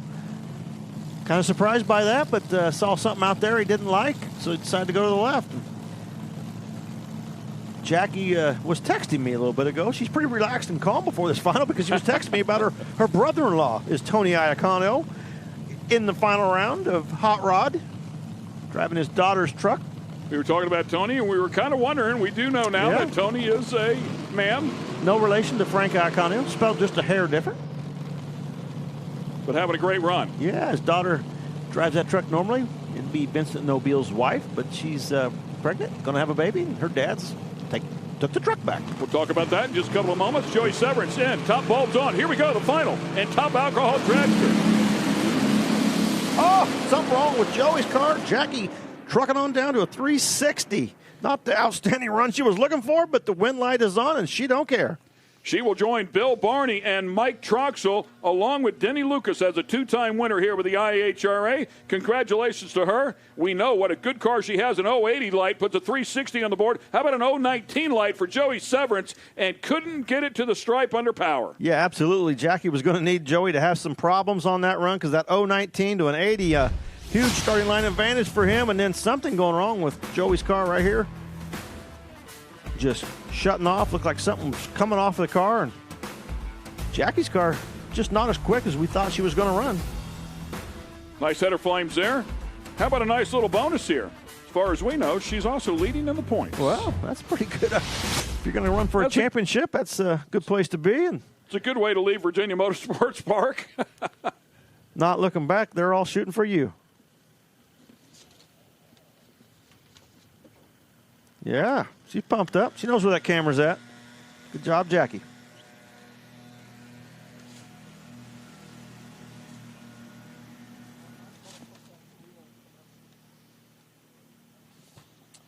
And we're being told that the Mountain Motor Pro Stock rerun is coming up here next. If you missed that a little bit earlier, we had a staging beam light issue. And Larry Morgan said the fair thing to do was rerun it, so that's what we are going to do.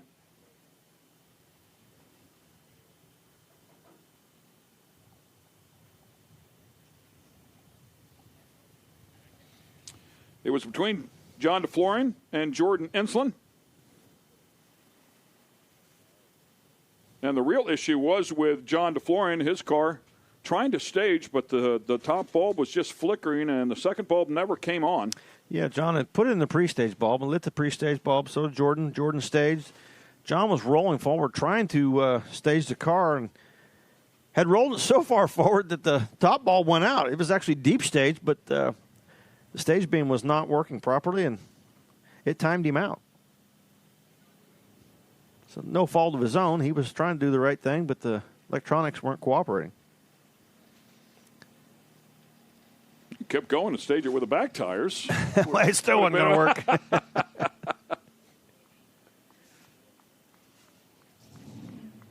People walking through the beams up there now and see both bulbs coming on, so we should be good to go. Yeah, we just had to come on with the two previous couple of pairs, so should be good here.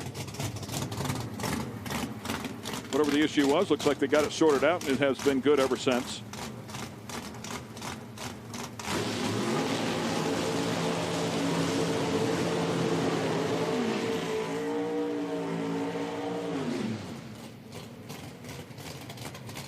Number 9 and number 12 qualifiers here. Ensslin struggling there in first round, but then put it together in round number 2 with a 4:07. And Florian just very consistent, as you would expect. 0:29 light in round 1, a 4:08. And then a 0:85 light, missing the bulb a little bit, but a 4:06 got him to the semifinals here. Matty G went red on that, so we might give him a mulligan on that 0:85. Jordan, he did take the tree, made the full run, went a 4:05.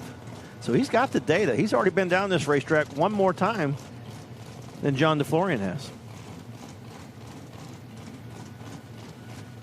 Showed his hand,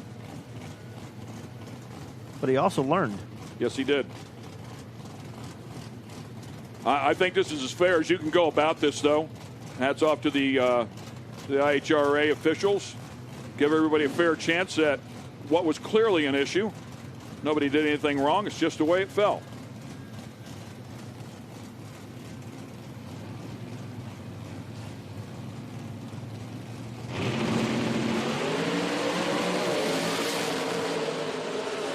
Well, that car moving around for an instant, he had to bring it back and did so. Oh, beat him on a hole shot.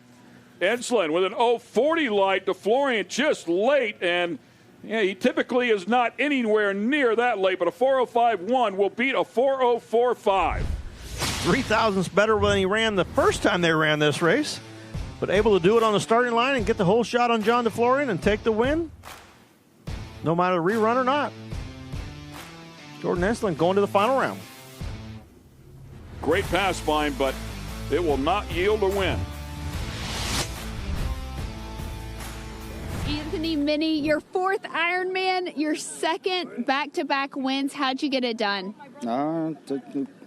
Pretty much learned a lot last race in Galat and used it out here, and couldn't do it without Glenn Hall with me on the keyboard and the trailer and everything, and just put it together and it worked out. We're consistent, and I think I went 440 every pass this weekend.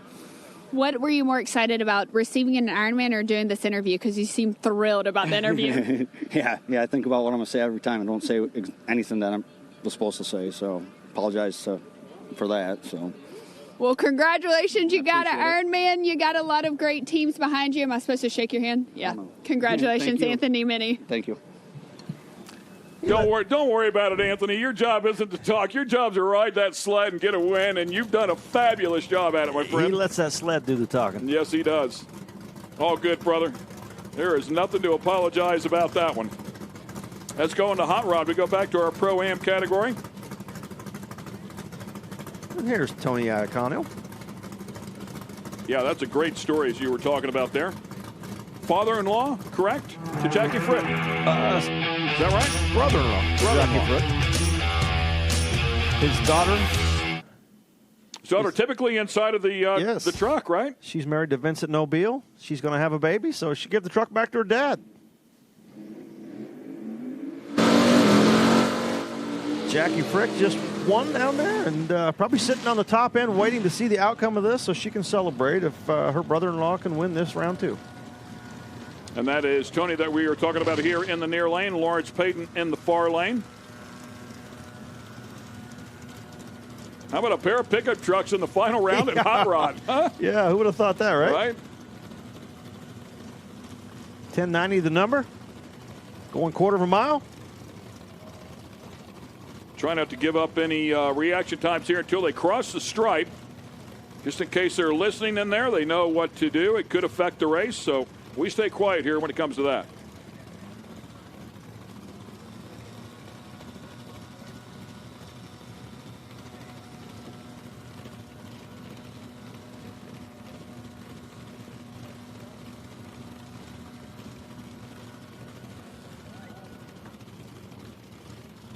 Ha-ha. Taking their time stage, and there we go. Pushing it.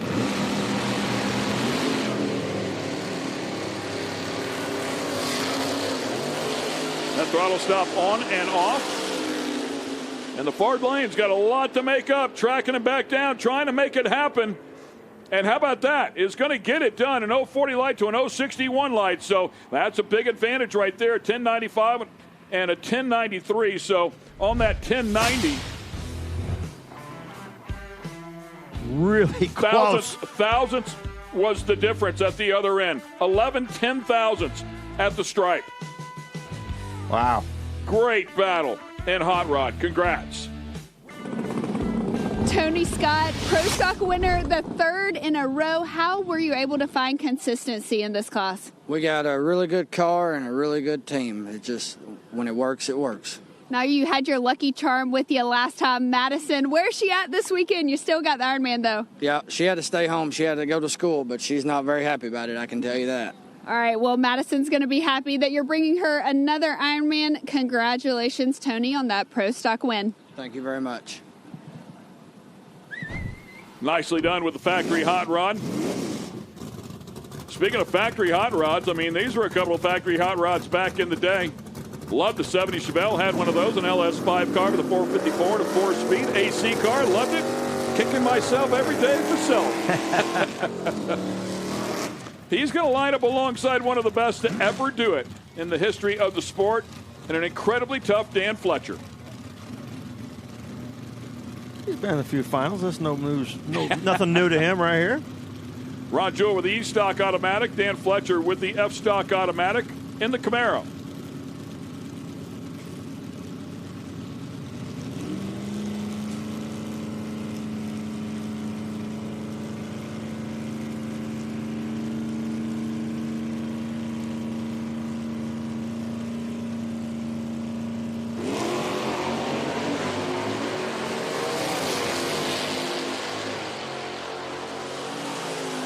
I think Ron Jewell was supposed to leave first, but I'm not sure that he did. I think Dan Fletcher left first. Certainly had the better of the two reaction times, but based on the dial-ins, Jewell should have been right there, and actually Fletcher with a little bit slower dial-in. So, but he had a much better reaction time. Wow. 034 light to an 096. You give Fletcher a nod like that, and it's going to be over. Yeah, when I saw the reaction times come up on the screen, I went, yeah, this baby is over. Do not give Dan Fletcher that much advantage on the starting line because he will wear you out on the top end. Phil Ez, walk me through that winning pass because it was by 0.003 of a second. You and Chip Beverett put on a show for the fans. Chip Beverett gave me a good run, man. It was a heck of a drag race. And, I just missed a tree a little bit, and he was on it. We ran about the same, and I ended up on the winning side, And Les Davenport, he's done a heck of a job tuning this thing from home. So I appreciate all that. All the guys, Jerry and TJ and Jason and Rob, Kelly. Well, Kelly's not a guy. It's my honey. She just drives the car. She likes driving when it's not running, right?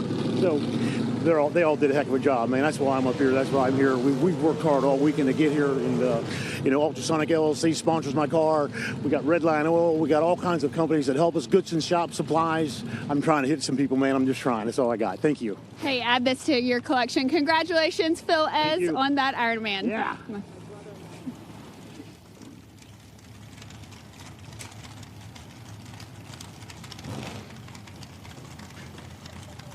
And we come back here for the final round and quick rod. The dial in now, 890. Once again, Mitch Harkey. Line up alongside Corey Manuel. Mitch Harkey in the far lane.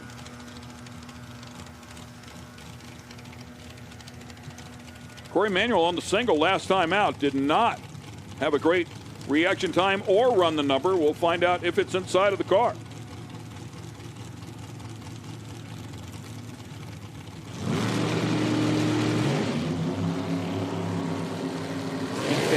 Instantly looking at each other. I love it, man. It is so competitive.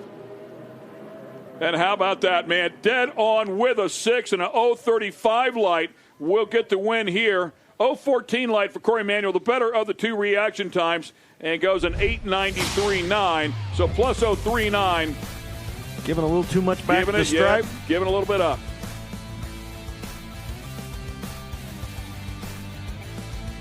Far lane, your winner. Jackie Frick, we're talking about it in the booth. A two-time winner here in Virginia Motorsports Park, but you're actually a four-time winner if you count your quick rod wins. How'd you get it done? My team, my handsome single crew guy, Evan, Jeremy, John Boy's the man, made all the tuning calls. Really, I got lucky in the final. I stepped on the gas and the car hesitated, and I thought, oh, you're done. And then I thought, oh, maybe his rubber band will break, his blower belt. Sorry, Joey. But my family's here. My brother-in-law was in the final and got runner-up in 1090. So it was a pretty good day for our family, thanks to my husband at home, again, who's working, and Riley, who's going to wake up for the winner's circle. Even though she's 3, she's still going to have to wake up. But thank you. I love racing IHRA, and I think we're hooked for the year. You are. Congratulations, Jackie Frick, on that top alcohol dragster Ironman. Thank you. I bet she's hooked. She's leading the points. Yeah, you have to come back. Superstock category will feature Tracy Robbins in the far lane, George Wright in the near lane.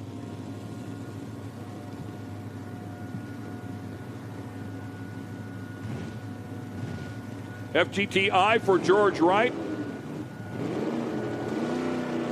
Lined up in the near lane. Watch the Corvette leave hard. Oh, red light start in the right-hand lane. Corvette taking the win. Cruising on down there. Seeing that wind light on your lane? That's nice. Right there on the guardrail going, yep, that's me. I'll take it. Tracy Robbins.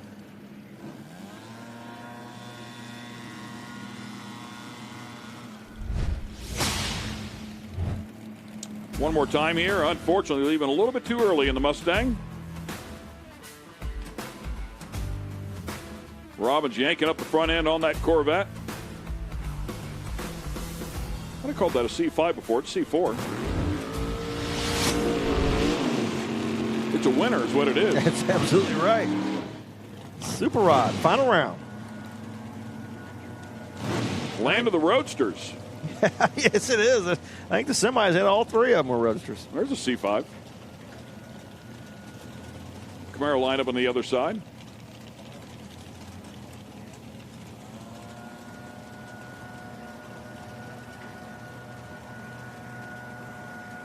Dial in here, 990.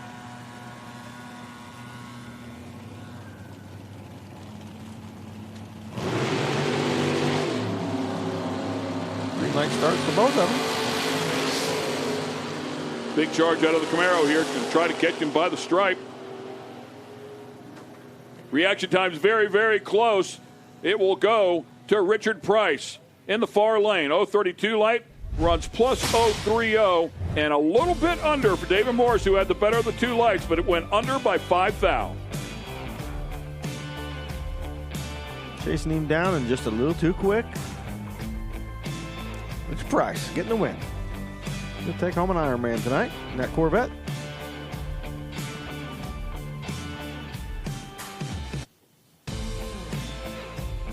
John Zappia, I believe, out there watching on, man. Hey, man, if you love drag racing, doesn't matter what continent you're on or what track you're at. You always respect the people, no matter what the class is.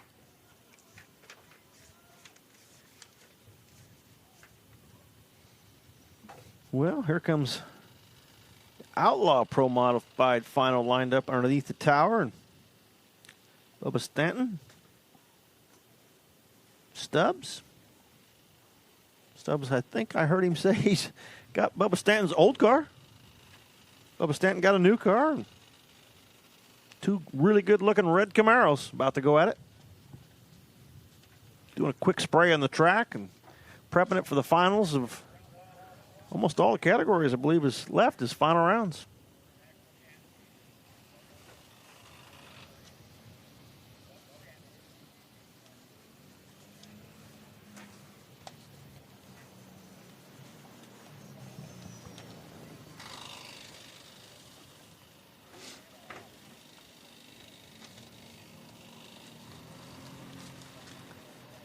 Getting close to wrapping up tonight. A few final rounds left.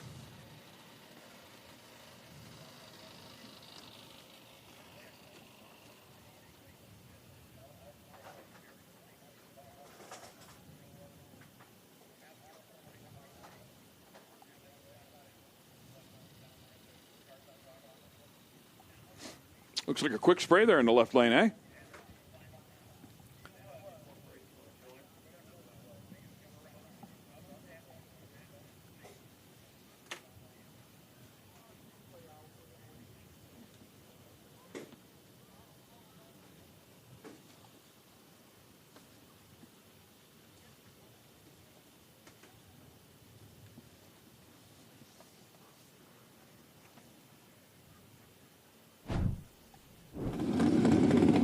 Larry Payton, you're taking home the Ironman in the hot rod class, and it's very special. It's an emotional win. Will you just tell me why it's so special to you? Well, this is my son, Larry Jr.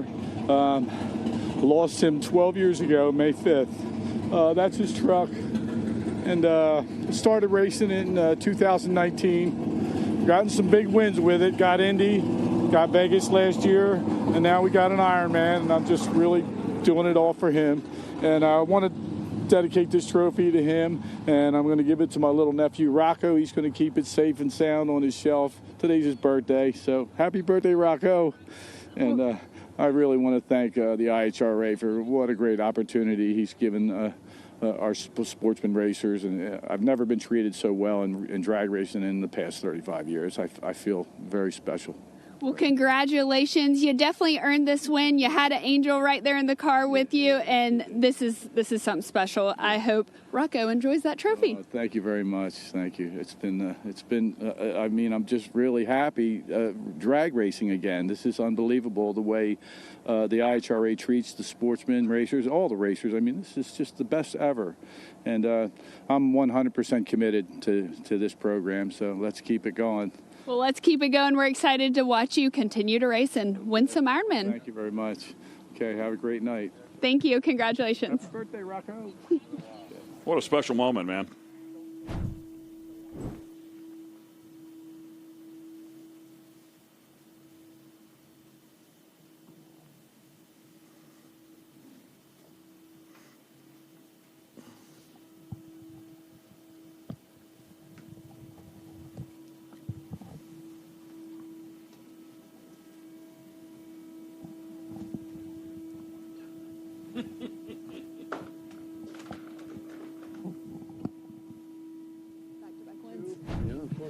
Dan Fletcher, back-to-back wins in that stock class. When did you know you were going to clinch this Ironman? When the win light came out in the final. That was the only way I knew. So it's not that easy. How was your weekend? Well, I mean, it was a trying weekend for everyone here. I mean, obviously there was some issues with the timing system, what have you, and but it all worked out. It's all just there's so much luck involved. I mean, if the Lord doesn't smile on you that day, it ain't happening. So again, I just got to thank ATI and MicroStrategies and VP and Denzel and Mickey Thompson. I've done this professionally for 30 years, and if it wasn't for companies like that, I'd have zero chance of doing it. So all the thanks and glory goes to them and God. Well, congratulations, Dan Fletcher. You got another Ironman for your collection. Thank you so much. I appreciate it.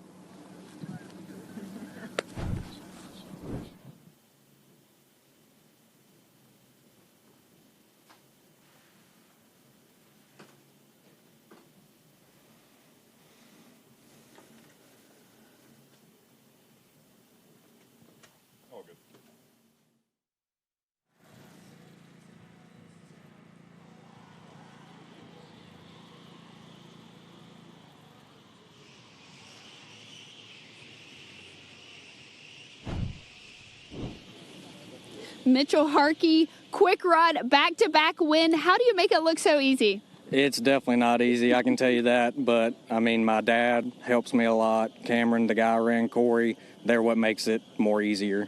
Walk me through that winning path. I mean, I didn't feel all that great on the tree, and it was trying to move around on me down there about the 1,000. And I was just trying to hang on to it, and I felt like I was a little bit ahead, and we just held on. You held on, and you're taking away another Ironman. Congratulations, Mitchell. Thank you. Thank you.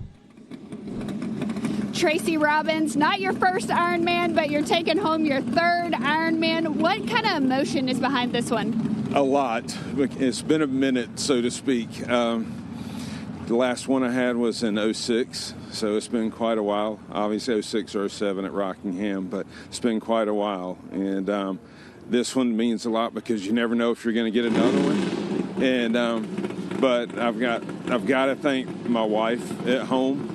She's celebrating my mother-in-law. They're having a birthday celebration tonight, and I'm missing it here. She's 92, so happy birthday, Manny. So anyway, but yeah, so it's real special. Is she going to get that trophy for a birthday gift since you missed, or are you keeping this one? I don't know about that. I may have to hang on to it, but anyway, but no, she means a lot to us, obviously. But this is wonderful. IHRA is wonderful. We appreciate everything Daryl Cuddle's doing for the sportsman racers. It's awesome. And but I also need to thank my son that's here helping me, Logan, and my kids at home, my daughter at home, the rest of our family, my grandchildren. They were watching. My 3-year-old grandson, this is the first time he's seen me race on live stream, so it was pretty cool. So anyway. That is awesome, and you should be proud of yourself. Now go celebrate that Ironman. We will. Thank you very much. Thank you. Congrats. Thank you.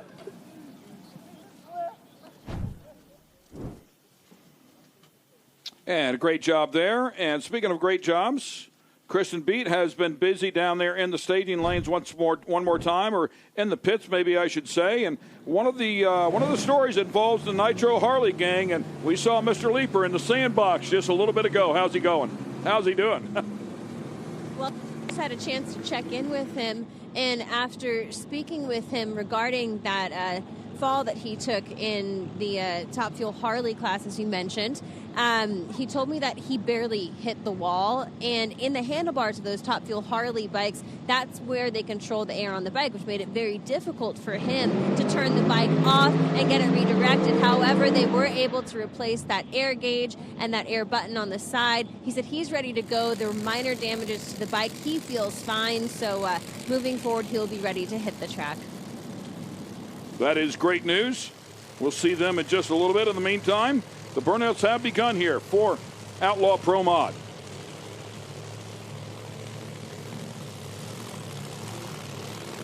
Bubba Stanton and Hank Stubs will square off here for this win. If Stubs can pull it off, he'd be the first repeat winner as he grabbed a win in West Salem. First repeat winner in this category, I should say. If it goes the other way for Stanton, he would be the 5th different winner in 5 races. It'll be a tall task for Stubs if the performances stay the way they've been going all day. 51 last round for Stanton, 57 for Stubs. Stubs needs 5, 6, 700s.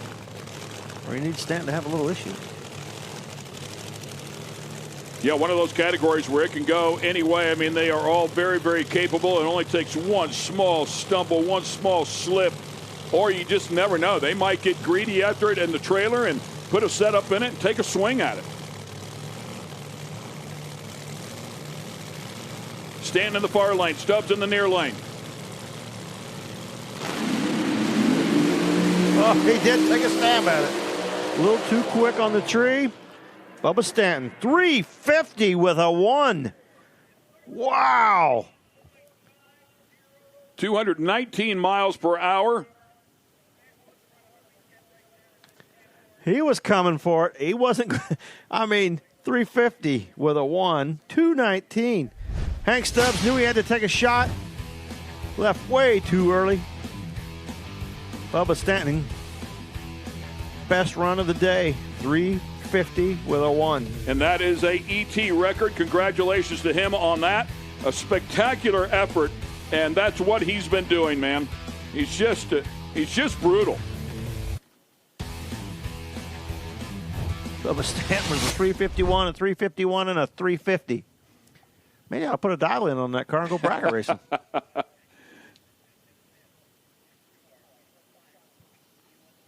What a great car he has. He is going to be brutal as they continue on here. Yeah, it's a new car, and he's saying that been using the races as testing, and man, he did a great job.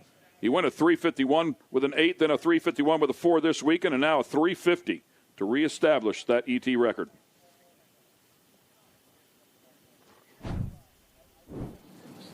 Rich Price, your first IHRA race, and you take home an Ironman. That's not easy to do in that Super Rod class. Just tell me how you got it done.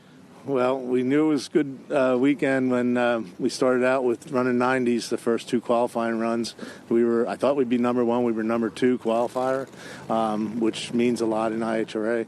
And we just kept performing as we went through. It's a lot of waiting around, but man, in the end, the light came on, and I am so happy to get my first Ironman, and I hope to get more because this is a cool organization, and it's really, I was told by a friend of mine that raced at Galat how great you treat everybody, so here I am because of that, and we're running quarter mile, which I love that, so it all came together, and man, it's unbelievable feeling, you know. Well, congratulations, Rich. I'll let you hold it. It's heavier than you think it is, isn't it? It's a beauty, baby. Thank you very much. I really like to, thank my wife and family. They're back home, but they've supported me. I've been doing this for over 35 years. I've got a few Wallies, not the big Wally, but I got the championship 2 years ago in Division I. So things have been rolling pretty good here in the last 10 years. I've been a 2-digit number on my card and once a 1-digit number in NHRA. But this is a great organization, and you'll see more of me for sure. And I want to thank my crew chief, Jerry Hoffner. And here we are in the final round. This is the Angry Farmer Small Tire 10.5 Brats category. Corey Reed lined up in the far lane. Jimmy Dale in the near lane. No time racing here. Can't tell you the times, but we can show you who the winner is. Corey Reed has been the man to beat. He's got some competition here, but he's going to handle it. And once again, turns on the win light, goes back to back here as we kick off the 2026 season. Great job by Corey Reed. Outstanding performance, dominating this class. 2 races in a row, going to the winner's circle. Jimmy Dale, new to this category this race, and gave him a good run for his money in the final. Right into the final round, yeah. I mean, stuck right with him. Really close early, and then Corey Reed starting to widen the margin towards the top end of the racetrack. Corey Reed having a good time. That car very fast, but very, very successful as well. Tuned by Jamie and Johnny Miller. The Red Hat Mafia, as they referred to from time to time. Hands down, one of the best tuners in door slammer racing. Former Pro Mod World Champ with Chris Thorne. Tunes Blevins as well as many others. So he knows how to get one done, and they've certainly proven that through the first couple of events. Still holds the outright door car speed record with the E-Canoe Racing Lexus at 278.79 in the quarter mile. So, yeah, no doubt, Jamie and Johnny Miller, very, very good at what they do. And Corey Reed certainly proved he can drive that thing, man. Absolutely. I think Corey's having a ball on that thing.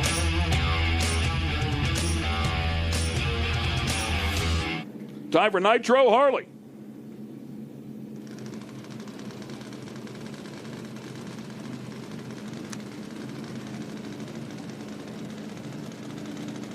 Reaper's bike's all cleaned up, all the gravel gone, all the dust off of it, new parts, and ready to roll for this final round against Mike Beland. We'll see how it goes. First final round for both of them. And we heard from Leaper earlier, said, I was watching it on TV, man. I just wanted to be part of this, and so happy to get a round win. He finds himself in the final round. We know Beland's been digging. He's been scrapping the latest and greatest parts on that bike as he was getting used to it. And that one has come to life here in the last couple of rounds. So he got fortunate enough to keep working at it here, surviving round after round, and pretty soon put one together. Went a 432.2, career best for him, 174, and then 418 on the other side, 173 for Leaper, and sent it off into the sandbox. Good race. Beland having to get out of the throttle, moved over towards the center line. Jason Leaper from the sand trap to the winner's circle. Clearly, they've got it fixed up. Congratulations to that team. First final for both. So the 24th different winner inside of the category is going to be Jason Leaper. And the parachute is out this time. That's a good sign right there. He won't have to use those boots again. I don't know if they've got another one in them. Good angle right here. You'll be able to see Mike Beland moving to the center line. That bike's still moving around like it did all weekend. He had to wagging his tail, but wagged it all the way to the winner's circle. We do think that Beland will leave here with the points lead, so he's on a good roll there as well. Let's go to the top. Bubba Stanton, what an impressive run, an ET record of 350 with the 1. You said you were trying to go 349 with the 9, but we'll have to wait until next time. How proud are you of that performance? Oh, I'm very happy with the car. The car has been flawless all weekend. It took us, this is the second race out with it, and it took me a little bit to get it worked out, but now that we got the car worked out, it just wants more. We're just going to keep getting after it. You just can't take chances in the finals. You got to do what you think you can do and get on the racetrack. I mean, we're here to win, not to set records. Well, I love that, Bubba Stanton. Go celebrate with your team. You got to take pictures in the winner's circle. Thank y'all. Thank you. We go now to Fuel Altereds.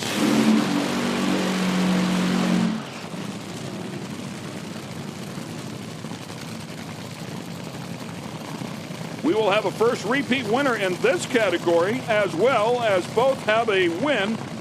Miller winning at Galat 2025, Hill winning at West Salem 2025. Both these cars pretty close last round. Miller 365, Hill 371. Hill had holes out like crazy all the way down. Miller had one out as well, but I think Hill had 2, maybe 3.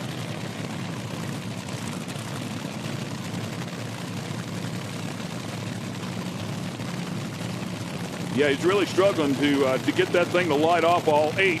If he can, it just might be a rocket ship.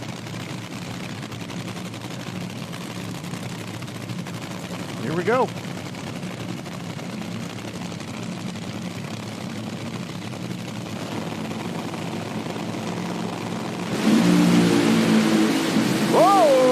Big moment there for Ryan Hill. It's going to go to the other side. Paul Miller's going to get the win here. Reaction time's almost identical. Puts an 83 on the board. But, man, oh, man, did Ryan Hill go for a ride. That thing started smoking the tires and came loose, made a right. And Ryan trying to get that win in the final round, and wow. Trying to figure out what that is. Yeah, Flashing. that's what I was thinking. Is that a fire? I mean, trying to put it together. Let's watch this one again. Woo! Did a pedal job and up on 2 wheels. And he got it to fire on 8. Yeah, look at it bouncing, and he got it to run on 8, and it lit the tires up. Looks like I need to put a hole out, get through that. Get a quick pedal, and man, skating around and up on 2 wheels. Paul Miller on the other side, 383, 207. So you think you want to drive a fuel altered? You better have some quick reactions. Your first 2-time winner? Congratulations. That's got to be lights up there. You can see him exactly. flashing. Yeah, that on one of the safety trucks, I think. Yep. So the Oliver and Miller car doing a great job. Congratulations to them. It's the Dash. The first repeat winner inside of the category since we brought it to the IHRA. It's a computer dash. They leave it on there, evidently. We always take that thing off because didn't want it to get damaged, but they left it on. That's making some nice light show down there. Watch this thing again. Spinning the tires. Oh, Miller having to pedal it as well, but his hooking back up. Going on down through there for the win. Corey Reed, you have continued to be consistent in that Bratz class, a back-to-back Ironman, and we have Disco Dean here, our Bratz ambassador. Sorry, this is Doug Foley. Our IHRA president, Disco Dean, couldn't be here. Congratulations. How are you able to go back-to-back in this class? It's a tough competition. Just letting that car do the work. Like I said last time, it's easy when the hot rod's fast, you know. You can relax, you can just try to drive and keep it straight in the groove, and which is hard in those little things, and everybody in this class will tell you those things get squirrely, especially when the power ramp comes in. It squats down and wants to make moves, so it's good though. And how crucial is it to have a team that you trust? Very crucial. They do a great job. I mean, we lost the map sensor blew off a couple times the last 2 passes, and I kind of got lucky that we were still hauling butt and able to get those wins because we probably should have changed the heads on that last one, stretching valves and whatnot, and we got lucky to even make it down that racetrack. So, well, you got lucky, and you're taking home another Ironman. Congratulations, Corey Reed. I think she just called the president of the IHRA Disco Dean. Good to see him having a little fun down there. Yeah, 100%. And I just called COO president, so yeah, it's great. Doug Foley Jr. is an awesome dude, man, and glad to have him up there as well, representing and handing the trophies out. And, of course, Kristen just really developing up there, doing a great job, showing some personality, having some fun with everybody. And we go into our top sportsman final here. How about that? 409 to a 409. It's going to be heads up, final round. I wish that was like stock where, they put in the same dial in. You can let them go to the stripe, but that is not the game here in Top Sportsman. They're going to have to drive the finish line. Can't imagine driving the finish line in a car this quick, but you're going to have to do it. Figure it out. Mike Alexander in the far lane and Bob Mandel in the near lane.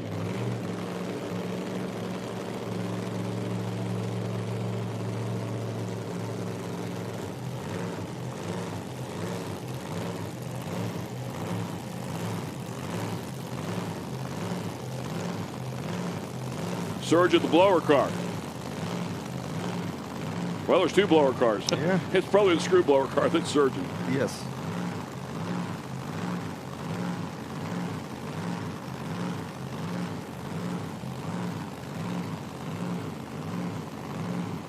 Wow, taking their time here.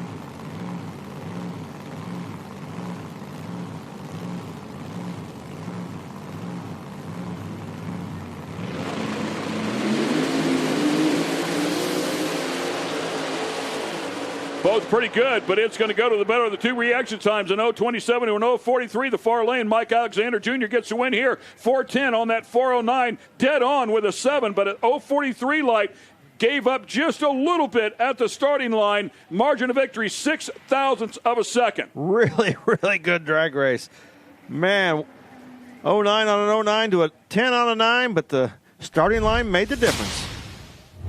1 1/8 inch at the stripe.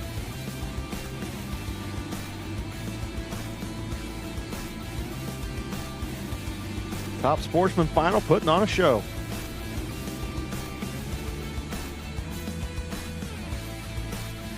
Corvette moving to the left just a bit, but straightened it out, took it to the finish line, grabbed the win. And the final round in Top Dragster. Dane Davies and Jessica Pritchette.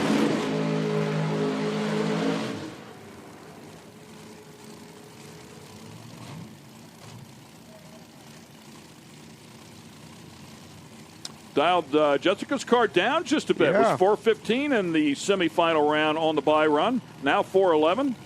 She went a 4:13, 2 under that 15 she was dialed, so giving her a little cushion here in the final round. And 4:05 in the other lane. Jessica will be living first and try to stay out ahead. Guessing the conditions are just a tick better than what she was, or what it was the last time she was out here. Her husband, Gary Pritchette, in the final round as well, already in his fire suit. Funny cars are sitting under the tower, so he's right behind them and up here helping his wife trying to get the win and see if they can double up.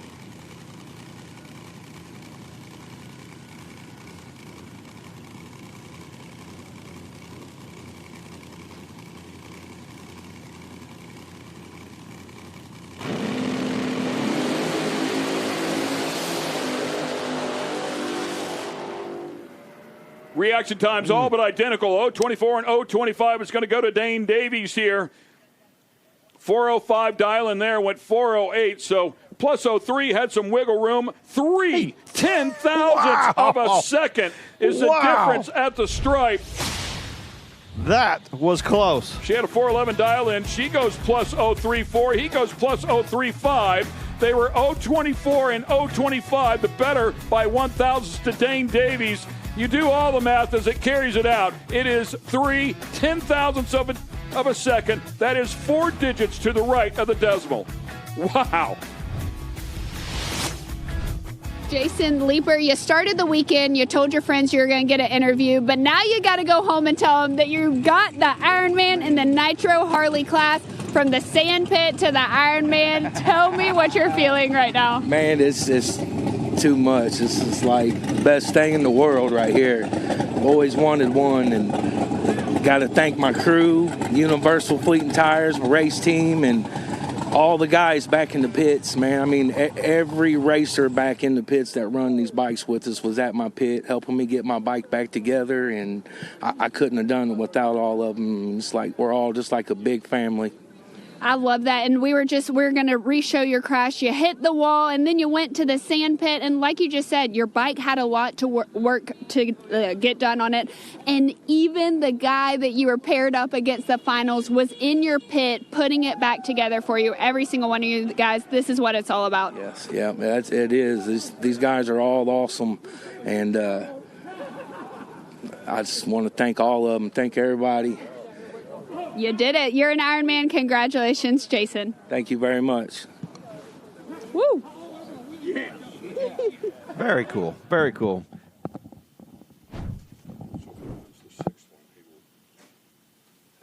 That is kind of the theme of the Nitro Harleys, is everybody banding together and out here trying to put on a show for the fans. And really cool that all of them, everybody came over and helped get him back up here to the final. They would have hated to see a single in the final round. So good job to everybody involved.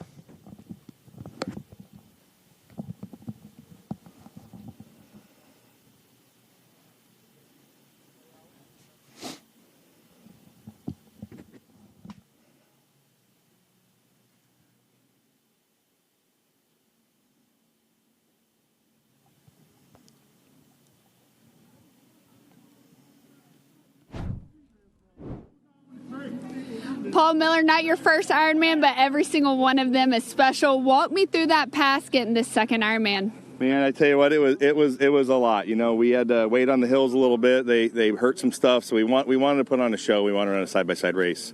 Car went out there 200 feet. It shook so bad, brought me flashbacks to North Carolina a few weeks ago, and I pedaled through it, and we got down through here, still in a 380, 200 mile an hour plus, and got another one.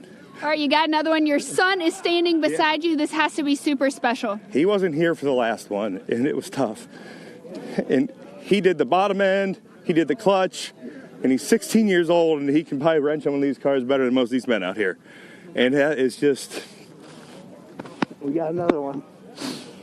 And I got a meal thanks to the Hill family. Yeah, the taco man gave me a taco. So I couldn't have asked to race a better competitor in the finals. And my whole team, from Russ Oliver, my cousin Josh, he's a glue. He keeps us all on track and really busts his butt day in and day out at the shop and our business. And it's amazing. So thank you to everyone, everybody at home. Love you, miss you. See you soon. Congratulations. That's Paul Miller, your top altered. Fuel altered F. That's really cool to see the family involved. Lots of families involved in drag racing, and great to see him get that win with his son here. And you never know, we might see him driving that fuel altered one of these days. Awesome. Where's our tacos at? We talked about Mexican, going to Mexican after this.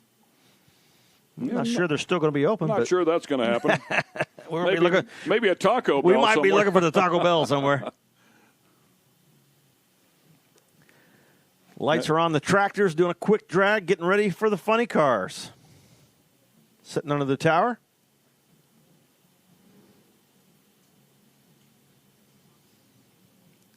A few more final rounds to go.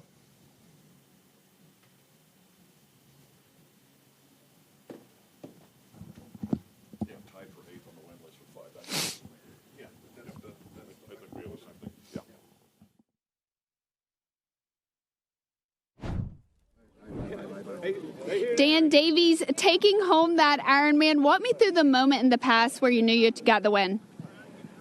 Oh, it was a long week coming here. We were a 10-hour drive, and we had some mechanical problems yesterday.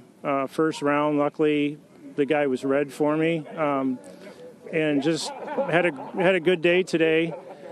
And I really want to say hi to my grandkids, Matthew, Michael, Miles, and Sylvia. What does this Ironman mean to you? Oh, this is cool. This is the first national event win I've ever had, and it's awesome. I mean, it was a great day. Well, congratulations, Dan. You got to go to the winner's circle and take some pictures. All right, for sure. Thank you. Thanks.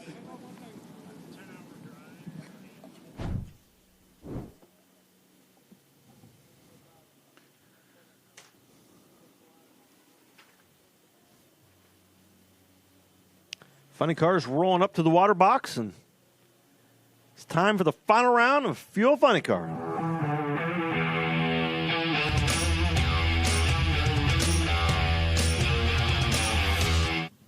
Should be a good time here. 1-1 versus each other in IHRA. Worsham won in San Antonio 2007. Creasy won this year at the season opener. Back-to-back finals, of course, for Dale Creasy. First time he's done that since 2007. He went on to win 3 in a row at Epping, Cayuga, and Milan.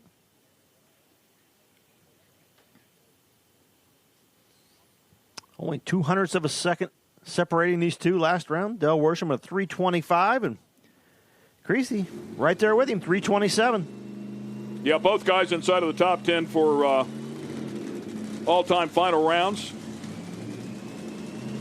Pretty cool. This is definitely a big one.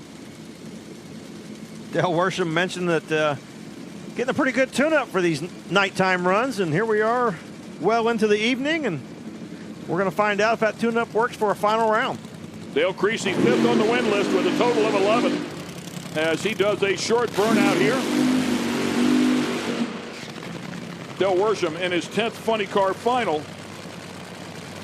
He is tied for 8th currently on the win list with a total of 5. He would take over 8th by himself if he can win this 6th one, and it would be the 6th final in the last 7 races. Creasy having a little trouble getting it in reverse. Crew guys were on their way out there, but he finally got it. Backing up now.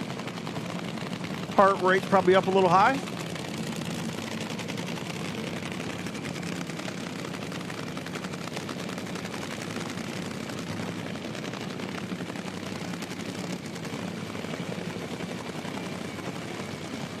How many final rounds you say Dell had? 10? Dell has 10. I think he's got 5 up here in the last, 11 months? Well, yeah. I mean, that's what you're talking about. Yeah. His 6th final in the last 7 races. Yeah. He's adding to that total pretty fast. He's trying to catch him here pretty quickly. Finals are nice. Wins are a whole lot better. 15 final rounds from Dale Creasy over there on the other side. Two-time IHRA champ. Of course, Dale Worsham, an IHRA champ as well. Lined up here in the near lane. Number 1 qualifier, Dale Worsham.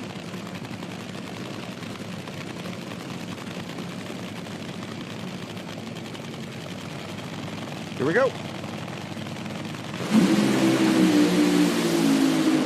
Candles lit on both sides, and how about that? Creasy comes out here and says, Dale Worsham, whatever, man. I'm going to go out here and throw one down, and that's exactly what he does. 319 for Creasy.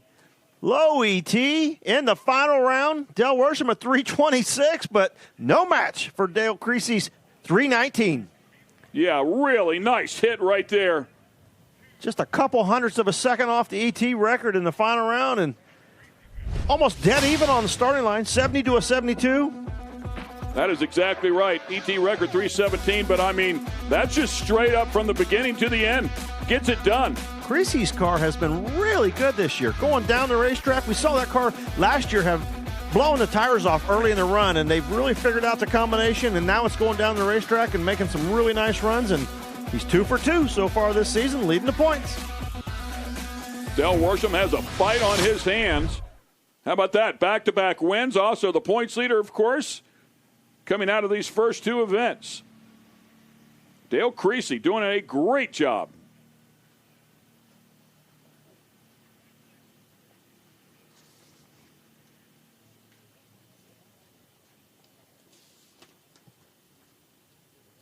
Really getting the combination figured out on that car.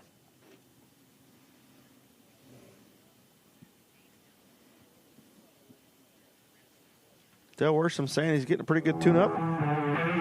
So is Dale Creasy. Yes, he is. We ain't just sitting around over here. Top Fuel, final round next.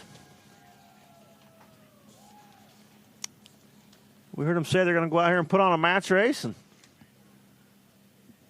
I don't know if they put a little extra fuel in the tank or what here. But might be a match race, but they're going to want to win it. Absolutely. Pritchett's really going to want to win it. Walk out of here with a nice points lead. You can see him making some changes to Gary's car right there. Last-minute changes. Reaching in and changing a few numbers. Ron Douglas making a few changes to that right before they start these. First and second of points as it works out here. We'll have a first repeat winner in 9 races. Second career for either driver here with the IHRA. Gave him the signal to fire up, and here we go. Scott Palmer with the PBR-sponsored machine, and it comes to life. United Garage Doors. They bring that one to life as well for Gary Pritchette.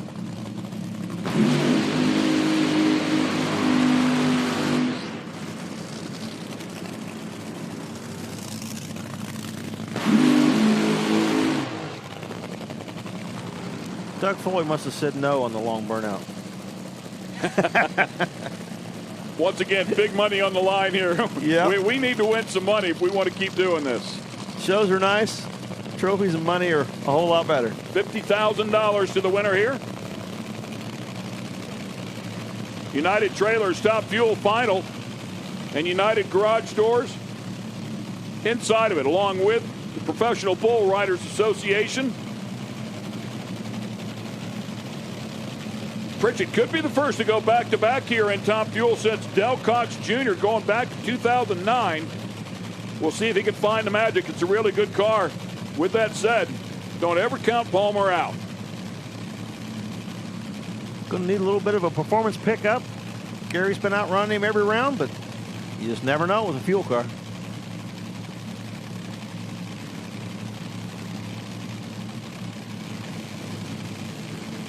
Top bulbs on. Here we go, the final. United Trailers Top Fuel. Reaction time. times very, very close to each other. It's going to go to Scott Palmer. 0.72 to an 0.62 for Pritchette, and he runs down there, puts a 3.07 on the board. You said he needed to find a little bit. He did find a little bit, 270 miles an hour. He found a little bit, and something happened to Gary Pritchett's car. He was ahead at 3:30, and the thing just shut off, and Scott Palmer was able to drive around. 60-foot times, almost identical. A little bit better for Pritchette, just by 5 thou.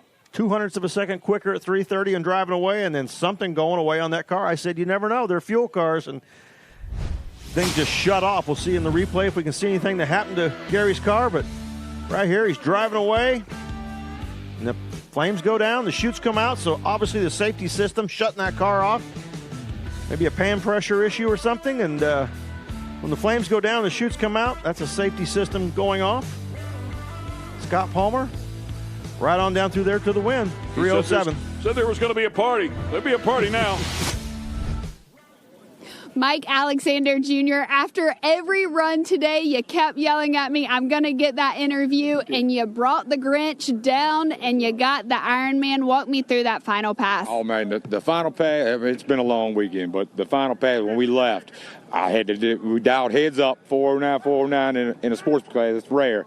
And when I left, I knew he was in trouble. When she hit high gear, he wasn't pulling on me none, and I was staying out front. I gave him a burp at the end, and he run dead on. I had him on the tree. But I've got a lot of sponsors that I want to thank, and just this weekend, how it started off, we broke during qualifying, exploded a converter. We spent all night. My old man, he had to go back into town, pick up a converter, came back at 3 o'clock in the morning. We finished up, went to first round with no clue what it was going to do, and I was 007 on the tree, dead on with a 0, and I knew we was on after that. So, but I got some people I'd like to thank. First off, God, is blessed. We're blessed to be here. My old man, Alexander Backhoe Service, our main sponsor. Walk and Tall Garage, Don Rudd and DR Transmissions. Dwayne Allen, tuning.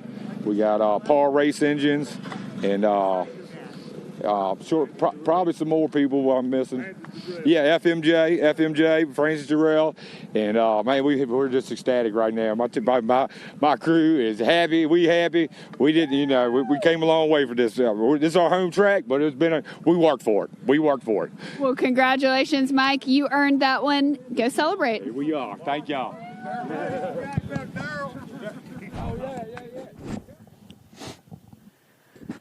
Man, he's excited. I love it. That's awesome. Knew he had him. Yeah. Knew it was over. Pro Modified field, or Pro Modified final coming up here. 21 cars qualifying for that one. Jason Harris and Tony Wilson will square off. Wilson's been hole-shotting them to death today. Driving his lights out. 008 light last round. 358 on the board. Harris has some horsepower, though. 356. 051 light. He's not far behind. I don't know if he can handle layup with a 008 light. I don't know if he can pull that one off again. But we'll see. I mean, it's the final round. You got to throw. You got to throw it at it. Pretty cool, though. Once again, Dave going to work here and came up with a pretty cool stat. Harris versus Wilson. Either will be the 8th first-time winner in a row. The 8th first-time winner in a row in this category. How cool is that?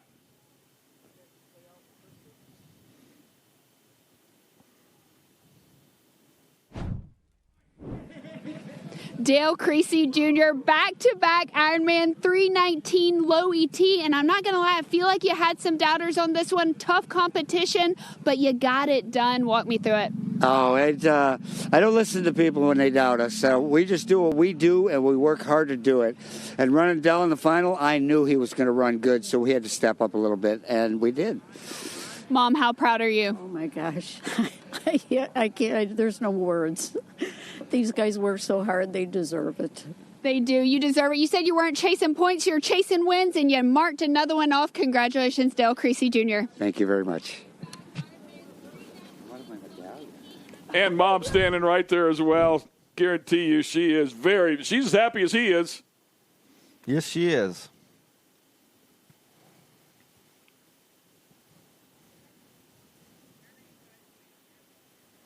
Water going down in the box. That's always a great sign. Yep. And let's go to Kristen Beat for a quick update. Yeah, thanks, Ken. In the incident involving Johnny Placino and Ensslin earlier in the day in the Mountain Motor Pro Stock class, in a display of true sportsmanship, Johnny Placino said, hey, after the rerun, give him as much time as he needs to rebuild that car because I want to be able to face my competitor at his best. And Ken, Tommy, you guys can probably elaborate further on that incident between Placino and Ensslin, but it is so cool for Placino to sit back and say, hey, give him as much time as he needs to rebuild that car. Yeah, thanks a lot, Kristen. Really appreciate that update. And, yeah, I would echo that. With almost any of the racers inside of that Mountain Motor Pro Stock category, they want to run those other competitors at their best. Yeah, and absolutely, you got to hand it to Jordan. He could have put his foot down and said, no, I'm not rerunning it. I won the race. He was timed out. You know, it doesn't matter. You know, it was a really unique situation with the staging beams not working. And I compare it to, like, if somebody takes the cones out and your time is disqualified. John Smith, for instance, this weekend. You know, it was too bad. You're not going to get another run. You just didn't get a time. Well, Jordan says, okay, we'll rerun it. Went out there and won the round anyway, and cool to see Placino give him a little extra time to put that thing back together and come up here for the final round because, let's face it, Johnny Placino's been sitting there for a long time. His car's ready to go, but I wanted to come out here and put on a good drag race, and Jordan's doing an awesome job, and just it's going to be a great race. It was quite the battle as we take a look at our pro-modified competitors. But I rolled in there. I don't care. I was here. Scott Palmer, you told me you had to find a little bit more. Where did you find it? Oh, man.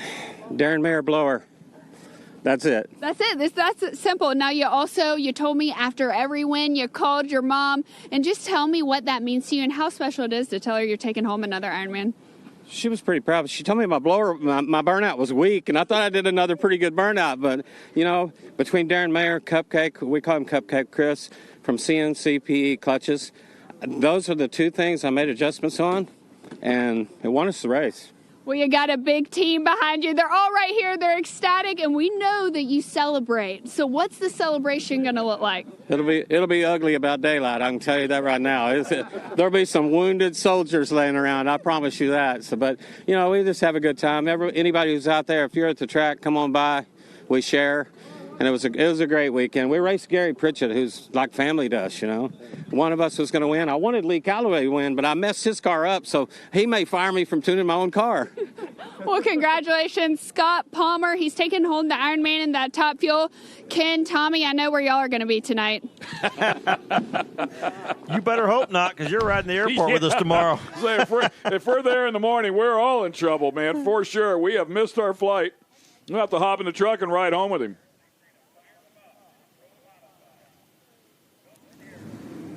And they fire him up.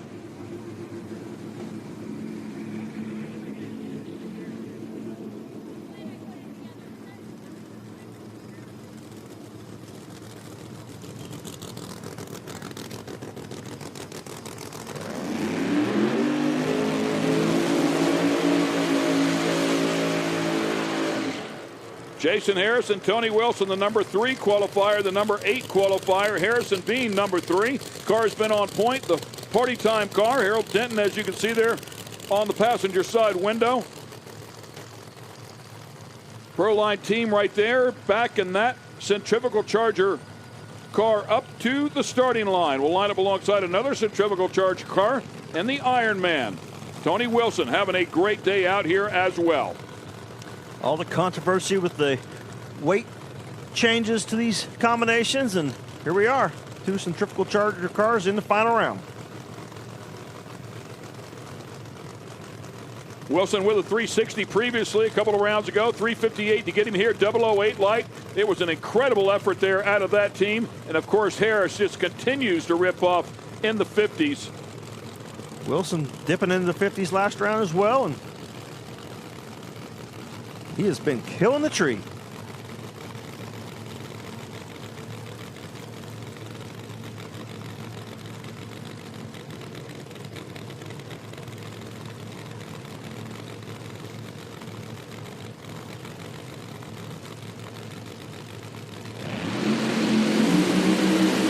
Final round. He in did it ProMod. again. Harris was dead late. Tony Wilson, 12 light, runs another 3:58 with a 6 and takes the win. Great job by him. The 8th different first-time winner in a row and becomes the 65th winner in the class of ProMod. That car ran well all weekend, but Tony Wilson won that drag race this weekend. He was driving his brains out. Great starting line reaction times all weekend long, and yesterday he said, we got us a race car again. I think we can win this race, and he was right. Saw a puff of smoke there right at the very end out of Harris's car. It's win a 66. Yeah, he's shutting it off early. I think he saw that big red car out there and knew he was in trouble and clicked her off. But, yeah, just unusually late on the starting line for Jason Harris. But great job, Tony Wilson and that team, taking home the Ironman. The Ironman taking home the Ironman.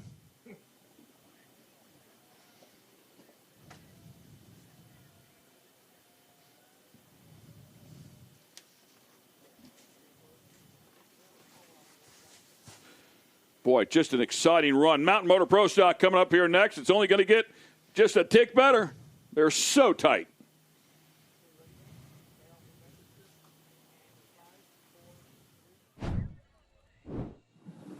Tony Wilson, the Ironman, is taking home the Ironman. Another first-time winner in this class. How does that sound? Oh, man, this is awesome. I can't thank Ed Burnley enough. And Jason, I don't know what happened to Jason, but Jason has gave us a heck of a car, and I can't thank him enough. My dad, like I said, Ed, Mr. Ed, for giving me this ride. This is awesome. So we're very stoked. And I don't know if it's happened yet or not since the rejuvenation of IHRA, but, you know, we won Pro Nitrous last year, too. So I've got 2 Ironmans, 2 different classes, and glad to be taking this back to probably going to go to Pasadena, Maryland, but we're going to get one to go to Kannapolis, too. Well, how about that? Now, you've been consistent all weekend. What is it? Is it the team? Is it the car? Is it the driver? I think it's a lot of trust in Jason. It's a lot of trust in my dad and the guys we got working on the car. I don't have to do a whole lot, really. I mean, just help them maintenance during the rounds, but I really get to focus on driving this race car, and that was my deal with Ed. I didn't want to tune. I wanted Jason. Jason, get in here. I wanted Jason for that because I wanted to be able to have the opportunity to just drive a race car, and so this is for Mr. Ed. All right, let's just talk about this for real. Your competition is tuning your car. How much trust do you have to have in him as a tuner?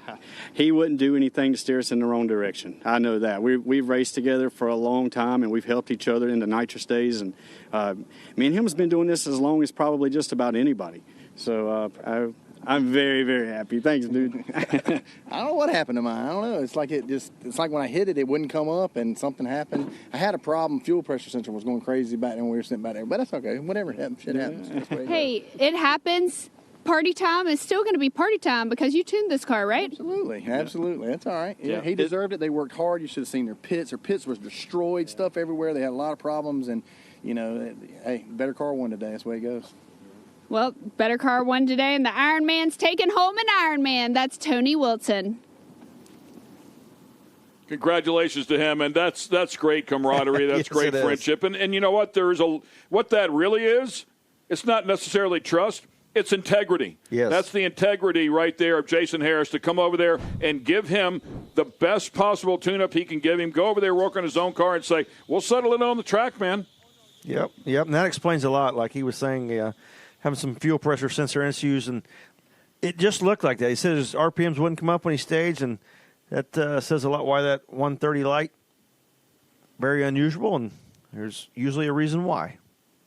Tony Wilson, he was on the tree all day, just mowing it down. Harris is tuning that car pretty good. Cool to see that family having a good day. Didn't he say his nephew won Junior Dragster today as well? Yeah, he did. Yeah. Have to compare trophies when they get home.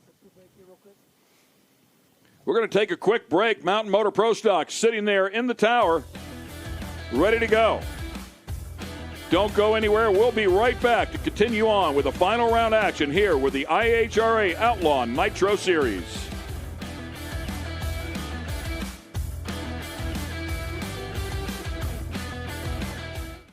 The IHRA Outlaw Nitro Series is making a debut at Capital City Motorsports Park in Montgomery, Alabama, May 7th through 9th. Don't miss Top Fuel, Alcohol, Mountain Motor Pro Stock, Pro Mod, and much more outlaw drag racing all weekend with fun for the whole family.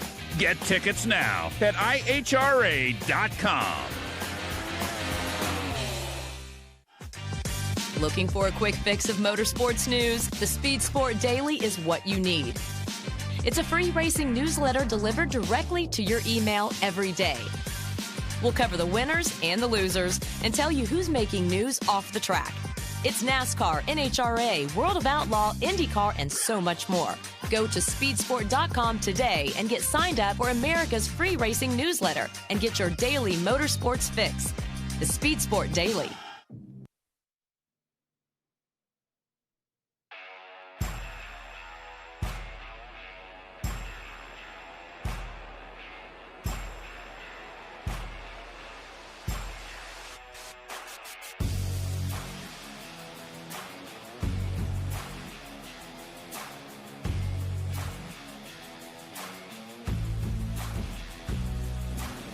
Welcome back to the IHRA Outlaw Nitro Series. Time for the final round, final pair of cars here at the second event of the 2026 season. And it will be the same two cars that we kicked the 2026 season off with in Galat in the final round here in Mountain Motor Pro Stock.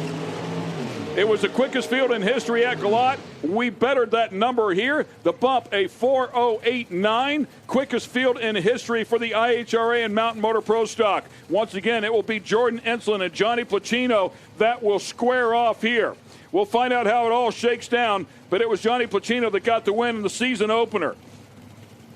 Would be the 78th different winner and third final in a row, fourth in the last 5 races for Ensslin if he can pull this one off.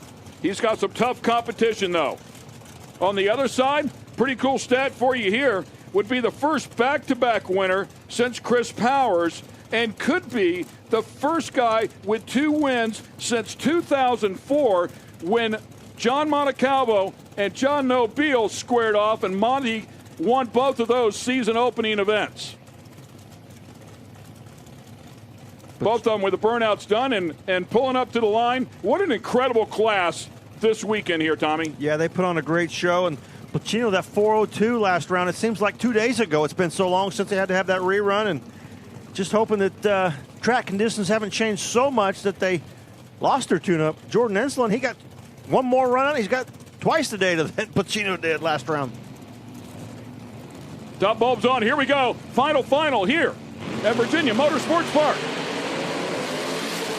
Reaction time very close for both. Door handle to the door handle, and it's going to go to Johnny Placino. Is he going to get that back-to-back win? Yes. How about that? Incredible effort right there. Look at those numbers, 4:014 to a 4:032. 0:15 light for Jordan, 0:22 for Placino. That's what we were expecting. Really, really tight, close drag race. And Johnny Placino leading the points 2 in a row. And how about that? Both ends of the record will fall as well. 4:014. He takes it away. It was previously a 4:019 for Matty G at 180.02. He goes 180.21. Johnny Placino cleaning up here in the final round. Great drag race. Mountain Motor Pro Stock have put on a show at both events this year, and I think we're just getting started. 11 thousandths of a second. The better of the two reaction times going to Ensslin with that 0:15 light to an 0:22. Gave him a little nudge by 7 thousandths, and oh boy, was it on then. You know Jordan's going, what's a guy got to do here? Oh, so close. What a great category. Johnny Placino, not only did you win, you broke the ET record and the mile per hour record. You told me you were going to win. You were confident the whole time, and y'all just put on a battle. How you feeling right now? Listen, a lot of respect for this team. It's going to be a battle all year long. My team, Ross Environmental Services, first of all, amazing partner to have with us, but the people that are here, turning wrenches, driving a truck to the track, my dad for putting this team together. Everybody works their heart out. It's just like this team. Everybody does it because they love it, and that's why these two teams are in the final round. And, hey, we did it in style. I think he was pretty good in the bulb there. I saw a lot of purple, but it's all right. We set the record, ET record, speed record, and we got that thing. It's pretty beautiful. Now, after the semis, what did you went back to the pits. Did you say it has more in it? Let's try it. Oh, man, we talked about it way too long because they were up there running it again. So we talked about it way too long and second guessed and third guessed and fourth guessed. But it worked out. IHRA, thank you for having us out here. We're having a blast. Mountain Motor Pro Stock's putting on a hell of a show, and I'm just super excited to continue this season. Yeah, you want it, don't you? Go ahead and grab it. Congratulations, Johnny. They are putting on a show. They are definitely putting on a show. Yeah, that entire category, and boy, to come out there and do what they do just consistently, lap after lap, and they get as soon as the conditions get here, they are getting everything out of it that they can get out of it. It's incredible. Yeah, when you think they should step up, they step up. That's exactly right.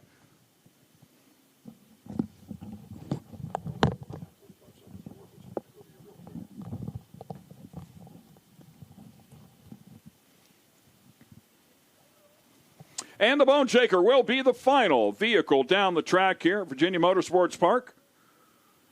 Burner pops about to begin. Flames out of the stacks. Will not compare to the massive flame out of the back of that thing.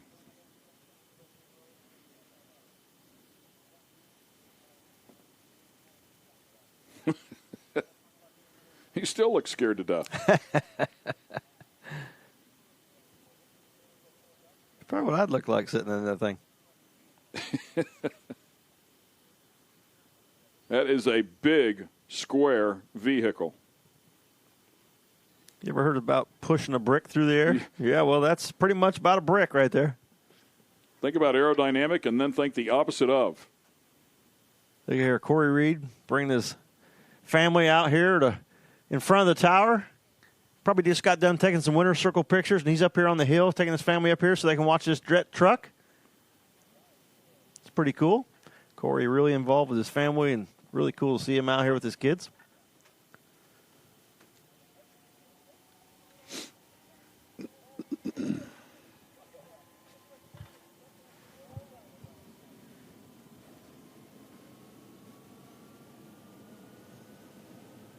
See a little bit of flame coming out of the back of that truck and spinning her over, and here we go.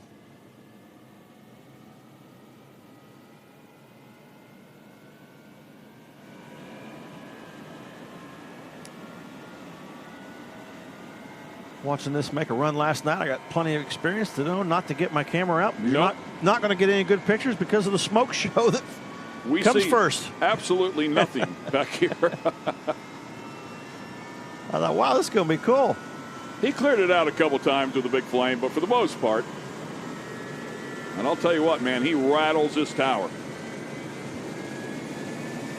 think it might be a good thing that we saw all the improvements they made on this racetrack, and one of them was a bunch of new windows in the tower, and I'm thinking that might be a good idea.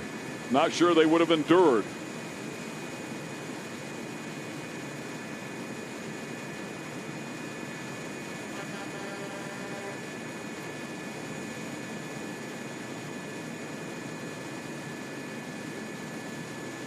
Tow vehicle truck's pretty fast as well. That thing's getting it down the track pretty good. Oh, look at the stuff flying. Here it comes.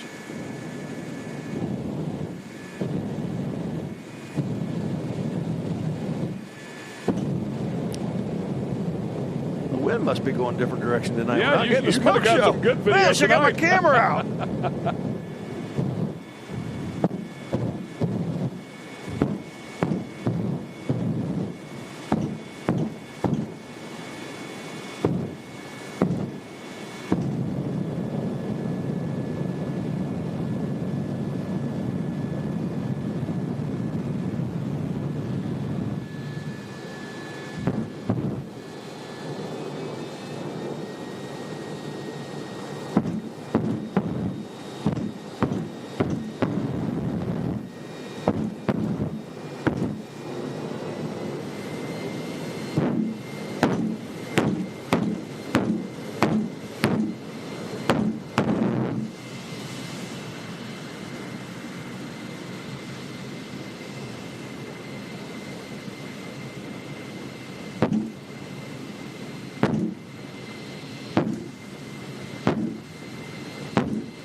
And the Bone Shaker puts on a great show for him as he sails it down Virginia Motorsports Park, throws the chutes out, and does everything he can do to get that big beast slowed back down.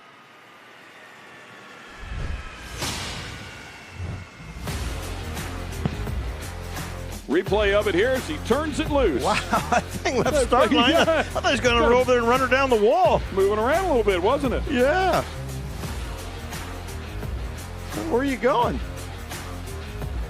We've seen a Harley in the wall today. We don't need a truck, too. No. Oh, there we go. Over here. Massive. Yeah. Great angle, that. There she comes trucking on down through there. Navigator not doing a good job.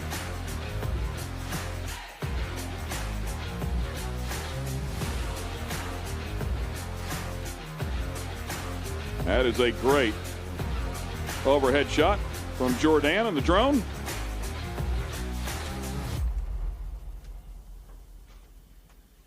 Yeah, he headed off to the left, man. He definitely was aimed towards the wall. Yeah, I was like, where are you going?